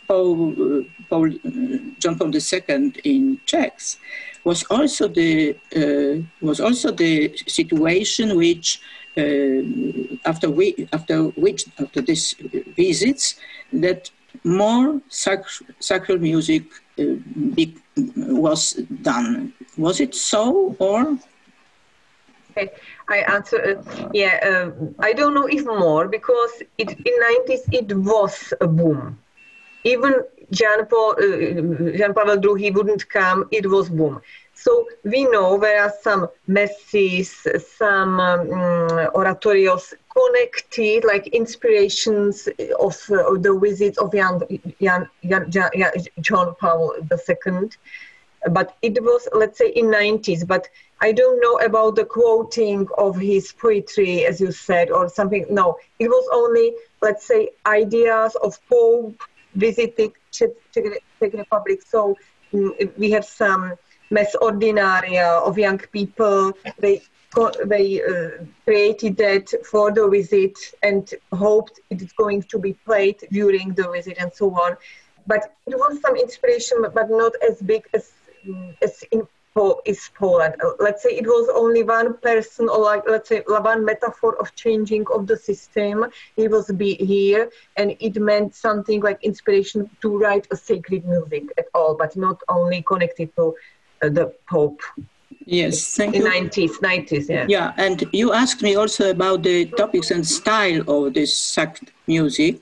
Contemporary now. And here I must say that it's very different way of expression, religious aspects of life. If one have in mind Paweł Mycielski passion, you can see that it is so different type of music together done. So it is highly intertextual piece, which somehow it is to discuss if it is real or not, but somehow is connected, the subject is absolutely connected with religious aspect because it is a passion, so it's absolutely clear. Okay, thank you.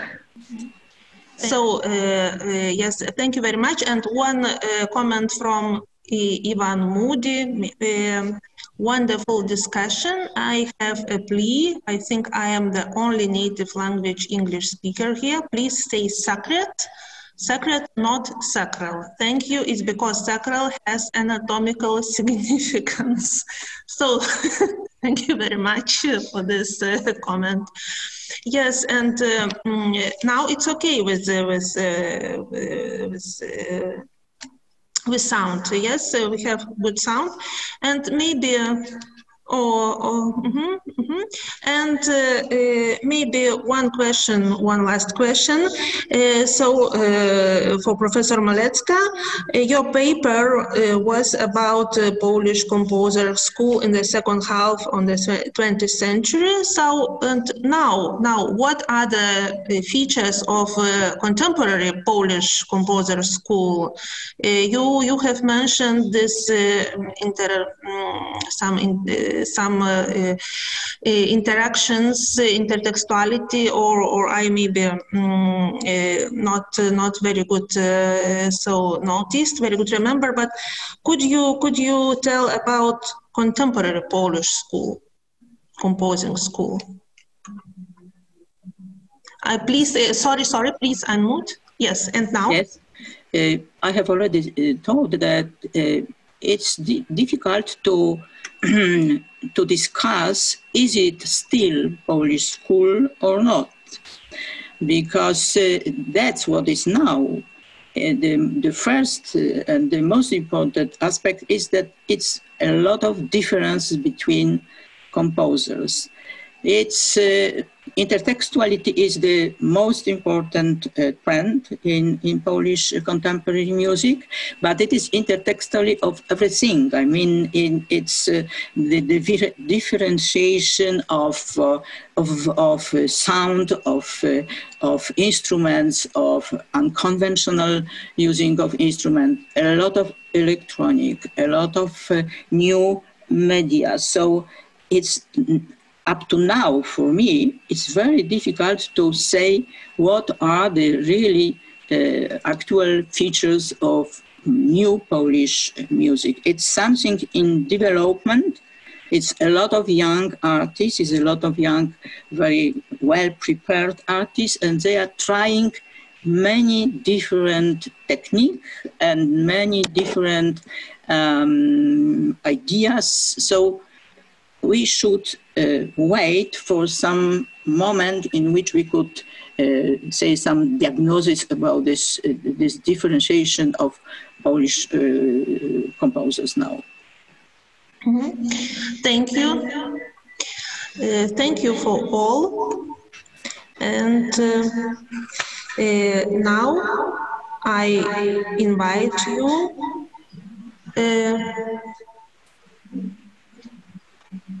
yes, thank you very much. And now I would like to invite you to a keynote lecture that will start at 6. And so thank you very much and see you later. Thank you. Good afternoon, dear colleagues, survivors of this intensive, very long conference. I would like to see if I could welcome Peter Schmelz. Hello, Peter, again. We started communication with Professor Peter Schmelz, our keynote lecturer this afternoon. In the morning in Vilnius, I wake up and got the message from Professor Peter Schmelz. So now we will have his keynote lecture. Is the last paper today. And Professor Peter Schmelz, he pre-recorded his video lecture for some to avoid any technical and other difficulties. And later he will join us for discussion, but probably you could say something before this video lecture. Peter. Hello, can you hear me? Yeah, we hear you. I recorded a little bit of an introduction to the video itself, so I'll just say hello, good morning, good afternoon, good evening. It's early in the morning here. I know it's late there. I'm just glad to be here, and I look forward to talking with you after my talk. Okay, so I before starting video screening, I would like to say just a short introduction about Professor Peter Schmelz, who is Professor of Musicology at Arizona State University. His areas of expertise include 20th and 21st century music, Russian, Ukrainian, and Soviet music, music in the Cold War, popular and experimental music, music and politics, film music, and sound studies. And his numerous books are awarded by the just very important prizes. And the title of his today keynote lecture is Russians Are Coming, the Ganelin Trio in North America, Summer 1986. Hello, everyone. I'm very glad to be joining you today, if only in a virtual sense. I wish very much that I could be there in person. I've wanted to visit Vilnius for some time, and I'm hoping that before too long, in the not too distant future, I'll be able to make the trip in the flesh, so to speak. I hope you're all having a wonderful time. It looks like a fantastic conference, and I'm very much looking forward to presenting my material on the Ganelin Trio with you, and afterward talking to you about the questions that it raises. So the paper that I'm going to be presenting today is an outgrowth of the book that I've just finished, called Sonic Overload, Alfred Schnittke, Valentin Silvestrov, and Polystylism in the Late USSR. I just finished the index for this book yesterday. It will appear in early 2021 from Oxford University Press. When I was working on this book, I had originally intended to include a chapter on polystylism in other art forms in the last decades of the Soviet Union, and particularly in other forms of music other than academic classical music. And as I was conducting the research for that book, I came across quotations like this from members of the Ganelin Trio, who very frequently in interviews in the late 1970s and early 1980s spoke of their music as consciously polystylistic, obviously borrowing from Schnittke's own language that was circulating quite widely in the USSR at the time. And because of their use of this language, I became interested in their music, and eventually that chapter, which is no longer in the book, Sonic Overload, it is its own project, a book on experimental music in the late USSR that I'm working on, of which the Ganelin Trio forms one chapter. As part of that project, I've also started working on a separate paper, this paper that you're about to present, about to hear part of today, about the Ganelin Trio's tour to the United States and Canada in 1986. And along with that, there's another paper I'm working on that discusses Sergei Kuryokin's tour to the United States in 1988. So these two tours in 1986 by the Ganelin Trio and by Sergei Kuryokin in 1988 form a kind of pair about late 1980s cultural exchange. And that's the general theme that I'll be talking about today. So I want to begin with an anecdote that Vladimir Tarasov relates in his second book of memoirs called Tom Tom, a title whose doubled significance we can perhaps return to after the talk.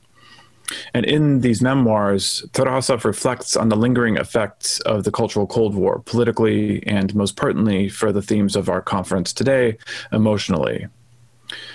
He recalls attending a 2008 conference at the Dave Brubeck Institute at the University of the Pacific in Stockton, California, an event held in honor of the 50th anniversary of the Dave Brubeck Quartet's fabled 1958 tour of Eastern Europe, the Middle East, and India, among other places, although those other places did not include the Soviet Union.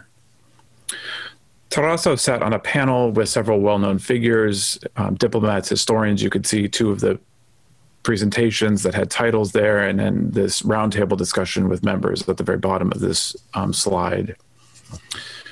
Tarasov said that he listened to the presentations with growing discomfort and even displeasure. he said that he was the only one there from the other side, the only one from the Soviet Union or the former Soviet Union.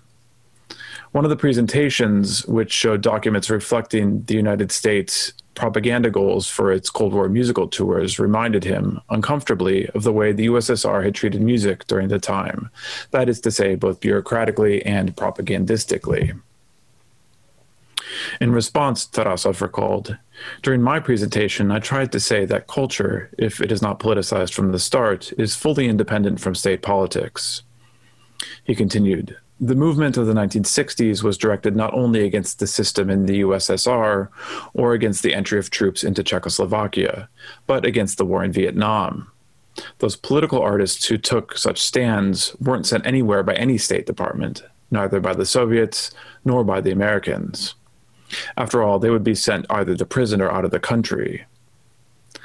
Tarasov reported that his attempt to refine the discussion at the Brubeck Institute to show both commonalities and differences between the two superpowers, as well as to refine the understanding of who and what counted as political, came up short. It was misunderstood.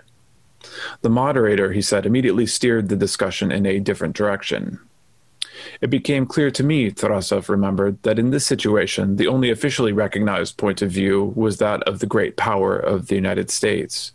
And any kind of true discussion about the meaning of culture during the Cold War was impossible." Tarasov thought that he had been invited to a discussion, not a celebration. This was a shame because his own experience complicates and enriches our understanding of the meaning of culture during the Cold War, to borrow Tarasov's phrase.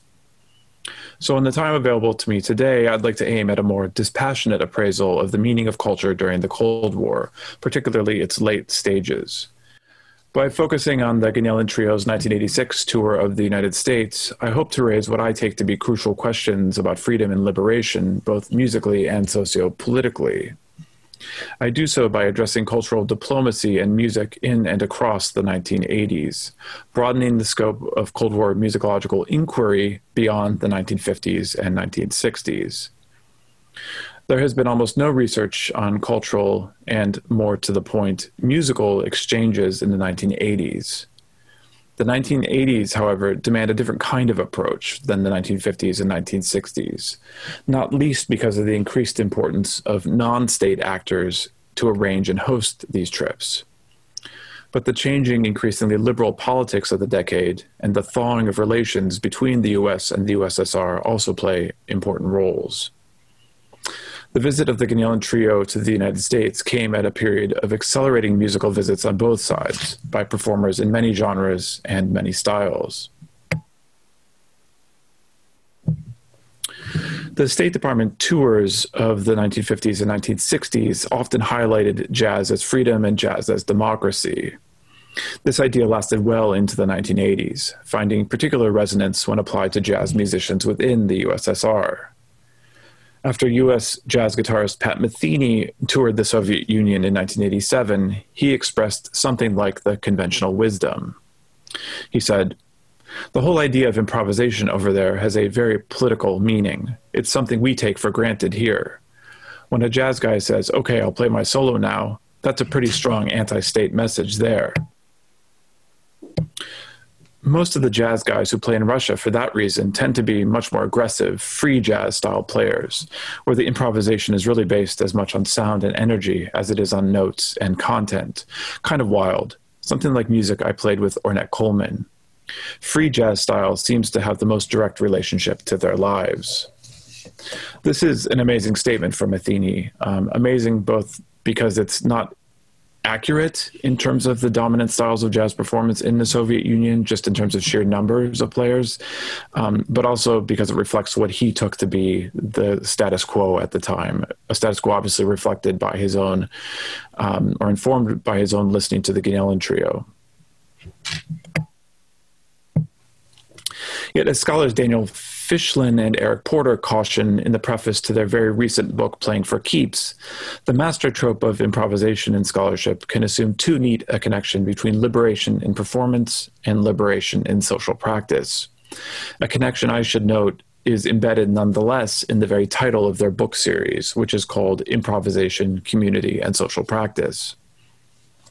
The interconnected, overlapping 1970s and 1980s Soviet new music, experimental, jazz, and rock scenes offer powerful case studies for investigating both the socio-political possibilities and limitations of improvisational musics of all kinds. The Ganellan Trio is a central example, and their 1986 tour of the United States sets in motion multiple layers of meaning and interpretation, raising questions about ownership, authenticity, and responsibility, amplifying the connections Matheny asserts between free jazz and Soviet lives. Central to these assertions is the utopian linking of improvisation and freedom, an interpretation usually divorced from specific social practices, yet overshadowing everything as a free-floating, unexamined truism. Most obviously, freedom broadcasts different meanings in the 1980s than in the 1960s, and particularly in the Soviet Union, where freedoms began to be felt more and more as the decade progressed, a different state of affairs from the détente that took hold between the two countries from the 1960s into the 1970s, or for that matter, the stagnation that settled over the USSR in the 1970s. I should also mention something here about the way that I'm referring to the group of musicians, Ganellan, Tarasov, and Chikatsin. There have been some disputes recently, I'm aware, between the different members of this trio as to what they want to be called, what they think they should have been called. I'm deferring to the historical record for this and to the fact that in the United States, without exception, newspaper journalists and concert promoters referred to the group as the Ganellan Trio. And the records, both in the Soviet Union and in Eastern Europe and in America, the records that they released included the name the Ganellan Trio, almost without exception. So I'm going to be calling them the Ganellan Trio and mean no offense by it. So before I go into the circumstances behind the tour, I want to talk about the general trend of these exchanges in the 1980s.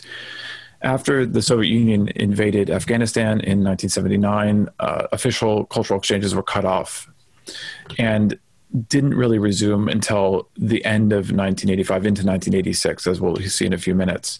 But I want to point out that they didn't stop entirely. For in 1982, Chick Corea was in Moscow, but he was there privately. He was a private guest of the United States ambassador, even though he played several concerts that people were able to attend. It wasn't an official exchange. The Rova saxophone quartet, about whom we'll hear more in a few minutes, they also went to the USSR as private citizens in 1983, even though they were conducting what they thought of as diplomacy. And then you have Iron Maiden coming, John Denver, a United States folk singer, comes in 1985.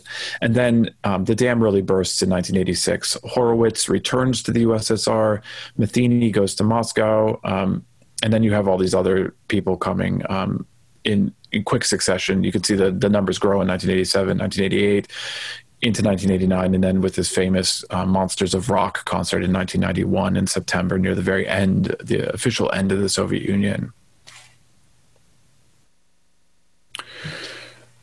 So the circumstances behind the Ganellan Trio's 1986 tour show the changed circumstances in U.S.-Soviet relations by mid-decade. With Gorbachev now in power and U.S. President Ronald Reagan reelected in a landslide to his second term in office, the two countries had come to an agreement in November 1985 at a summit in Geneva, Switzerland, to renew cultural and other exchanges.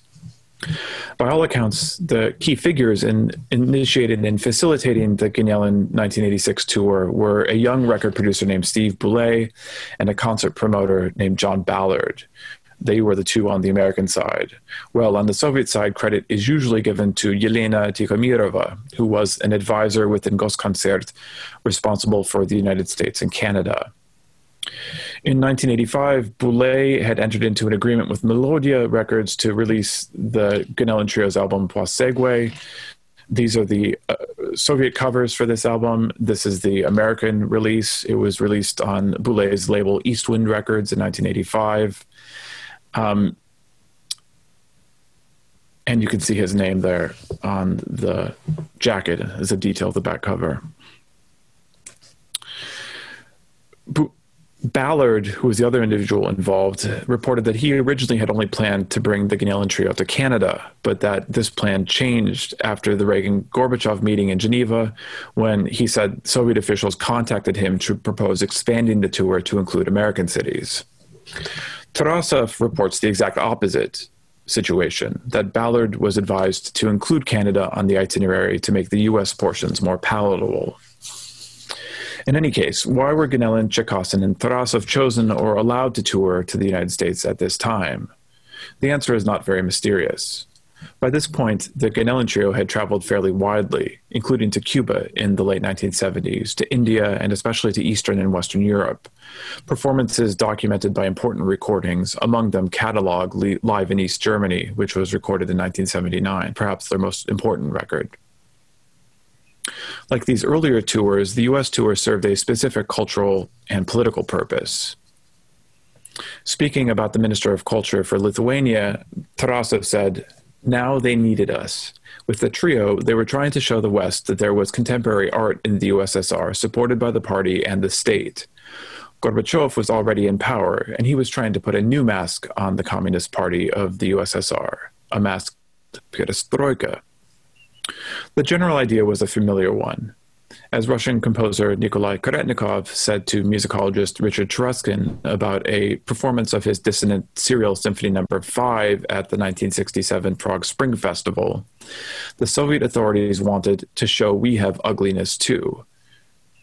Or as record producer Leo Fagin was quoted in 1986 about the Ganelin Trio tour.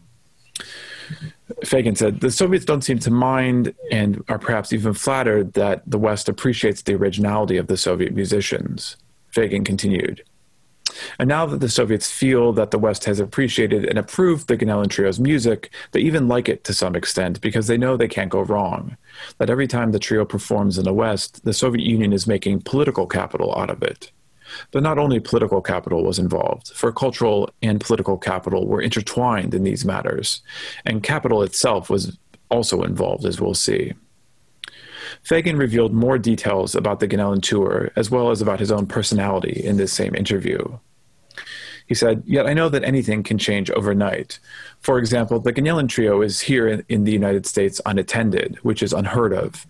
I mean, they are not accompanied by the KGB or any sort of minders. This, as far as we know, is true." Fagin also said, "But yesterday the Soviet Minister of Culture was sacked. This was true as well." So even though at present, Fagin continued, everything seems to be changing in favor of this music, the situation is totally unpredictable. Besides, the Soviet bureaucracy is so awkward that even when they have a treasure like this new music, they can't use it properly. In Europe, there is a real battle going on for the Ganelin Trio. The organizers of the biggest jazz festivals are doing their utmost to book the trio and other Soviet groups. Yet the Soviet bureaucracy is so unpredictable that they're sending the trio to play in India and Portugal. Now you tell me, who needs their music in Portugal? This is an amazing question, I think. Perhaps we can consider this later on. Who needs their music in Portugal? And why is it more needed in the United States? Fagin, it should be said, was a crucial mediator for Soviet new music in the West, particularly in the United Kingdom, where he was based, and then into North America. Fagin had emigrated from the USSR in the early 1970s and worked for the BBC Russian language service. He founded Leo Records in 1979. As his remarks show, he could be impassioned, if not cantankerous, in his advocacy for the music he released, if not propagandized. Note the headline on this 1985 advertisement for Leo Records from The Wire magazine. It says, "Music from the Soviet underground, critically acclaimed as the most original and adventurous improvised music of today." Fagin often highlighted the Cold War context for his recordings, showing as well the control that he, and not the music's creators, held in their dissemination. So on the back of this album, it says, "The musicians do not bear any responsibility for publishing these tapes." This appeared on several Ganelin Trio and other records released by Leo Records. And we can say much more about Fagin's role in the dissemination of this music, perhaps after the main portion of my talk. Yet Fagan didn't arrange the US tour for the trio. The American promoters, Boulez and Ballard, did. And they arranged a busy schedule, 21 days, 17 concerts, 15 cities. As Boulez reported, Gnielin, Chekassin, and Tarasov told him, let's play every place we can. Let's kill ourselves. We want to get out and play because America is the birthplace of jazz. Yet the trio seems to have gotten more than they bargained for. Tarasov complained in an article from the tour. He said, "We have had no time to see the cities we visit. I know the inside of People Express very well, however." Now, this is a funny historical reference. I had to look it up. I thought it might be a bus or a van line, but it turns out it was a budget airline that flew in the United States from 1981 through 1987 when it became part of Continental Airlines. So here you get a sense of the tour. This is all of it on one slide. I've split it up into more details. This is the first half of it, effectively, arriving in New York, then heading immediately, well, not immediately, after 5 days to the West Coast, going up the West Coast and then back to the Midwest, and then heading their way back to the East Coast before leaving from Boston. Their first performance was at the JVC Jazz Festival. Many performances during their trip were at festivals. It was the summer festival season, after all. They played with Lester Bowie's Fantasy at Town Hall in New York City. They were opposite Miles Davis and Spiral Gyro. Herbie Hancock played the next day. Ella Fitzgerald opened this festival, so it was a pretty big deal for them to be there. Here are some publicity photos from the time. Tarasov remembered their first night in New York City very vividly. He said, "We went to jazz clubs and cafes, met many new people, saw Greenwich Village, where no one sleeps, and all night the streets are filled with people. The car that John Ballard called to take us back to the hotel was huge and looked like a sausage on wheels. All of that was like something in a dream, like in one of Fellini's films." Tarasov later described the speed of life in New York based on this very jam-packed schedule they had. He said, "In Europe, that day would last for a week. In Russia, for about 3 years. But for New York, it was a normal working day, if, of course, you had a job."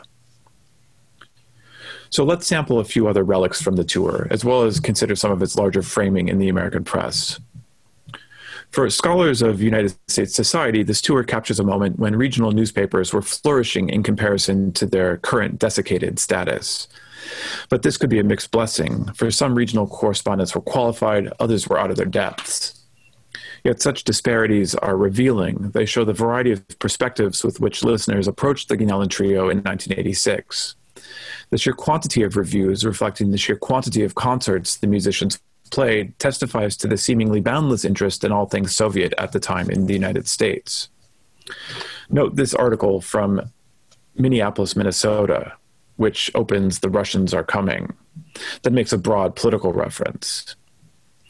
It says, this is a detail of that, "Free Soviet jazz, that's not a battle cry like Free Angela Davis or an advertisement for a no-cost concert. It's a description of the Gnielin Trio, the first Soviet jazz group exported to the United States as part of the cultural exchange that started after the Reagan-Gorbachev summit last November." And then it goes on to compare the group to the Art Ensemble of Chicago. So I didn't pick the title of my talk at random. This kind of comment appeared with great frequency among the reporting on the trio's North American tour, as we'll see. Here's another advertisement from the same show in Minneapolis, showing Chekassin playing 2 instruments. Another blurb about the JVC performance at Town Hall, again showing Chekassin for 2 instruments. The American newspapers loved this image because it was so unusual. Now, the most compact record of reception for the tour comes thanks to Fagan.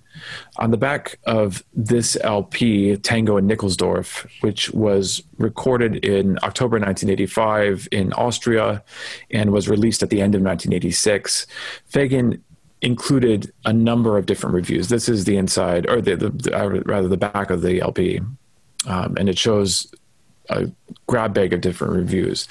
And interestingly, this resembles earlier Cold War souvenirs. For example, this LP from the 1959 New York Philharmonic tour to the Soviet Union including Shostakovich's Fifth Symphony, played by Bernstein and the New York Philharmonic. On the back, it includes positive reviews of that tour by Russian authors in Pravda Izvestia and Literaturная Gazeta. So when Fagin includes this, he's following in a long Cold War cultural trend. But as opposed to that Bernstein record on Columbia, Fagin included negative reviews as well. And so this one here at the top, Jazz That Should Be Sent to Siberia, and lest you think that Fagin was making that up, here's the original of that article from the New York Daily News in 1986, 23rd of June. I like the caption on the picture. What it was wasn't jazz. The opening sentences are pretty good too. Ever hear of the Chinese water torture? Pretty horrible, huh? Well, the Chinese water torture is a jolly game compared to what the Russians just sent us, the Soviet music torture.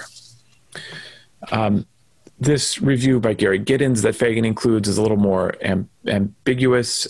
He said that he was disappointed in the performance at Town Hall, but he says that that expectation was partly the result of hype, but in this case, it had more to do with the dark, gripping passions that erupt on Ganellan's records, but merely simmered in New York. And I find this very interesting because it shows that there was a lot of press about how big a deal this was. And so people got their expectations lifted, and they were also lifted by the performances on their LPs. And often live performances didn't match what they had heard on the records.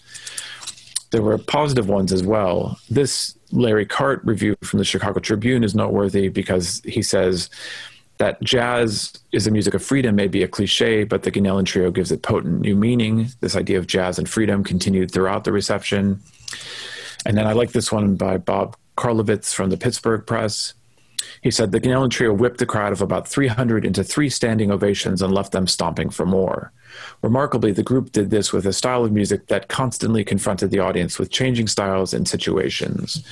So he's calling attention to their polystylism, as well as pointing to the enthusiasm of the crowd, which was echoed by a number of reports across the United States, and which we'll hear in a recording in a few minutes. So the moment that was best documented on the tour, both audially and visually, was their performance in San Francisco. This was the only commercial recording to come out of the tour from their concert on Friday, 27 June 1986. Now, the previews for this concert were typical. Critic James Evans began his article in the San Francisco Examiner on 22 June 1986 with a familiar refrain. He said, "The Russians are coming to play jazz." The joke, it seems, never grew old.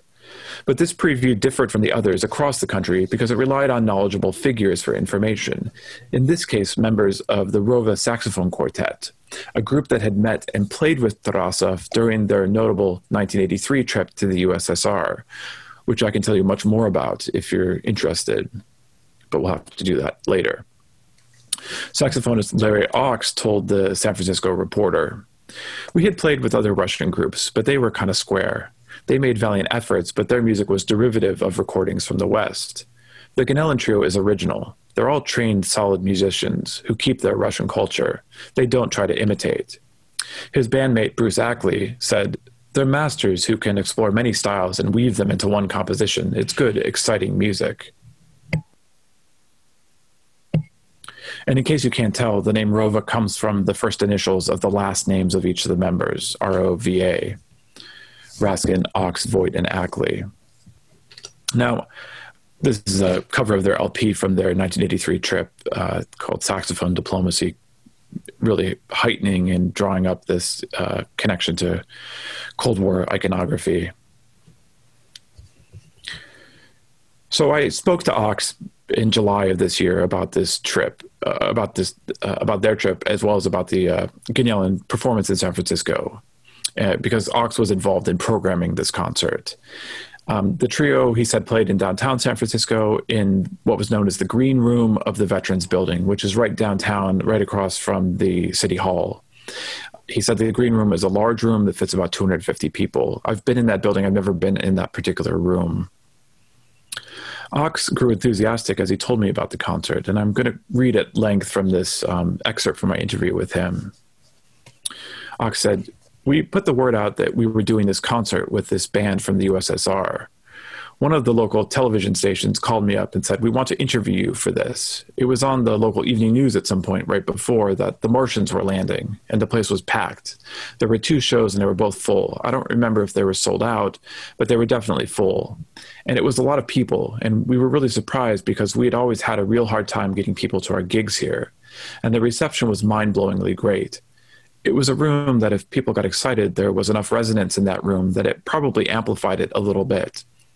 But this was San Francisco. There are a lot of artists here, and everybody was there. There was plenty of general public there, too. It was very, very enthusiastic, and I thought they sounded great. And then he talked a little bit about the music that they performed. He said, "But man, you know, if you checked out their music, it's right. I mean, half-hour pieces with percussion instruments. These guys were their own unique thing, but that's what they did. They created these terrains that they blew through. It was great. I never can feel like I could be a really good judge of accessible. I would say it was hardly accessible, and yet this audience just rolled with it. They just loved it. I don't remember what the response was for us. We played before them, but I'm sure it was pretty good." So I'm going to play you a recording from these performances. And I had wanted to play you part of the video that Larry Ox's sister Jackie had shot. There was a documentary that they released called Jazz Summit. And it's available in portions on the internet, but the video wasn't coming across on Zoom, so I opted just to give you an audio-only version of what was going on. And I thought I'd focus on one of the Guinelli Trio's most recorded songs, in fact, the most recorded song that they did, Knock the Knife, usually as an encore. We have 5 versions of this. The San Francisco Holidays version is the last of them. I would love to play all 5 just to show you the changing approaches, changing evolution towards performing this over time.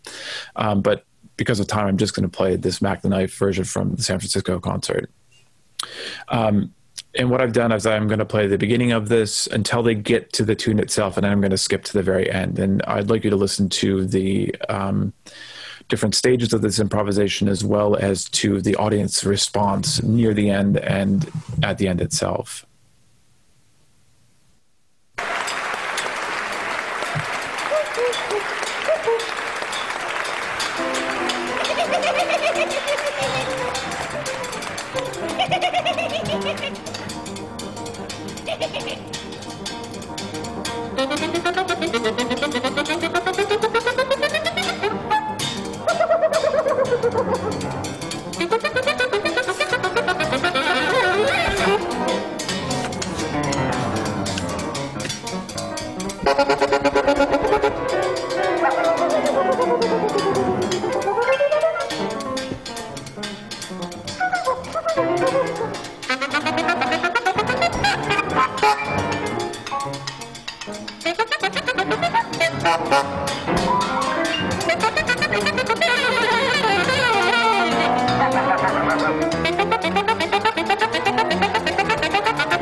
Thank you. Thank you very much.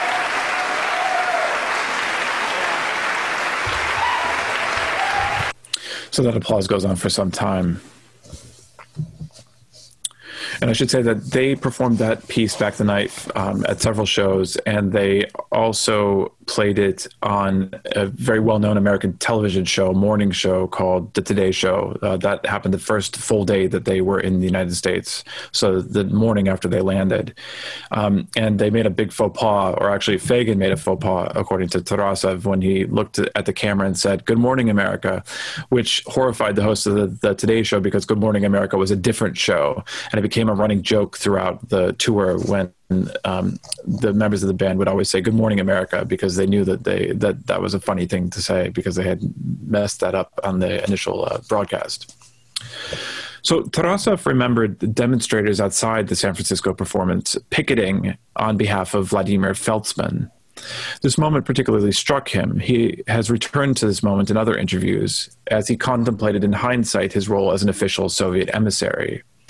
He said in a very recent interview just a couple of years ago, he said, "Sometimes they received us like a part of the propaganda of the Soviet system against the West. It became ridiculous. We were friends with Volodya Feltzman and played with him often in Liana Izakadze's orchestra. For a long time, he couldn't leave the USSR. And when the trio went to America in 1986 in San Francisco in front of the concert hall where we performed, people stood with placards reading 'Free Vladimir Feltzman.' A younger woman questioned in the Jazz Summit documentary after the San Francisco concert said, 'Coming from a country that is so restrictive that they were playing music that exhibited a very free and open mentality, I thought that was what was wonderful about it, that it was so expressive.' Freedom, again, was first and foremost on many minds. Even Tarasov followed this trend. In a 1987 interview, he said, 'I think jazz means glasnost because it is an open form of music.' Yet questions of freedom were not on Tarasov's mind during the 1986 tour, at least that is until near the end of the tour, when he felt more constrained by familiar protocol. Tarasov recalled, 'Most likely only in Washington did we feel that we came to the USA on an international exchange. Everything there was very ceremonious and official.' He continued, 'Insofar as our concert in the Capitol coincided with the celebration of Independence Day, and with that it was as if we were congratulating the USA on behalf of the USSR, the organizers of that concert, besides the Space Agency and John Ballard, was the Institute of Soviet-American Friendship and the Washington-Moscow Capital Citizen Exchange.' So there were all these competing groups that were in charge of their journey across the United States. And he's right to point out that they were in D.C. right at the height of American patriotism, if not nationalism, on July 4th. And later, Tarasov reflected, he said, 'In fact, they did send us as propaganda, but to our benefit, since music is not identical to words, and in the Ministry of Culture in general, they did not understand what we were doing. They simply didn't understand how someone could like this kind of music, but they were blinded by dollars, for we began to bring them revenue. Revenue was one noted side effect of the tour, but it had other more immediate tangible results for the members of the trio, who, like all tourists, sought out and acquired souvenirs. Tarasov remembered heading to Tower Records in New York City, what he called, not without justification, the biggest record store in the world, not just jazz. And he said he was disappointed there not to find the records he was looking for, records by, of all people, the novelty act comedy musician named Spike Jones, who was active in the 1940s and 1950s in the U.S. I don't know if you know this name. I have an excerpt we could listen to afterwards if you're curious, or you can look it up on YouTube. Yet Tarasov became excited because he found Spike Jones records in Rochester, New York, and he returned home in a great mood afterwards. I think this choice of Spike Jones reflects something interesting about the aesthetic tastes of not just Tarasov, but of the group as a whole. Newspaper reports indicated that they bought other records by people like Duke Ellington and Frank Sinatra, Quincy Jones and Lambert, Hendricks and Ross, as well as Count Basie. They also bought several new keyboards, a synthesizer, a portable studio, and an electronic drum kit. Tarasov recalls going instrument shopping near the end of the tour on 48th Street and receiving a substantial discount from the sympathetic shop owner. But beyond these items that they acquired, the trio also met musicians and made further contacts. Chikausen played with John Zorn in New York City, and Tarasov met percussionist Andrew Cyril during the trio's June 2nd, 1986 performance in New York City. Tarasov and Cyril recorded a live album called Galaxies during performances in Toronto, Vancouver, and Oakland in 1990. So this was not the first time that Tarasov goes to the United States. And the tour had a lingering impact. At the end of 1986, eminent jazz critic Leonard Feather awarded the Gunnellin Trio the Guest Spot of the Year, declaring that they represented the first peace shot fired in a cultural exchange that may find the Leningrad Dixieland Band visiting us next summer, and a group including Herbie Hancock and Wayne Shorter visiting the Soviet Union. Now, the Leningrad Dixieland Band did in fact visit the United States twice in subsequent years, beginning in 1987, but as far as I know, Herbie Hancock and Wayne Shorter did not make it to the USSR. Interestingly, the Gunnellin Trio tour appears to have been almost entirely for external consumption. It received very little attention from the press within the USSR. I have been able to find only one small notice in Sovietskaya Kultura called In the Birthplace of Jazz, and there Gunnellin is quoted as saying, "Of course, we were very worried. We needed to convince the Americans that we can play jazz and that what we play is jazz, although our kind of jazz. I think that we succeeded in doing this. The evidence of this is the friendly applause that American listeners awarded us with. Jazz connoisseurs and critics said that your compositions are extraordinarily interesting, and one even declared, 'You won.'" The singularity of the event was not lost on anyone. As one of the Rova's members, probably Ox, said just before the tour, "These guys are like Halley's Comet. They probably won't be back in our lifetimes, but I hope that's not true." Besides providing some further mid-1980s cultural context, Ox's comment unknowingly presaged the end of the trio itself. For within half a year of the tour, the group had disbanded when Gunnellin emigrated to Israel. There was one last recording session with Italian saxophonist Mario Sciano, a concert in Moscow, which was released in 1986. The San Francisco recordings of the trio thus stand as their last official release as a trio without any other participants. And here's some other photos. This is from Jazz Forum. This is Boulet's account of the tour. Over the late 1980s and the period after the Gunnellin Trio's tour to North America, the Cold War slowly began to lose its force. What was often referred to in the American press as glasnost chic quickly wore off. Musicians who traveled to the USSR met a reality different from their imaginings. A journalist reported in 1988, when Pat Metheny toured the Soviet Union last year, he went where he liked, spoke to whomever he wanted, and said he was almost disappointed by the absence of the intrigue factor. Writing in July 1987, historian Harlow Robinson declared, "Now performers are tripping over each other in their eagerness to board the bandwagon bound for Moscow, and hardly a week passes without media appearances by musicians returning from a tour of duty on the Russian front, having bathed in the enthusiasm of Soviet audiences. Note this already tired wartime rhetoric, tour of duty, Russian front, not far removed from the Russians are coming headlines that greeted the Gunnellin Trio in 1986. Many musicians and other artists made similar comments about many different kinds of music around the 1990-1991 divide, realizing that something had been lost, but loudly proclaiming that now music could be just music. Later in his report, Harlow Robinson cautioned, "True cultural exchange involves an ongoing reciprocal relationship that involves more than just jetting in, performing, and making fervent vodka toasts. It takes time, empathy, and enormous patience." I would like to return to the beginnings of my talk today, to Vladimir Tarasov's reflections on his disappointing experience on the Cold War-related panel at a Dave Brubeck conference in 2008. Tarasov closed his comments on simultaneously pessimistic and optimistic notes. He said that after the talks by the other participants, it became clear that nothing had changed from the time of the Cold War. And moreover, it seems, nothing would change for a long time in the relationships between our two countries, that is, between Russia, the former Soviet Union, and the United States. Each was trapped or oppressed on its own side. That was the negative conclusion. But Tarasov saved the optimistic conclusion for last. He said, "The most important thing in cultural exchange, and in culture with a capital C, in general, is the opportunity to travel.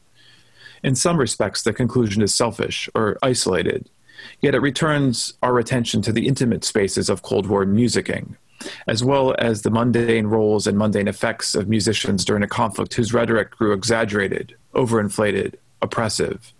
So oppressive, in fact, that it lingers with us still. A recent interview with Tarasov ended with an archetypically American vignette, listening to music on a cross-country road trip. He described driving across the United States in 1996 from New Haven, Connecticut to San Francisco and hearing on his car radio a genius saxophonist. Then, he continued, I heard that the drummer and the pianist weren't bad either. And then they announced that it was our trio. On the radio, they were having a festival of our trio's music. Thus, that segment of listeners among whom our music is popular remember us. In the end, it's not rock. It's contemporary music that doesn't have wide popularity, but it seems to me that there is a sufficient number of people who get pleasure from listening to it. Turned off by the triumphalism, the unwanted politicization, Tarasov today speaks to the more modest, intimate, emotional results of cultural exchange, outside the framework of winners and losers, fronts, and mock invasions. His response suggests a different kind of freedom, a freedom of choice no longer based on the reflexive, reactive binary oppositions of censored art, of approved or unapproved, official or unofficial. Today, Tarasov builds on a different kind of pleasure, one involving the cultivation of a discrete corner of art amid the ever-growing information onslaught. Lacking the mass headlines, fame, and notoriety of the 1980s, Tarasov finds both encouragement and consolation in the initiated, the knowing, the few, as the Cold War fades in his rearview mirror. Thank you very much. I appreciate your attention, and I look forward to speaking with you. So, Peter, thank you very much for your fantastic paper, which significantly enlarged our knowledge about the Gonello Trio tour to United States, as well as the cultural exchange and diplomacy between these two superpowers during the Cold War. So now we have time for discussion, comments and questions. Our remote participants are welcome to write on the chat, and I see already first question by Evan Moody. And also we have here audience who also will join discussion. So Peter, do you see the question in the chat? I do. I was writing a response, but I guess I can just answer it verbally if that's easier. Yeah, you have to answer verbally, yes, definitely. Okay, so thanks, Ivan. By the way, I am a big fan of your work. I cite you very frequently, so it's good to meet you, if only virtually. I don't know if they ever did make it to Portugal. I suspect they didn't, but I'm still assembling a complete table of all of their travels in the 70s into the 80s. So it might pop up, and I'll keep you posted. If you find anything, please do let me know. So, okay, do we have more questions?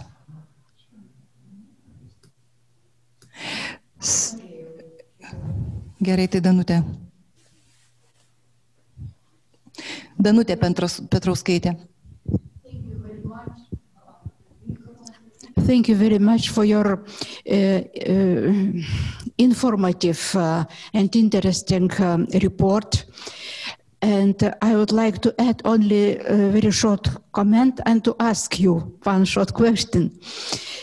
I noticed in the list of events of music changes, you wrote a festival in 1988 in Boston, Music Making Together. And you wrote that there was performed a symphony of Schnittke. Do you know that not only Russian composers went to Boston, but 12 composers from all Soviet Union, and among them our Lithuanian composer Vytautas Laurušas was also there.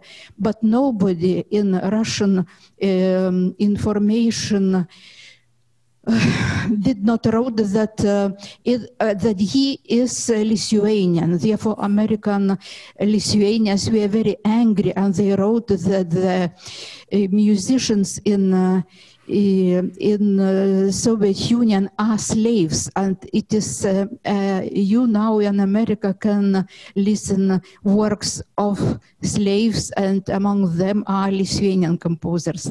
So my short question: did reviewers, American reviewers, who wrote in newspapers about Ganelin Trio, did they write that this musician came from Lithuania? But they are not Russians. They came from Lithuania. Did they notice or not? Or they are only Russians? Yeah, thanks for that comment and the question.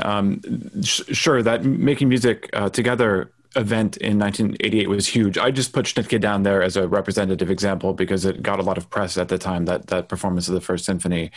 And something more needs to be written about that. I don't think I'm ever going to write something, but some article of some sort needs to be written about that event just because it was such a huge deal. And I appreciate the information about the Lithuanian involvement in that. And I'm glad you brought this up because this is an issue that I'm aware of and that in the longer version of this paper I address more at length. And that is the perpetual confusion among Americans as to what is Russian, what is Soviet, and what constitutes the constituent republics of the Soviet Union. And in the case of the Ganelin Trio, I think there were very few, if any, critics who acknowledged where they were actually based in the Soviet Union. Most of them just equated them with the Soviet Union and actually with Russia, because often in American commentary, Russia stood in for the whole of the Soviet Union. So this is a very confusing issue, and I'm planning on sorting it out in the longer version. Thank you. Do we have more questions here in audience in Vilnius? So we have one more question from Laura.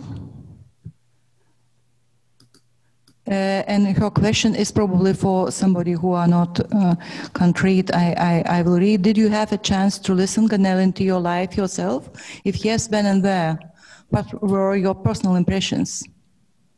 Nivinskas' doctorate student from Vilnius. He is jazz musician. Unfortunately, I'm too young to have seen them. I was still in high school when they broke up, and I didn't catch any of their subsequent, well, there was the reunion concert in 2001 that I did not see, but I've listened to many times. And I mean, they're a fantastic group. I think that they deserve much more attention than they have gotten. That's one of the reasons I'm writing about them in this experimental music book that I'm working on.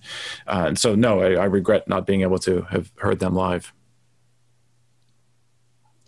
So I have also one question. This tour of Ganelin Trio to United States for me also is some important shift in the Soviet policies confronting United States. I mean that, for example, in 50s and 60s, in this exchange between Soviet Union and United States, we had some imbalance because to United States, Goskoncert toured mainly classical musicians, and jazz as music of freedom was just brought to Soviet Union by United States cultural diplomacy. And from this side, it's really amazing, this event, yes, and very special event. Also special remembering that even in the 80s, Ganelin Trio still faced some restrictions in the international touring, including, for example, Poland. I just have evidence from the Goskoncert papers in Moscow that they had real restrictions. So in this very context, I have question. You talked mainly about political aspect of Soviet-American musical exchange. And what about the economical aspect or economical interest in selling the jazz to the US audiences? Yeah, that's a good question. And you probably know more about this than I do if you've seen the Goskoncert papers. I'm not entirely sure at this point, and I need to, there are a number of things on my list to do with this paper still.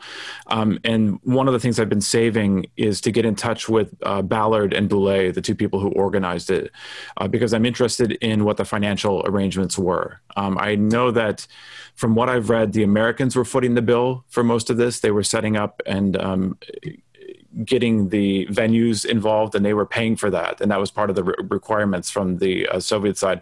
But I want to confirm that, and I'm interested at how much revenue was being generated and who was getting it. I know, for example, in talking to Sergei Kuryokin's widow, that when he went in 1988 to the United States, there was always this problem with hard currency, right? That you would get money on these tours and you couldn't bring it back into the Soviet Union and you had to spend it. And so Kuryokin came back loaded down with synthesizers, with gear, with clothes for her.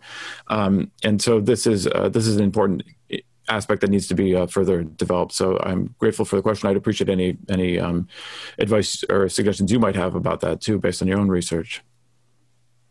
So we have one more question on chat from John. Please forgive my naivety, but did the trio consider their music constricted to any national context? Did they consider their music influenced by any national identity, or was it geographically free as well? Yeah, this is a great question, and it's really complicated. It depends on who you ask and when you ask them, and who was in what kind of venues the interviews were being published, that sort of thing. So, for example, Fagin and a lot of the other, Alexander Kahn, for example, people who are writing actively about this new kind of music, experimental, new jazz, Russian new music, whatever you want to call it, in the 70s and 80s, they were very concerned to say that what the Russians, what the Soviets were doing, Lithuanians were doing, was new and did not bear any resemblance to what was happening anywhere else in the world, that it borrowed from traditional Russian structures, that it borrowed from Russian folk melodies. But obviously that's not true, and there are influences from other currents, both in Europe and in America. But it becomes this point of pride that they want to separate out what they're doing. This is not the Genielin trio necessarily themselves, but the people who were advocating on their behalf. And this idea, well, you get it from the members of the trio themselves too, right? When Genielin, in this controversy about what to call the group, he talks about how he was the composer for the group and that his structures could be performed by anyone and they would come out sounding more or less the same, which is obviously a pretty gross exaggeration, it seems to me. And so this idea of ownership, this idea of authenticity, this idea of the basis of this jazz coming from a part of the world that isn't America, it becomes very important and it becomes very complicated. So this is something I trace out more in the book chapter that I'm writing about the Genielin trio than in this paper per se, but it's certainly something that needs to be addressed. Thanks. More questions? Please. Rūta Skudienė is our expert in Lithuanian jazz.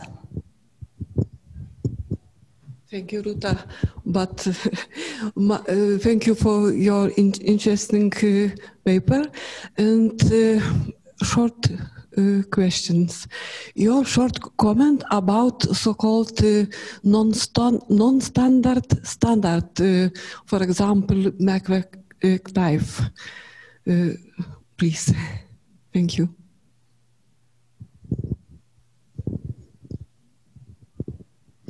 So a comment about Mac the Knife? Yes, her question was about non-standard standard.